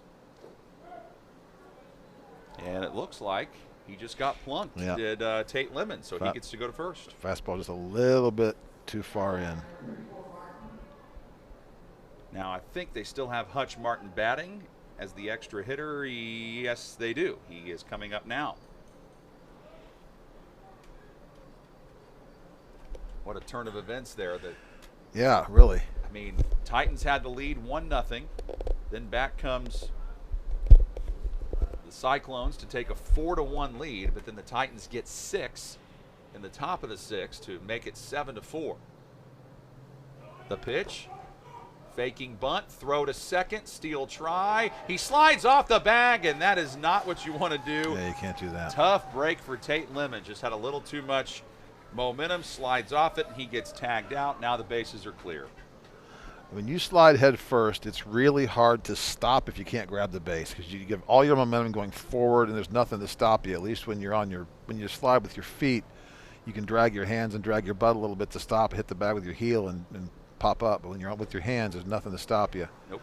Especially when you're built like that, big, thick athlete. There's not a lot to stop you. So, especially when it's a little bit wet on good dirt.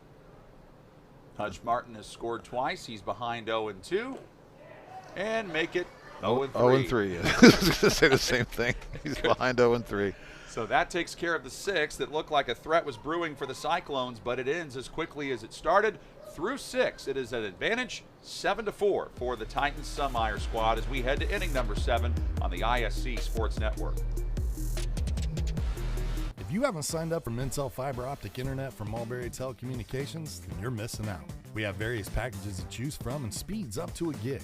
Not to mention each package includes a Wi-Fi 6 wireless router and access to our Mintel Smart Home app, giving you complete control of your network backed by our award-winning customer service.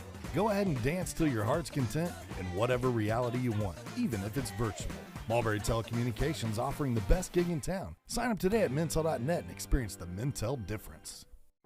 For over 50 years, the Greater Lafayette World Series has brought our community together through the game of baseball. Ford and Lincoln of Lafayette are proud to support the players, families, and fans who make it all possible. When it's time for your next vehicle, buy with confidence with our lifetime warranty. Plus, get 0% APR, no payments for 90 days, and a 2-year complimentary maintenance plan on select new models. Good luck to every team from Ford and Lincoln of Lafayette. The Willow Creek Barn has been voted the best of weddings on the Knot for 4 years running. The Willow Creek Barn has earned its reputation for a reason.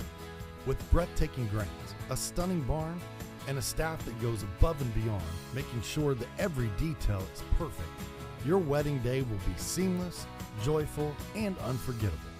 From the first look to the last dance, your happily ever after starts here. To book your dream wedding, visit thewillowcreekbarn.com. They fixed it. For those of you watching at home wondering if the score discrepancy was settled, it is. We at the ISC Sports Network were correct. Our technical director, Sean Walker, all over it as usual, as were Rob and I. 7-4 is the lead for the Titans as we go to the top of the 7th, and the Titans have a chance to add some insurance runs here. Joe Martin up to bat. He was the one who started everything off in that inning, but he check swings this one, and it goes off of the chest of Connor Huber at short and into the outfield. Now, it'll be interesting to see how they rule this. That's an error all day long. That's an error. I agree with that, because if it was a line drive that was like a frozen rope, it would have been harder for him to get. But because it was such a blooper and a check swing. Yeah, just take it on the first top. You can get that. He couldn't make up his mind. But as I'm thinking back to the score of the game, of course, the Muppets up here in the balcony are right. You know, just never wrong about anything. So up here making our comments. Now we go back to the top of the order. 4th time through, Elliot Ergo to the plate.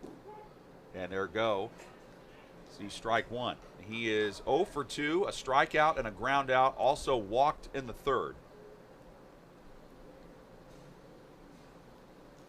And nearly got hit by that pitch, and it goes through the legs of Max Woods.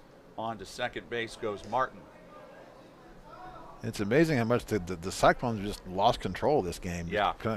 They had total control of it 20 minutes ago, and all of a sudden now they're down 3 with a runner on second base, nobody out, and you're throwing it between the wicket of the batter. So.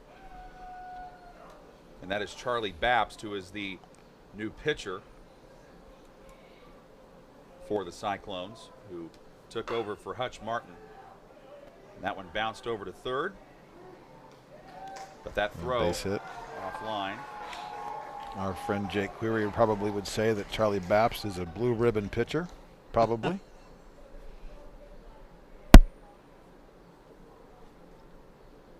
I hope you got that or something. I sure did. And if you didn't, that is exactly what Jake Query would say. I know. That's Jake Queryism if I've ever heard it. Yeah, we listen to him enough and know him enough that'd be especially on a day like this. Double steal try possibly? No, they just had the runner go from first.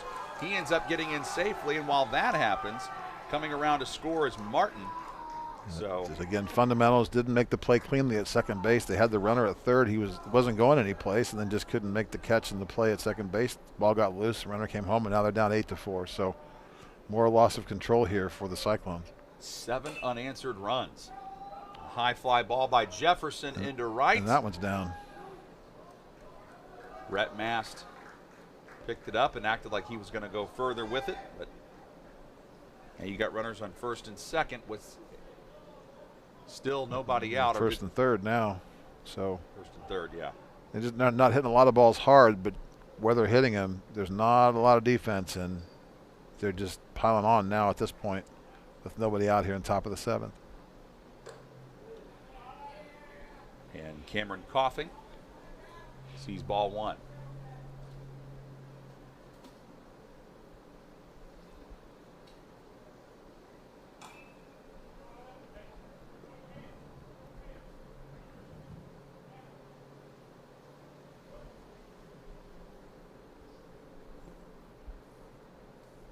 It's a shame if this result continues.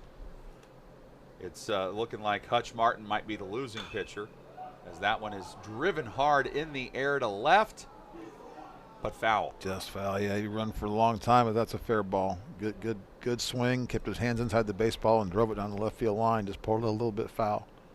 And you feel for Logan Melenkopf, who, unfortunately for him, is going to get a no decision, who started off the day going the first 3 innings and giving up just 1 hit and 1 run. He had 6 strikeouts and 3 walks. Throw to first. Just back in time. Didn't goes quite Jefferson. get him. Yeah, I think they're saving him for bracket play over the weekend. I think 3 innings today is probably enough, and just got him some work. But he'll have an opportunity to come back and throw tomorrow and Sunday for sure.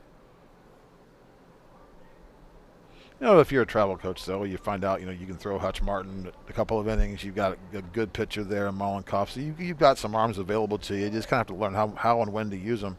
Right. And that's, again, something that not only players are learning, but coaches, too. These kids are travel kids from, I think you can only have a max of 3 per high school on each of these teams, so these coaches don't know these kids very well. Breaking ball. That tag might have gotten down, though. Still waiting on a ruling. They say he's safe. I don't think he got back to him, I think he was trying to come back toward the base and didn't get him, and slid to the inside of the bag, and the tag never got down. Again, he slid past the base, though. But the dive trying to get him wasn't available to go back and get him after he passed the base. So Jefferson ends up stealing a base. Second and third now with 2 outs.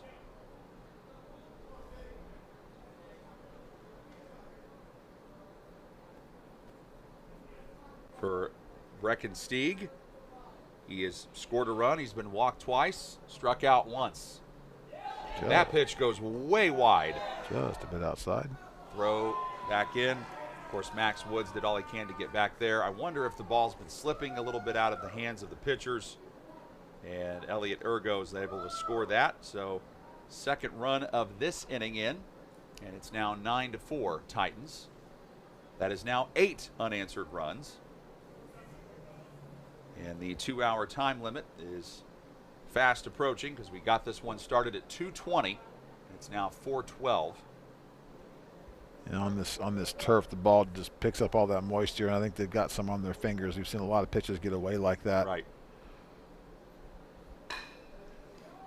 And Coughing sends that one over to third, bouncing by Aid. That's a great play. Aid has made some really good plays over there.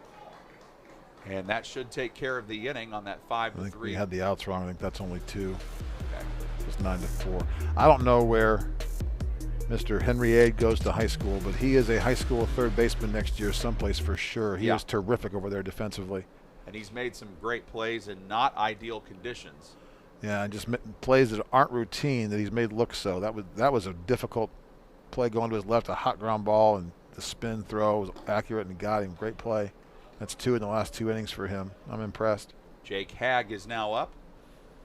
And Hagg is 1 for 3 in this game with a single and a run scored. Count is now 1-1 to him.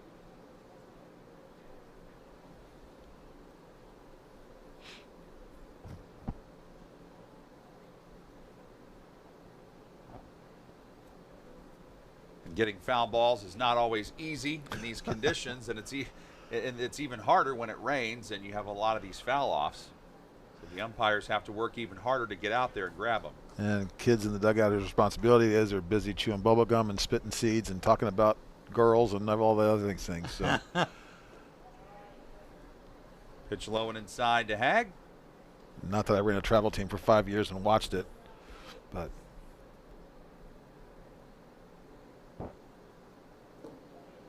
This is a game that has had 13 combined runs, 15 combined hits, and 9 combined errors. And 2 hit batters. And an appearance from Siri in the background. Yeah, that would be my fault. I thought I had everything turned down. Apparently I didn't have Siri turned down. So everybody knows my phone battery is now fully charged. So now that we know that, we'll take it off the charger and I'll apologize again. I thought I had everything turned off. That is a neat charger that you have, though. Yeah, it works just kind of. It's a wireless charger, so you plug it in and charge it, and you set the phone on top of it, and you just it's a good portable thing to take to games like this when I'm not around a cord. Especially I've got a port that doesn't work very well, so this has kind of become my method of charging my phone. I'm sure it's probably long term not good for it, but. Well, it's sort of funny that you mentioned Henry Ade, because now Henry Ade is the next pitcher. So somebody else will have to take his spot over at third while he warms up, and it's good to see that spaceship that Rob has now charged his phone. Yes. So it's nice and heavy too. It's got a good girth to it. So Henry Ade can throw the ball harder. We know that. So my guess is he's also a weekend pitcher for the Cyclones. So between him and Malenkoff and Martin, they've got at least 3 guys who know can throw strikes and throw hard. So we'll see how he does here. Just to probably get him a little bit of work and used to the weekend. Big athletic kid. And this was a game where I think before the 6th inning, the Titans had just 1 hit on the day. And everything changed in the 6th when they got 6 runs and then tacked on 2 more in the 7th, and now they lead it 9-4 and are on the doorstep of a victory. So I believe we're going to hit the 2-hour time limit in this 7th inning before North Central even gets a chance to bat. So if you are the Cyclones, you've got to get out of this inning in the fastest way possible. Absolutely. Hope that you can get to the bottom of the 7th and then get the bats going. My crack research staff has turned up that Henry Ade is a Lafayette Harrison student. Plays football and baseball for Harrison, so we'll be watching him this fall. Yeah. Upcoming junior to be. By the way, if you miss any part of these Greater Lafayette World Series baseball games, just head on over to our ISC Sports Network app, or you can always follow us on X. That's a great place to look us up. And if you miss the game, you can always watch the replay. So that's definitely an option there for you. And now we've got Andrew Etter up, and he's 0 for 2 with a walk. He has grounded out and flown out to left, and he drives the first pitch foul, 0-1. I think if I'm Henry Ade here, it's just fastball, fastball, fastball, get on the bench and go hit and see what you can do in the bottom of the 7th. I'm not sure I'd mess around with curveballs right here if I'm him. Kick in the fire. He's down the heart of the plate. Of course, he does throw a little slider right there and right over the middle. So spit in my eye right there, Mr. Ade. I was on your side till right there. And the 0-2 runner goes down and away, ball 1, and Max Woods just wisely says, let it get out of there. Yeah, Ade's just kind of giving him the bases. He's just trying to throw strikes and get on the bench and get out of here and let him go hit. That might not be enough time. They might have run out, because we're getting right up on 4:20. Do they have that rule where you start the inning? Well, we might get to that, as that one was hit back over and lined to Ade, and Ade is able to make the catch between his legs, right? Between his legs. What an insane play that was by Henry Ade, and he allows his team to stay alive and go to the bottom of the 7th, and they trail it 9-4 against the Titans Summeyer squad. Greater Lafayette World Series on the ISC Sports Network. Avis, we try harder play of the day right there. We've all heard the question, if a tree falls in a forest, does it make a sound? Honestly, we're not sure either. But what we do know is that if it falls in your yard, it usually leaves behind an unsightly stump that you'll be stuck mowing around. At JXN Stump Solutions, we'll get rid of that stump for good, and here's the best part. We offer free estimates, so you'll know the cost before the work begins. We deliver quality work from a professional, locally owned company with a commitment to leaving your property cleaner, safer, and stump-free. Contact us today at 242-9523. At JXN Stump Solutions, we're rooted in service and driven to remove. Me.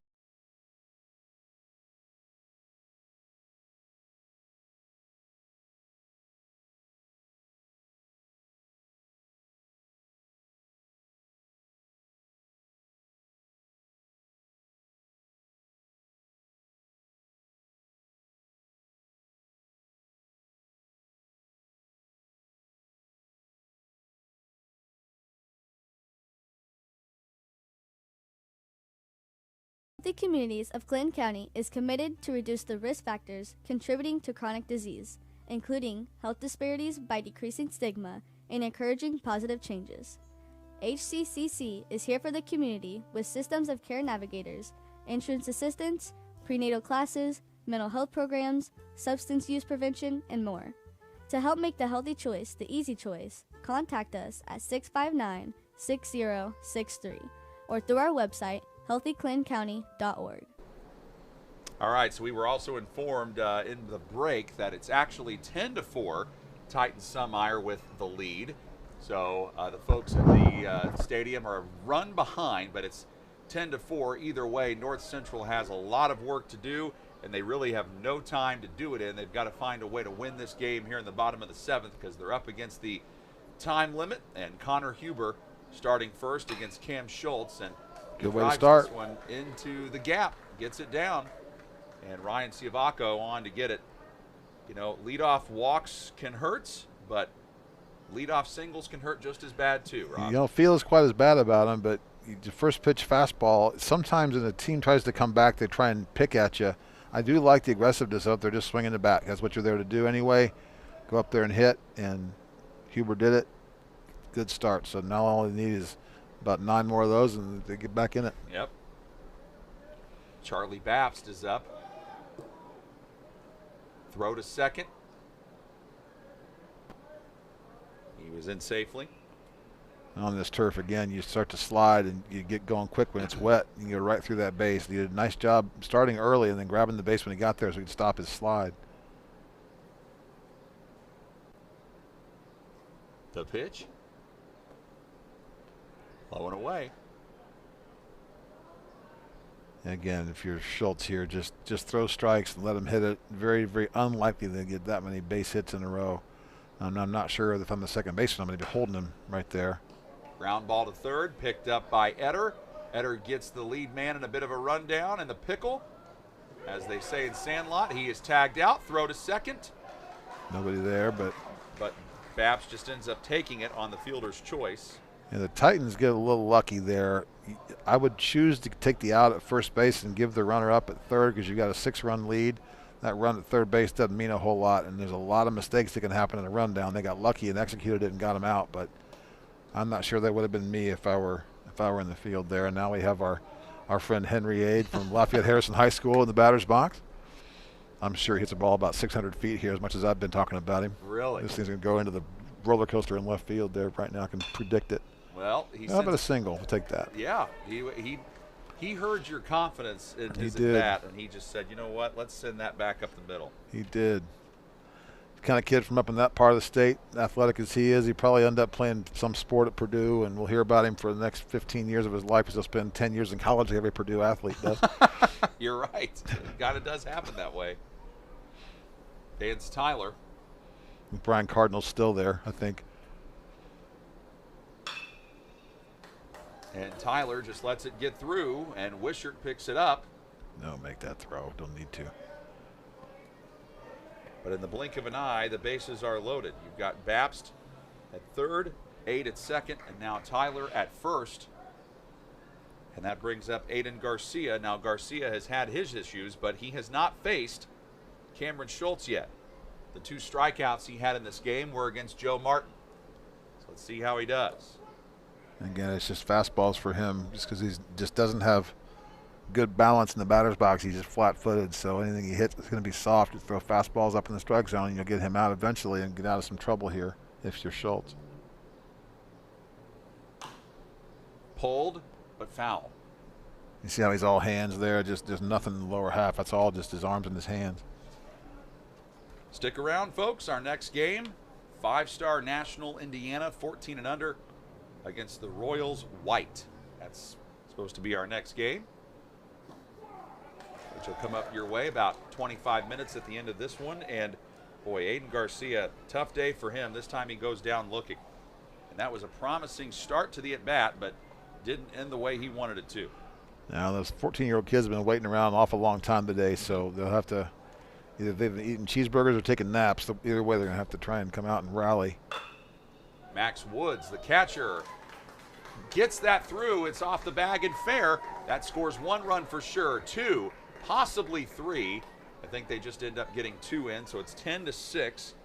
Max Woods with a nice RBI double that time to drive home 2.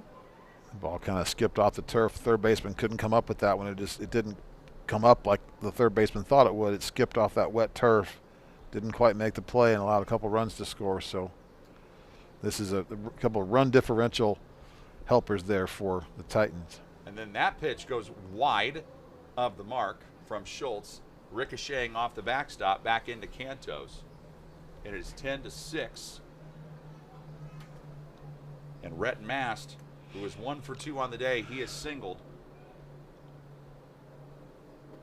So the Cyclones making this interesting. It's been a bizarre game. They fell behind 1-0, then jumped ahead 4-1, relinquished the lead in the 6th. They've been facing an uphill battle ever since. Jammed, popped up into the outfield. Not an easy play, but Siabako able to come over and grab it, and that takes care of the ball game as the Titans-Summeyer team comes from behind and they knock off the North Central Cyclones 10-6, and North Central drops to 1-2 in pool play. Titans-Summeyer improves to 2-0 in pool play, and they are in a great position to head out through the rest of this tournament. That wraps up this game at the Greater Lafayette World Series. We just want to say thank you to our sponsors, Ford of Lafayette, Fraternal Order of Eagles, RME Insurance, Ozit Pizza, Toyota Susho America, and Walt's Other Pub for making this tournament possible. We'll be back with you in about 25 minutes for our next game, which features 5-star National Indiana against the Royals white team. That's a 14 and under matchup coming your way in less than a half hour. You've been watching the Greater Lafayette World Series on the ISC Sports Network. For over 50 years, the Greater Lafayette World Series has brought our community together through the game of baseball. Ford and Lincoln of Lafayette are proud to support the players, families, and fans who make it all possible. When it's time for your next vehicle, buy with confidence with our lifetime warranty. Plus, get 0% APR, no payments for 90 days, and a 2-year complimentary maintenance plan on select new models. Good luck to every team from Ford and Lincoln of Lafayette.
We continue our coverage from the Greater Lafayette World Series at Loeb Stadium in Lafayette, Indiana. Great to have you with us. I'm John Herrick along with Rob Albright.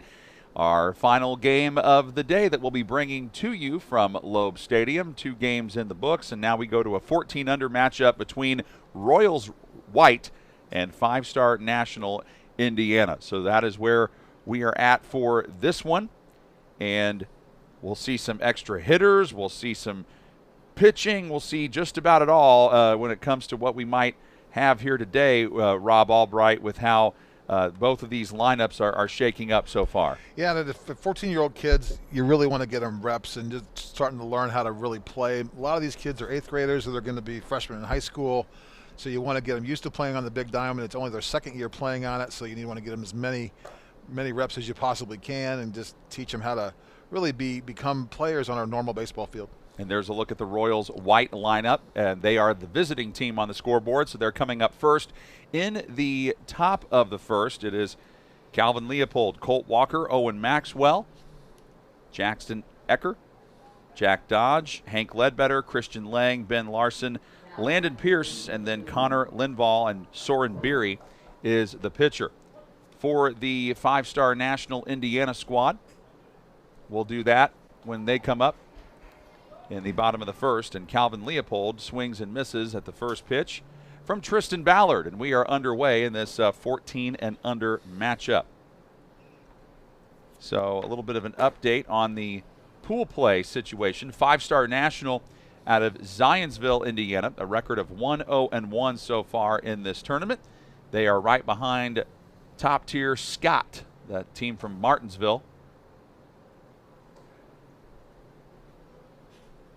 Count is now 2-1. And for Royals White, they are right behind 5-star National. They are 1-1. 5-star National 1-0-1, and that one sent high in the air to left. And Lincoln Reeves in left field is able to make the grab and get the out on Leopold. Pitcher on the hill for 5-star National is Tristan Ballard, bringing it pretty good for a 14-year-old kid. Gets his first out on a fly ball to left field around the plate. Real nicely on the first hitter. Colt Walker is next, playing shortstop.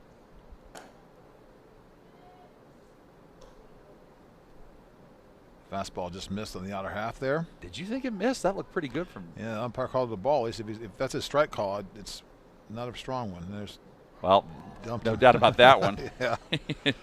Not much to call there. Hit by pitch, so Walker gets to take first base. I do have to say, though, I don't mind a kid trying to work hitters in at this age, because so many are afraid to do it and they take away half the plate. So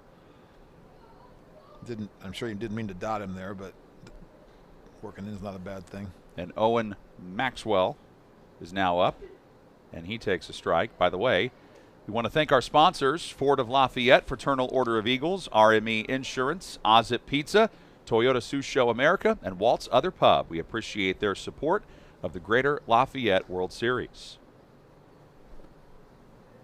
Count 0-1 to Maxwell. We've had some inclement weather move in today. Now it's just hot and muggy. We've had some pop-up showers and thunderstorms, but then again, really so is the whole state, it seems like. There's a sky-high fly ball into foul territory, and Colton Wildy, the third baseman, able to grab that. 2 down. And good job calling that. Took it early, made it his ball, and nice easy play for him. Good job there. And Jackson Ecker is the man who will try to keep the inning alive now for Royals White. Their run differential -6, 5-star National +8. Top tier 14 and under Scott well in position there in Pool A. They are with a run differential of +16, and they've only allowed 7 runs. But 5-star National has only allowed 4, but they've also played 1 less game than top tier. A 1-0 comes down and in. I do like how Ballard's kind of working all over the plate. Tried a couple different pitches so far, working quickly. Nice job holding the runner on, so good job learning so far for him. 2-0. Clips the outside corner.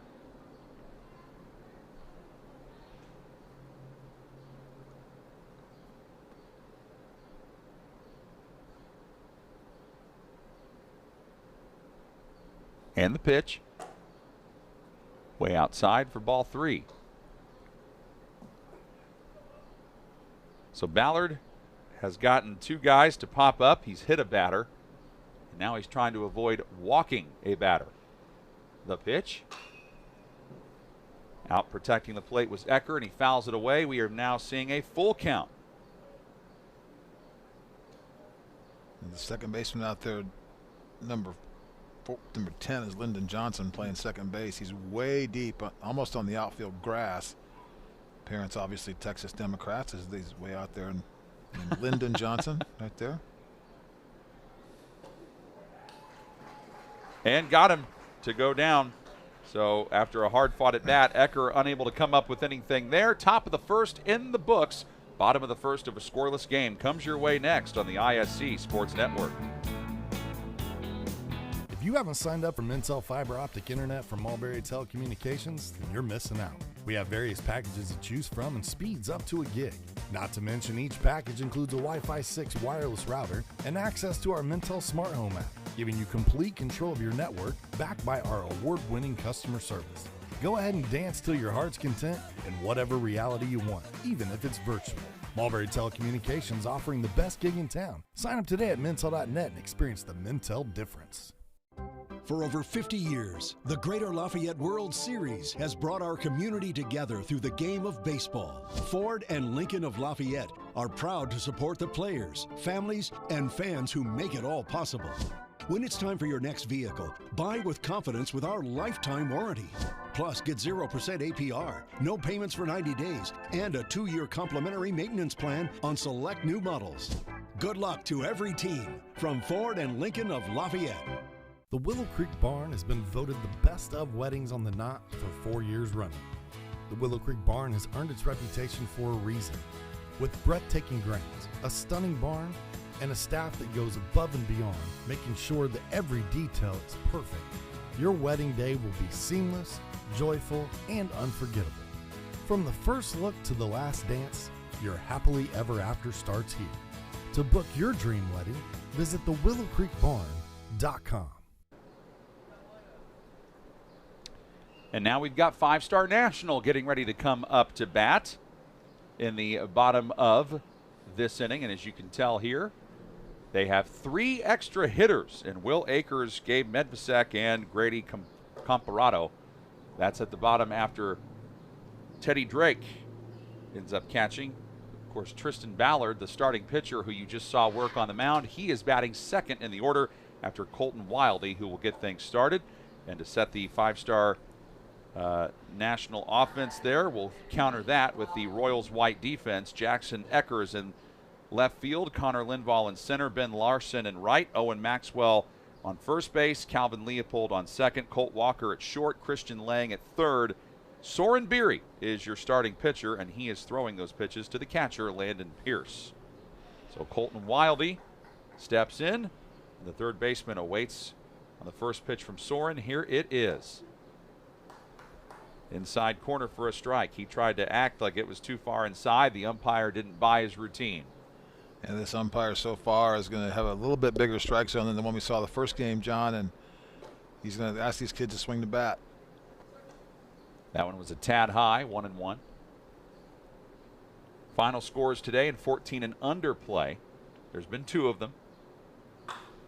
And that one's pulled down the line, just foul though.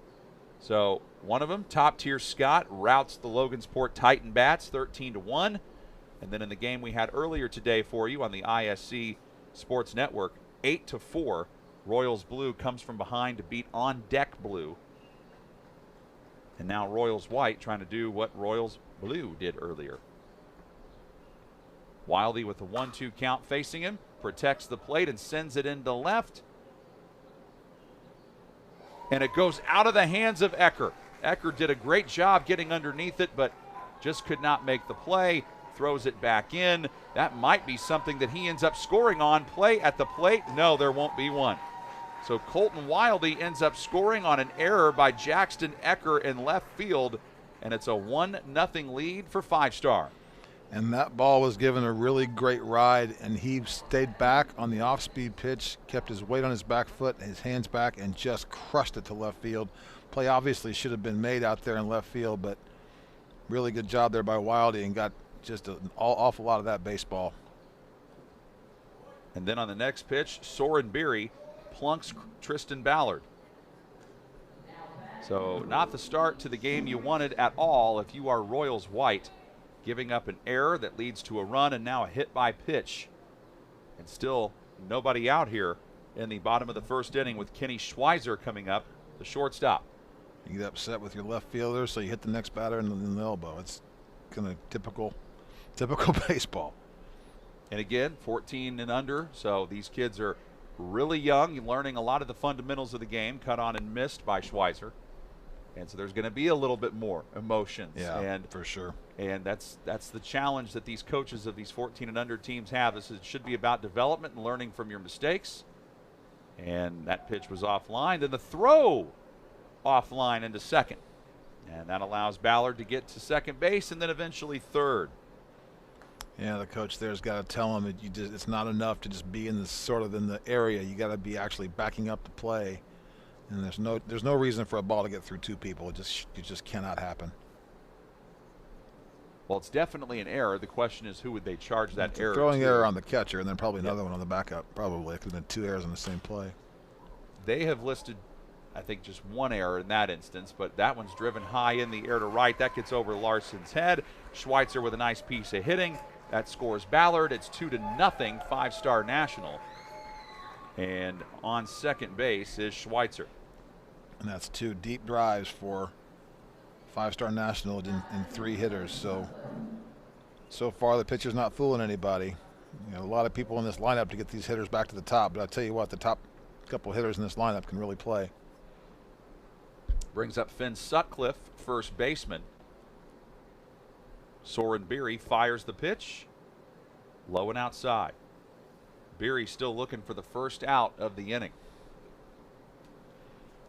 One thing I've noticed with 14 and under teams, sometimes it's difficult to get the first out. Once they get that first out, though, confidence level tends to rise.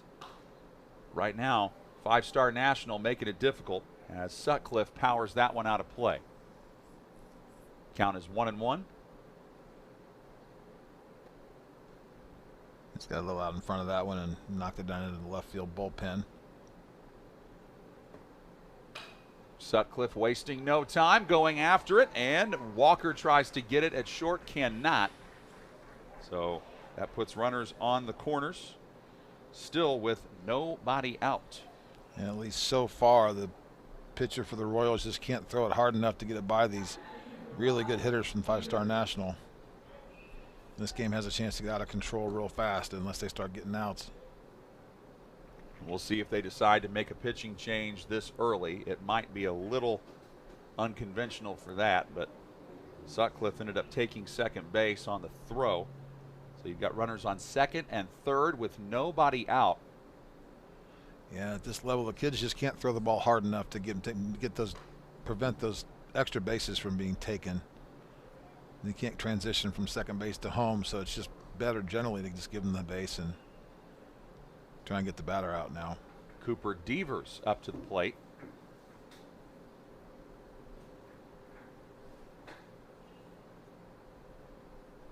Beery checks the sign, sets, fires in the air to right.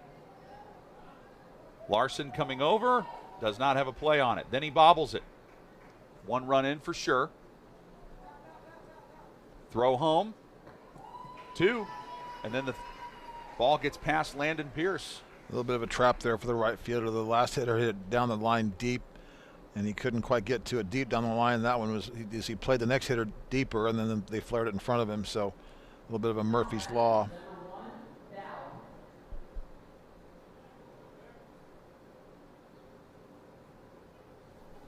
And there's still nobody out in the inning with Isaiah Dow coming up, or excuse me.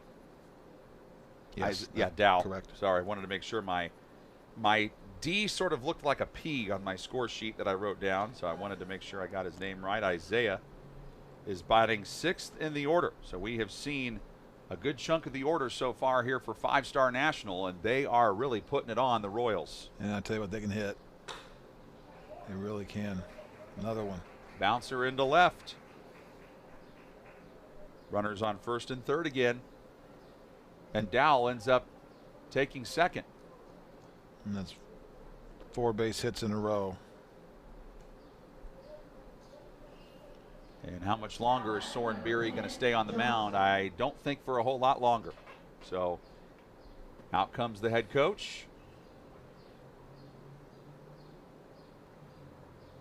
Yeah, he's making a move for sure, I think. I don't know. It doesn't look like there's a whole team on the mound.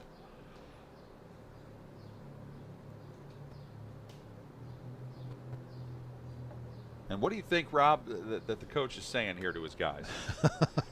Well, I think it would be something along the lines of, listen, we have to throw strikes, but he's going to do that. You guys have to help him. So we've had at least 2 balls in the outfield that should have been caught. Neither one was. We've got to help him out. He can't do this by himself would be my message right now. That wouldn't probably be that polite. And Beery staying out there.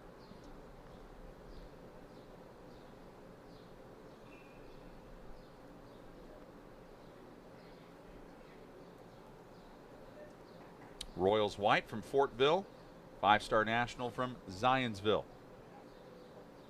Now we have Lyndon Johnson up to the plate. Runners on second and third, still nobody out. Johnson takes ball 1, and that gets away from Pierce. And that scores Devers. I'm pretty sure since you asked, the coach's message was, listen, throw a wild pitch here on this one and let another run score. Right. That's not what he said. Nope, I don't think you're I'm pretty sure preaching to the choir on that one.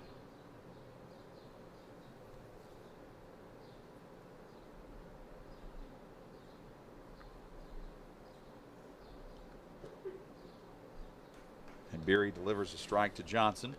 And not a great start. The first batter hits one almost to the warning track and the error in the left fielder, then a hit by pitch, then now 4 straight hits. So tough start here for the Royals for sure.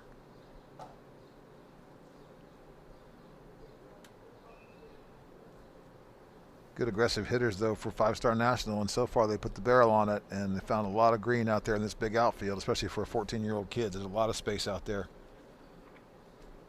And if you're pitching, you want to keep the ball down because it gets in the air in the outfield.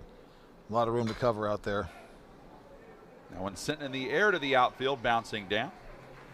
5th hit in a row, an RBI for Johnson.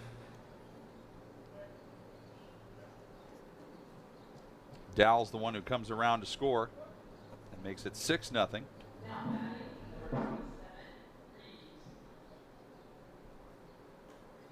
Six runs on 5 hits in this inning. Lincoln Reeves, batter number 8, up to the plate. Throw to first, and back in time goes Johnson. A lot of history students, obviously, from Zionsville. We have Lyndon Johnson followed by Lincoln in the lineup. So a lot of presidential scholars in Zionsville.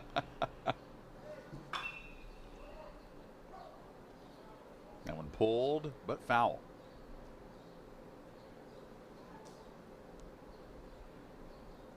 The other thing, too, you know, extra celebratory time of year for the presidents, since we just had our 250th anniversary of our country. For all of us.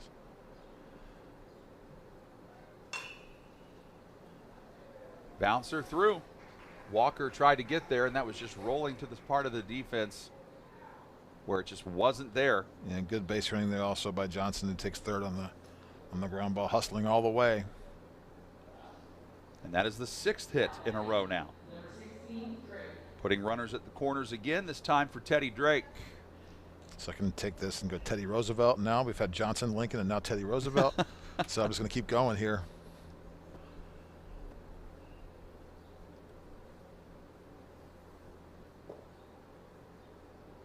Runner goes. Cut off. They try to get the lead runner at home, and they do. That was a nice little play there. Yeah, it's just a mistake there by the base runner, because they're not going to throw the runner out at second base, and what they called poach the shortstop in between second base and the pitcher's mound, and that's sort of an old trick you don't want to fall for if you're a player at this level. I guess that was Calvin Leopold who came in to make the play. So what is that, a 2-4-2 put out? 2-6-2, but yes. Okay, there you go. Yeah, yep. 2-6-2. You know, John, the old 2-6-2. Yeah, you see it so often. All the time. Reeves ends up taking second on that. Drake with a smash into left. This time the catch is made by Ecker. Didn't have to move much for that one, so he made the play. And now we've got our 3 extra hitters coming up. First of which is Will Akers for 5-star. So this would be William Howard Taft, correct? There you go. If we continue with our presidential. And the next one's going to be tough. Yeah. But maybe I'll just stop. Self-awareness is great. It's like Yeah, that's something I generally lack, but we'll take a little bit of it today. too far inside on that pitch, making it 1-0. Swing and a drive into left. Boy, Ecker has had a tough time out there bobbling it, but gets it back.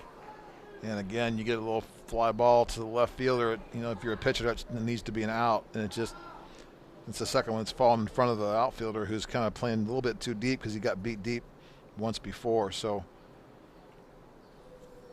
now we have 7 runs on 7 hits in the inning, the latest of which to score is Reeves. And now Gabe Medvesek stepping up.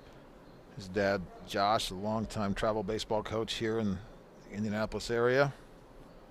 Good guy, good coach.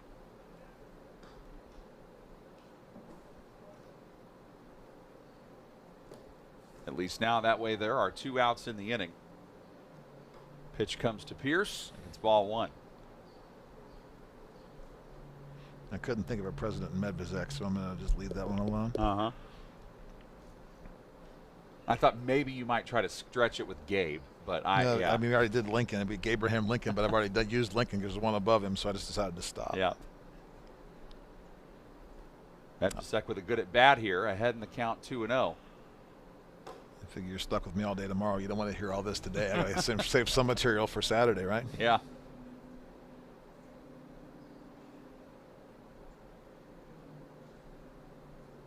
We're supposed to go on the air at 11:15 from Logansport. Indeed. 3-0, throw down to third. Got him. Got him. Great throw by Landon Pierce to catch Will Akers stealing there. That takes care of the inning. And finally, after 7 runs put in, the first inning comes to a close with 5-star National up big. It's the Greater Lafayette World Series on the ISC Sports Network. We've all heard the question, if a tree falls in a forest, does it make a sound? Honestly, we're not sure either. But what we do know is that if it falls in your yard, it usually leaves behind an unsightly stump that you'll be stuck mowing around. At JXN Stump Solutions, we'll get rid of that stump for good, and here's the best part. We offer free estimates, so you'll know the cost before the work begins. We deliver quality work from a professional, locally owned company with a commitment to leaving your property cleaner, safer, and stump-free. Contact us today at 242-9523. At JXN Stump Solutions, we're rooted in service and driven to remove.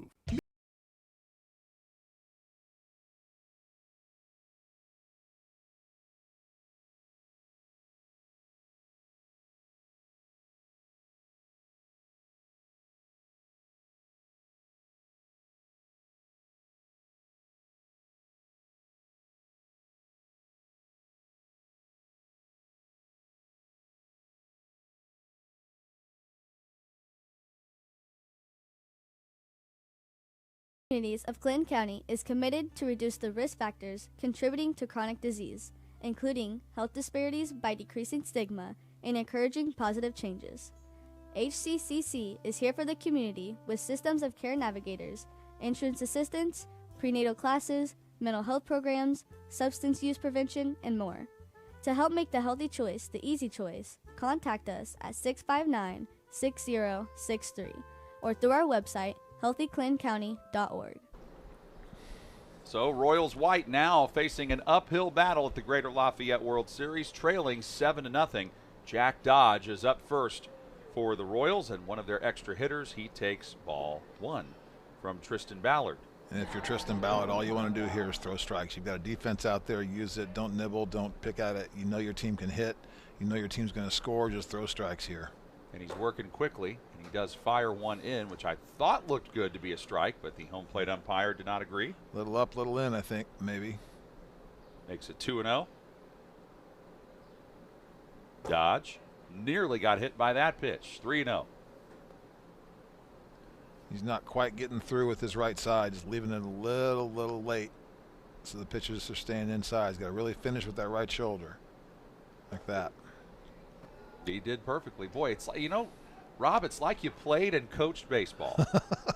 Once in a while. I do know what I'm watching. I mean, it's sort of, especially from this angle, you can just see everything, and never went across his body too much. It's just you stay in that little lane. You want to put just a little 3-foot lane for a pitcher to stay in, stay tight, sit down, and drive. It's what you teach them. You don't have to show me how strong your arm is. I already know, but you're going to pitch with your legs, not with your arm. Just let your arm follow your body. Hank Ledbetter is up, designated hitter. And also, it's not the way you want to start the inning, and then you give that a wild pitch, which allows Dodge to go to second. So you have a leadoff walk, then a wild pitch with nobody out. The last thing you want to do with a 7-0 lead is give the team that you're playing any signs of life. Any life at all. And you just got to throw strikes. If you're a coach, it just drives you nuts because there's no reason to do anything but just throw fastballs and let them hit it. You can locate a little bit in and out, but you don't have to do anything but nibble.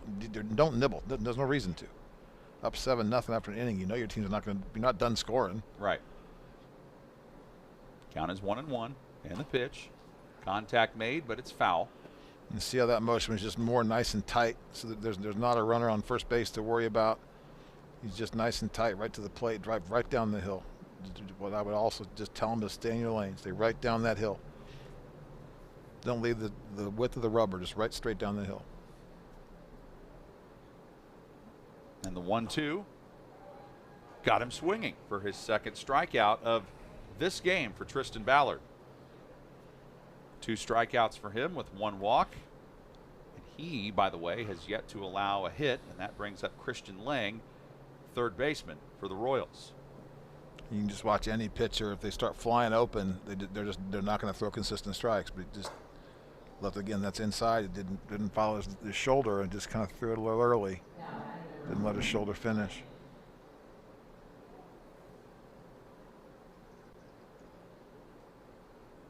Baseball and golf are 2 sports that remind you how important it is to use your entire body for maximum results. Not just your arms, not just your legs.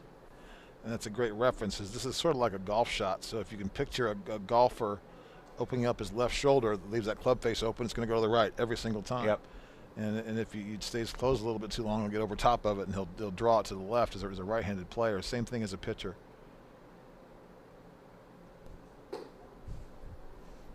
The 2-0 pitch is a little bit high and in, 3-0.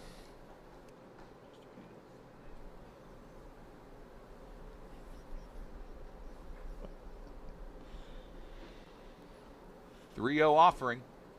Ball 4. So strikeout, walk, strikeout. That's been the pattern here for Tristan Ballard in the top of the second. Big reason why there's 2 runners on now for the Royals. And he just got to throw strikes. That's all he's got to do. His team's going to hit the ball. You've already seen that. So there's just no reason to be doing this for him. And if I were his coach, I'd be out there talking to him right now. There's no reason to nibble. You should be throwing the fastballs middle of the plate. Stop aiming it. Just be loose and throw the baseball over the plate. That's all you got to do. You don't want to let them back in the game. Don't do it. And that's his second wild pitch of the inning to Ben Larson. Larson playing right field, and this time takes a strike. And do you think, Rob, that it's a trend where a lot of these pitchers want to go to the outside and not really attack the inside as much? I think a lot of pitchers are afraid to throw in because they don't want to get hit hard, because kids this age don't hit the ball, generally speaking, to the opposite field as hard as they do when they pull it. And you're also afraid to hurt a kid. You don't throw it inside and hit a kid in the head. You don't want to do that either. So they try and nibble, and they're relief pitchers, and one of them, Francisco Cordero, was just really he carried that over from his childhood to his adulthood and didn't want to ever throw the inner half of the plate. Good closer, but would just always stick to the outside. So he can drive you crazy, but when he threw strikes, he was really good. Count is now 2-2 to Larson. He can get 2 runs home if he can get a base knock here. Unable to do so. Cut on and missed, and that walk strikeout pattern continues. Yeah, great job by Ballard. Tristan Ballard. Great job by Ballard there. Just the 8-hitter, just rear back and throw it. Let them hit it. If they hit it, they hit it. But just don't mess around here. Now you've got 2 outs. Get out of the inning with no runs, and you give yourself a really good chance to let your team really take the game over in the bottom half of the second. Landon Pierce is next.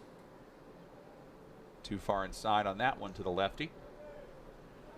You kind of see him thrown across his body just a little bit, and it's really hard to be consistent when you do that because your release point has to be perfect to throw strikes. I'd rather see him come over the top a little bit more and stay tight. Throws back to second. Oh, he got him!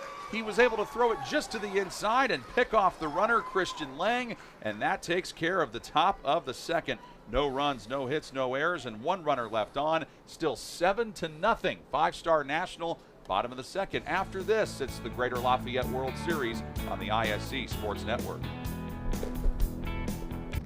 For over 50 years, the Greater Lafayette World Series has brought our community together through the game of baseball. Ford and Lincoln of Lafayette are proud to support the players, families, and fans who make it all possible. When it's time for your next vehicle, buy with confidence with our lifetime warranty. Plus, get 0% APR, no payments for 90 days, and a 2-year complimentary maintenance plan on select new models. Good luck to every team from Ford and Lincoln of Lafayette. The Willow Creek Barn has been voted the best of weddings on the knot for 4 years running. The Willow Creek Barn has earned its reputation for a reason. With breathtaking grounds, a stunning barn, and a staff that goes above and beyond, making sure that every detail is perfect, your wedding day will be seamless, joyful, and unforgettable. From the first look to the last dance, your happily ever after starts here. To book your dream wedding, visit thewillowcreekbarn.com. Frankfurt Eagles 976, serving with the community since 1905. With over 900 members locally, Frankfurt Eagles offers something for everyone. Golf leagues, bingo, concerts, kid parties, cookouts, and more. For more information on who we are and what we do, visit FOE.com or stop by Frankfurt Eagles at 408 North Main Street, Frankfurt, Indiana.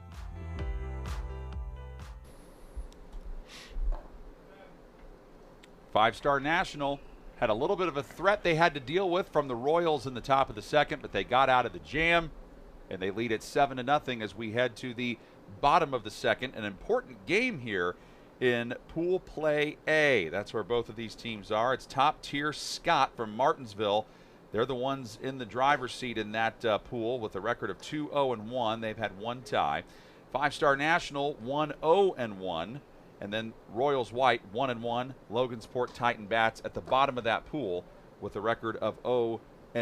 So this is a very important matchup for pool play.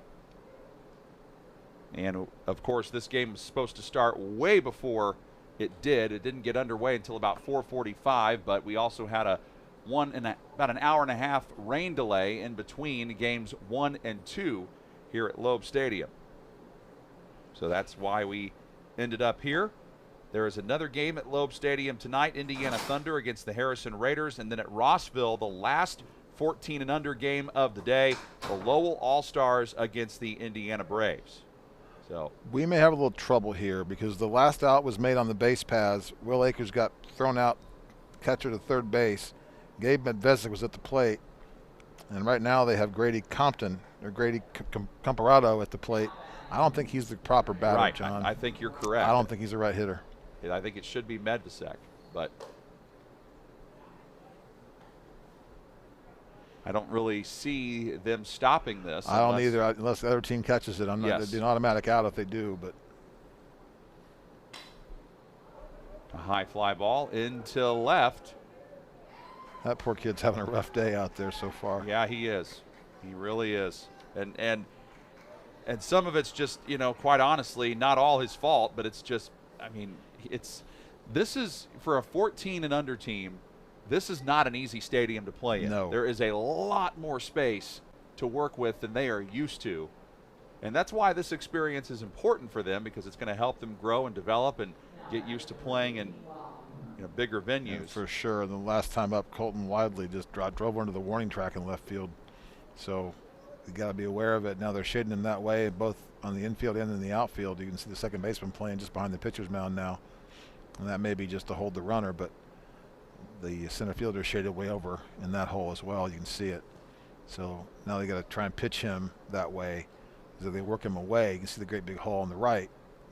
when you shift, you got to pitch into the shift, and now you're pitching into his power, so that can be a difficult thing as well. Yeah, Wildy ends up not getting a hit out of that because it was charged as an error, although he did come around to score. Jackson Ecker dropped that one and left. There's been 2 errors on the Royals, 1 on 5-star, but they have 7 runs on 8 hits to go along with it. The Royals white with no runs and no hits.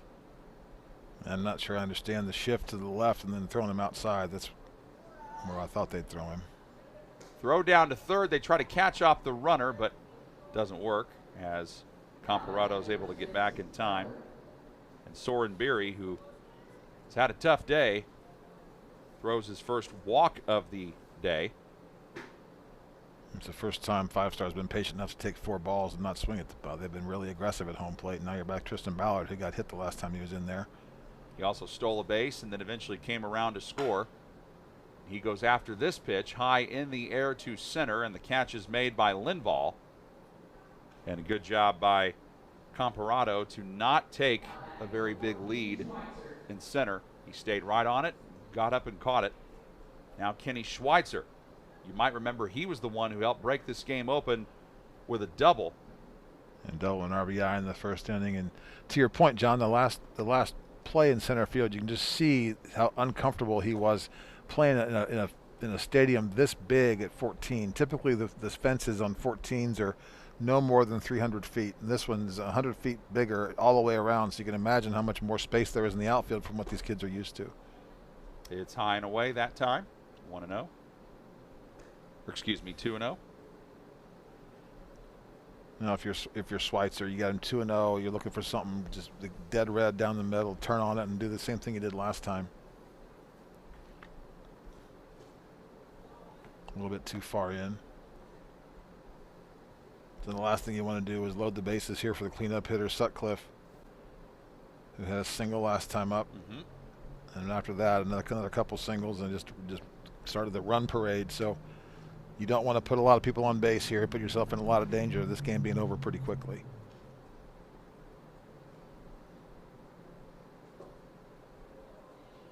Is that a green light 3-0 there, John? It was a green light 3-0. I get why some guys get it. You know you're going to end up getting a strike over the heart of the plate. Well, we saw him hit the ball down almost to the fence the last time up, so we're going to give it to a kid, give it to him. And he goes after this pitch, and it gets through on the right side to a very upset Calvin Leopold. Picked up by Linval. Throw home. 1 in for sure, and there's the other one. So it is now 9-0, 5-Star National. And Schweitzer's got 2 doubles and 3 RBIs so far on the day. Not a bad little start to his weekend.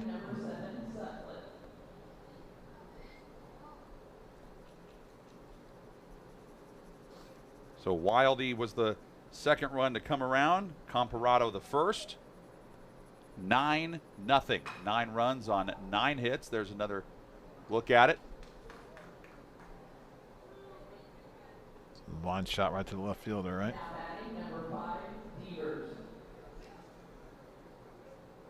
So Finn Sutcliffe is retired, so he's now 1 for 2 on the day with a single and a run scored. Now we come up with Cooper Devers, who also singled and scored in the first. Bouncer to Walker. The throw, just good effort, but it was a little high. Yeah, throwing error on the shortstop there. That puts Schweitzer now on third base. So you got first and third, a couple outs. And Isaiah Dowell, who singled his last time up, steps into the box. Yeah, this is where, see here. Yeah, this is the part in the first inning where we're sort of reliving. These guys had 6 hits in a row. Yeah. This part of the order. Runner goes, bobbled by Pierce. And that's probably not the worst thing in the world for him to just take second base. Yeah, so there was no movement either by shortstop or second baseman to even try and make a play there, because it just, at 14, these fields are just too big for the kids to make throws to second base, and very, very few catchers can make that throw. So it's almost like a free base once you get on first base on first and third. It's second and third and just take the force away, and now you got to get the batter to get out of this inning. And that one gets through the legs of Pierce. Throw home, runner safe. Yeah, good head first slide. Good read there. The ball got in the dirt, and Schweitzer made a really, really good read and got there quickly. think they ruled that an error. I think that's a wild pitch, but I'm not keeping score. They didn't hire me to do that job, too. That's true. Isaiah Dowell. Count is 2-0 to him. And surprisingly enough, if he gets on base and then and scores and then they get 3 outs, this game is over per the run rule. So we talked about that a little bit ago, John, off air, how quickly this game can get out of control. Dowell taking the whole way and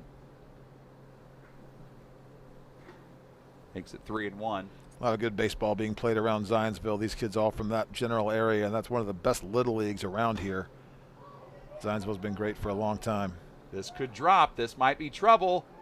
And it is. Bounces over the head of Walker. That scores a run. It's now 11-0, 5-Star National. And this time it's Devers who comes around to score. And Dowell then 2 for 2. So we've had 3 hits in this inning, 4 runs, and in total, 11 runs, 10 hits, 1 error for 5-Star, no runs, no hits, 3 errors for Royals White. And Lyndon Johnson up, and remember he got on base last time but then was caught stealing. Pickoff try to first, and Dowell is back safely. You know, the president had a single last time up, and I'm going to call him the president for the rest of this tournament if that's okay with you. Just because it sounds good. Came close to getting hit by that pitch. You can do El Presidente if you'd like, or whichever. Mr. President, sir. His walk-up song is da da da da da da da da da da da. Pitch fouled away, 1-1. You're making me want to go home and watch like an American Revolutionary War, you know, or a Civil War thing. I don't know. Making me want to go home and watch one of those documentaries. I thought you were going to say you're making you want to go jump into a river with your head underwater. Low and inside, running on that. Gets there for second, and the ball gets away, and that allows Isaiah Dowell to head to third. Yeah, see, the catchers just aren't strong enough to make that throw, and it's going to hop, and that time it got one of the defenders in the leg and kicked into right center field and allowed that extra base for Dowell there. So run number 12 is 90 feet away. And that was too far inside for the umpire's liking, making it now 3-1. Yeah, I think he's afraid to throw something in the dirt and skip by the catcher and let that run score.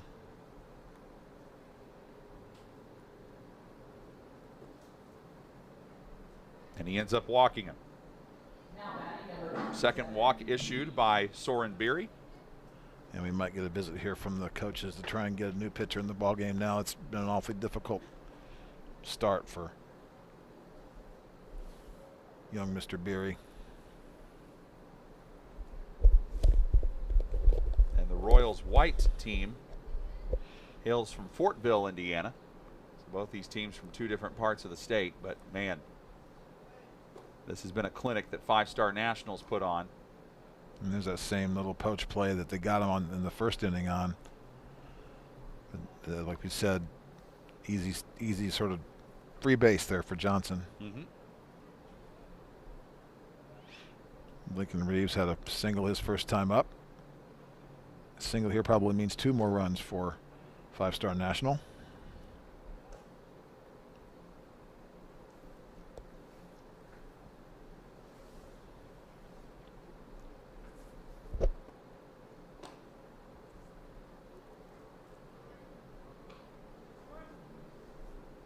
Count is now 2-1 to Lincoln Reeves, who singled and scored. Runners on second and third. Pierce had to do all he could to stop that one, making it now 3-1. Good block by Pierce. You want to try and save that run on third base if you can. Of course, Dowell waiting anxiously, hoping his teammate can come up with a hit here. He's not getting a whole lot of secondary lead, though, so. Pulled high in the air to left. And that one comes on and is made by Jackson Eckert to end the inning. But they do get 4 runs, 3 hits, 2 errors, 2 runners left aboard. It's now 11-0, 5-Star National heading to inning number 3 next on the ISC Sports Network. In this town, game day starts long before kickoff. It's the work behind the scenes that makes champions. At Tier 1 Meat Company, we prep with the same focus, discipline, and pride as the hometown heroes we feed. From our block to your block, fuel every victory. Tier 1 Meat Company. Mission, feed the fans. Standard, champion quality. Scan the QR code for a game day upgrade. At Laser Edge Turf and Excavation, we take pride in keeping your property looking its best and your projects moving forward. From expert commercial and residential mowing to lawn fertilization that keeps your grass healthy year-round, we've got your yard covered. Need more than lawn care? We also specialize in directional boring, trenching, and full excavation work. Whether it's maintaining your curb appeal or tackling big jobs underground, trust Laser Edge and Excavation to get the job done right. Let us tackle your next project. Give us a call at 670-2286. For over 50 years, the Greater Lafayette World Series has brought our community together through the game of baseball. Ford and Lincoln of Lafayette are proud to support the players, families, and fans who make it all possible. When it's time for your next vehicle, buy with confidence with our lifetime warranty. Plus, get 0% APR, no payments for 90 days, and a 2-year complimentary maintenance plan on select new models. Good luck to every team from Ford and Lincoln of Lafayette. We head to the third inning. It's been all 5-star National over the Royals white team. They lead it 11-0. And by the way, RME Insurance has been serving Lafayette area's insurance needs for over 30 years. We have solutions for home, auto, business, and life. So give us a call today at 765-742-5411 or visit our website, www.rmeinsurance.com. Our customers are our community at RME Insurance. For Royals white, it's Landon Pierce up first. He is the 9-hole hitter. And then after that, it's supposed to be going to 10 and 11 of Connor Lindvall and Soren Beery. And did that hit him? Yes, it did. So that's the second time today that Tristan Ballard has hit an opposing batter. Yeah, it's just all fundamentals here for him. He just doesn't really have control of his body yet. And then again, that's the catcher. Pierce has had a tough day behind the plate for the Royals, and now he just takes one off of his elbow. So they're just roughing him up today, and probably on purpose. The bully on the pitcher's mound just thought, just make your day even tougher. Let's just dot you one time. No, he wants to throw strikes right here and just cannot afford to give them any life whatsoever, and this game can be over quickly. And now he faces Connor Lindvall, but misses there. Ball one. Lindvall playing center field. 1 extra hitter being utilized by the Royals. 3 extra hitters by 5-star National. And that one bounces off Teddy Drake, the catcher, and Drake goes back out to get it. You see how he just shortened up his motion there, and he did what's called short arming it. It threw right from his shoulder and right into the ground. He just needs to just use his fundamentals, lift his leg, drive it, and sit down and drive it, and just throw strikes. That's all he's got to do. The pitch. Cut on and missed. Got a little help there. And I think that was a case where Connor Lindvall was expecting a fastball with a 2-0 count. He got the fastball. It just wasn't really anywhere near the strike zone, but he did get his fastball. And the 2-1 offering. Too far inside. 7 runs in the first for 5-star, then 4 more in the second. Royals white have had some opportunities, but they've left 2 runners on base and have just not been able to put it together. But Ballard misses again. And this has been sort of the issue with Ballard. It's either been hit by pitches or walks that have allowed Royals players to get on base. And that's the case here. So you've got runners on first and second now with nobody out. And I think that is enough to draw a visit from the coach. That's a smart visit. If I'm watching him as a coach, what I tell him right now is, listen, just take a breath and relax. Let your body relax. Sit down on the mound. Let your right foot just sit on your butt. Drive through it. Let your shoulder come through. Turn. Drive down the hill. Right now he's just kind of throwing, and he's not pitching. He's just kind of a fundamental flip right now. So he needs to be a pitcher, not just a thrower. Yeah, that's a very important distinction to make, and a lot of managers or coaches will tell you that it's important to have pitchers, not throwers. Yep. because pitchers are precise, throwers are just trying to get the ball out over to the plate. Yeah, and just, look back in the day, my model for that is the entire Atlanta Braves staff when they had Greg Maddux and Tom Glavine. They both of them had a fastball, but it was 89 miles an hour maybe, which is batting practice speed for these guys, but they knew how to locate it. They knew how to throw their off-speed stuff, which was slower than they do today, but those guys could be successful today. You don't have to throw 100 miles an hour, especially if you don't know where it's going. But if you watch Aroldis Chapman throw, he throws 105 miles an hour, his butt drops a foot and a half when he pitches. Right. And just like that, nice and tight. Just take a breath and throw it. See how his leg kick there was a lot lower, there's a lot more control over his body than the first one, which is way higher. He just lost control of his shoulders. Right down the hill, kid. So this is Stuart Burchard, who was not listed in the starting lineup, but I guess he is at bat now.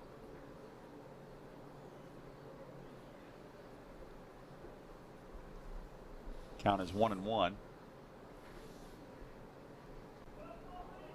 Throw back over to first, and it gets wide of Sutcliffe, who has to pick it up and come back over. And that is a throwing error on the pitcher, E1. Yeah, Pierce goes to third, and Linval goes to second. Still nobody out. You just cannot give up free bases, especially just trying to close the game out. Save your pitchers for tomorrow. You just cannot afford to do this, and that's my message if I'm the coach, is just throw the ball over the plate, get some outs, let's go home. We've had 6 combined errors in this game, and Burchard fouls this one away. And at this level, that's not uncommon, by the way, just is learning how to play the game, especially on a field this size, but you just can't do it. There's no reason to throw pickoff play to first base there. Just get the batter and get your outs, and you got an 11-run lead. No need to give them bases. The 1-2. Driven high in the air, but shallow and in the infield. Kenny Schweitzer able to make the routine play. Back to the top we go here with Leopold, I believe. Nope, they got another hitter in there. Okay, all right, so Pritchard, Stuart Burchard, rather, was batting in the place of Leopold. Okay, that's what happened. Got it, yep. There you go. Now it's back to Colt Walker. So this is the second spot in the order. And Walker, if you remember right, was hit by a pitch in the first, but then he was left on first.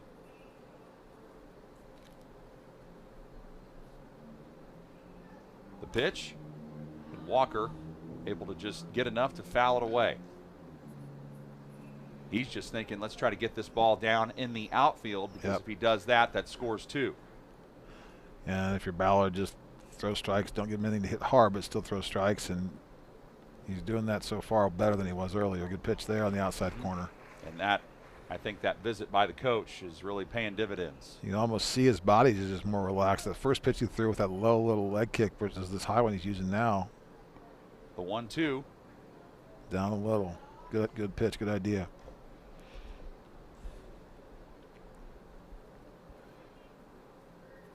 Linval is on second. Pierce is on third for Royals White. The 2-2. And now we got a full one.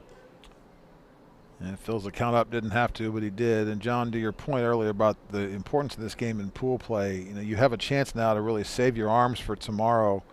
And if you let this go too long with Ballard, that could be a problem. You don't want to do that. So there's the first hit of the game there for the Royals. And it also leads to the first run, which scores Pierce.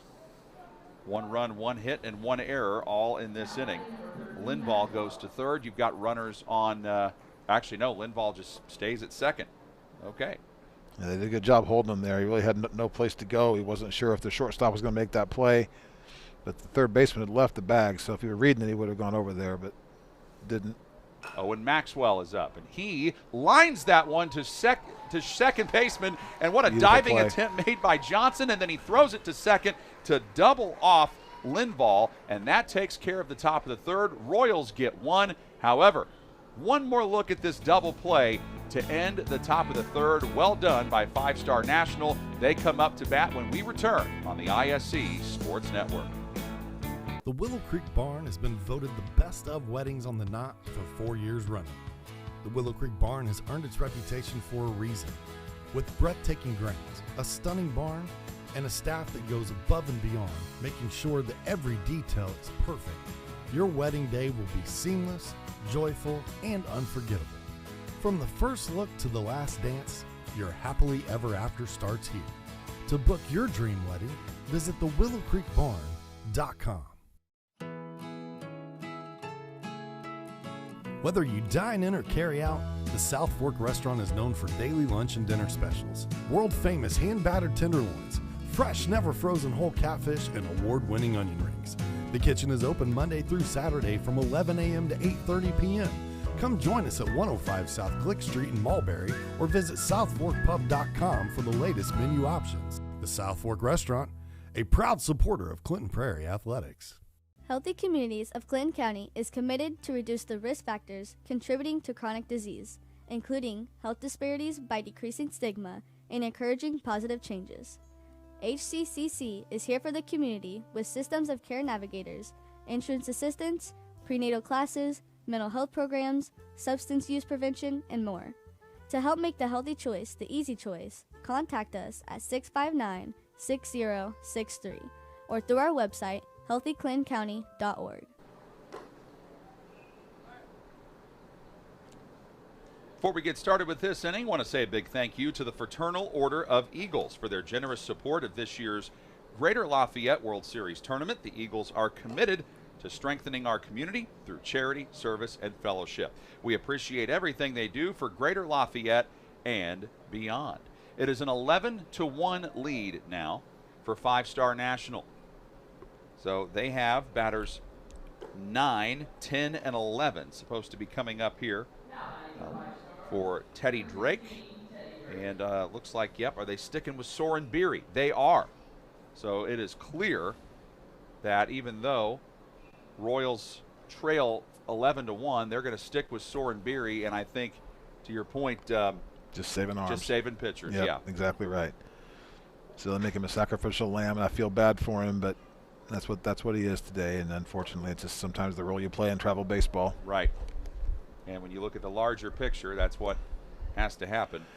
Yep. Drake was a fly-out victim to left field his first time at bat. And that pitch came close to hitting him.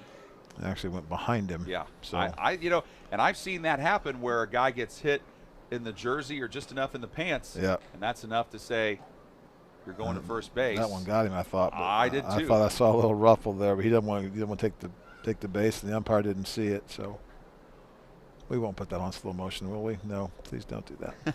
Teddy Drake is 0 for 1 so far. He hit it hard, but to the left fielder, Jackson Ecker. And that one's down.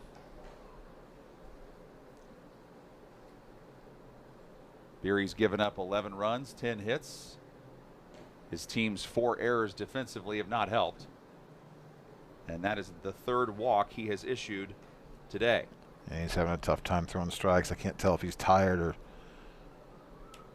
just not used to throwing this kind of this distance, maybe. Who knows?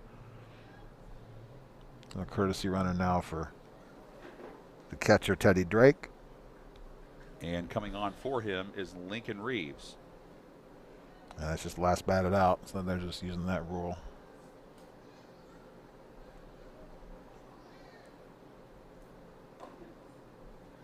And Will Akers is next. So this is now the part of the order where 5-Star National has 3 extra hitters to utilize. And he doubled that little bloop double down the left field line in front of the left fielder out there who had a problem with the first.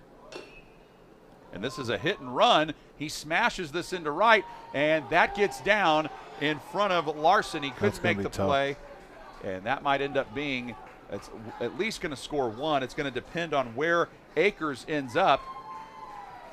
And Akers ends up holding up at third, but Reeves comes all the way around from first to score. It's a nice triple there for Will Akers. You don't see a lot of those at this level, but get one to the wall. It's an easy one for him. Great hit, drove it hard, got it all the way to the fence. Now Gabe Medvesek comes up, and if Medvesek gets a base hit here, this game will end via the run rule, which is 12 after 3. And they got their infield pulled in for that exact reason. And he smashes this one high in the air, but that bounces down, picked up in a throw-in by Larson, and to no avail. The run scores, and the five-star national squad is able to win this one 13-1 by way of the run rule. And what a job they were able to do and finish out this one in dominating fashion. That's going to help their run differential, and it's also going to help their record in pool play. Rob? They're going to be a tough team to beat with those bats. And that's 12 hitters in this lineup. All 12 can hit. That's going to be a really, really fun team to watch tomorrow and through the weekend. All right, so before we sign off, that wraps up this game at the Greater Lafayette World Series. We want to say thank you to our sponsors, Ford of Lafayette, Fraternal Order of Eagles, RME Insurance, Ozit Pizza, Toyota Susho America, and Walt's Other Pub for making this tournament possible. 13-1, your final five-star national routes, Royal White. And that does it for us here today. You've been watching Greater Lafayette World Series baseball action on the ISC Sports Network, where local lives here. For over 50 years, the Greater Lafayette World Series has brought our community together through the game of baseball. Ford and Lincoln of Lafayette are proud to support the players, families, and fans who make it all possible. When it's time for your next vehicle, buy with confidence with our lifetime warranty. Plus, get 0% APR, no payments for 90 days, and a 2-year complimentary maintenance plan on select new models. Good luck to every team.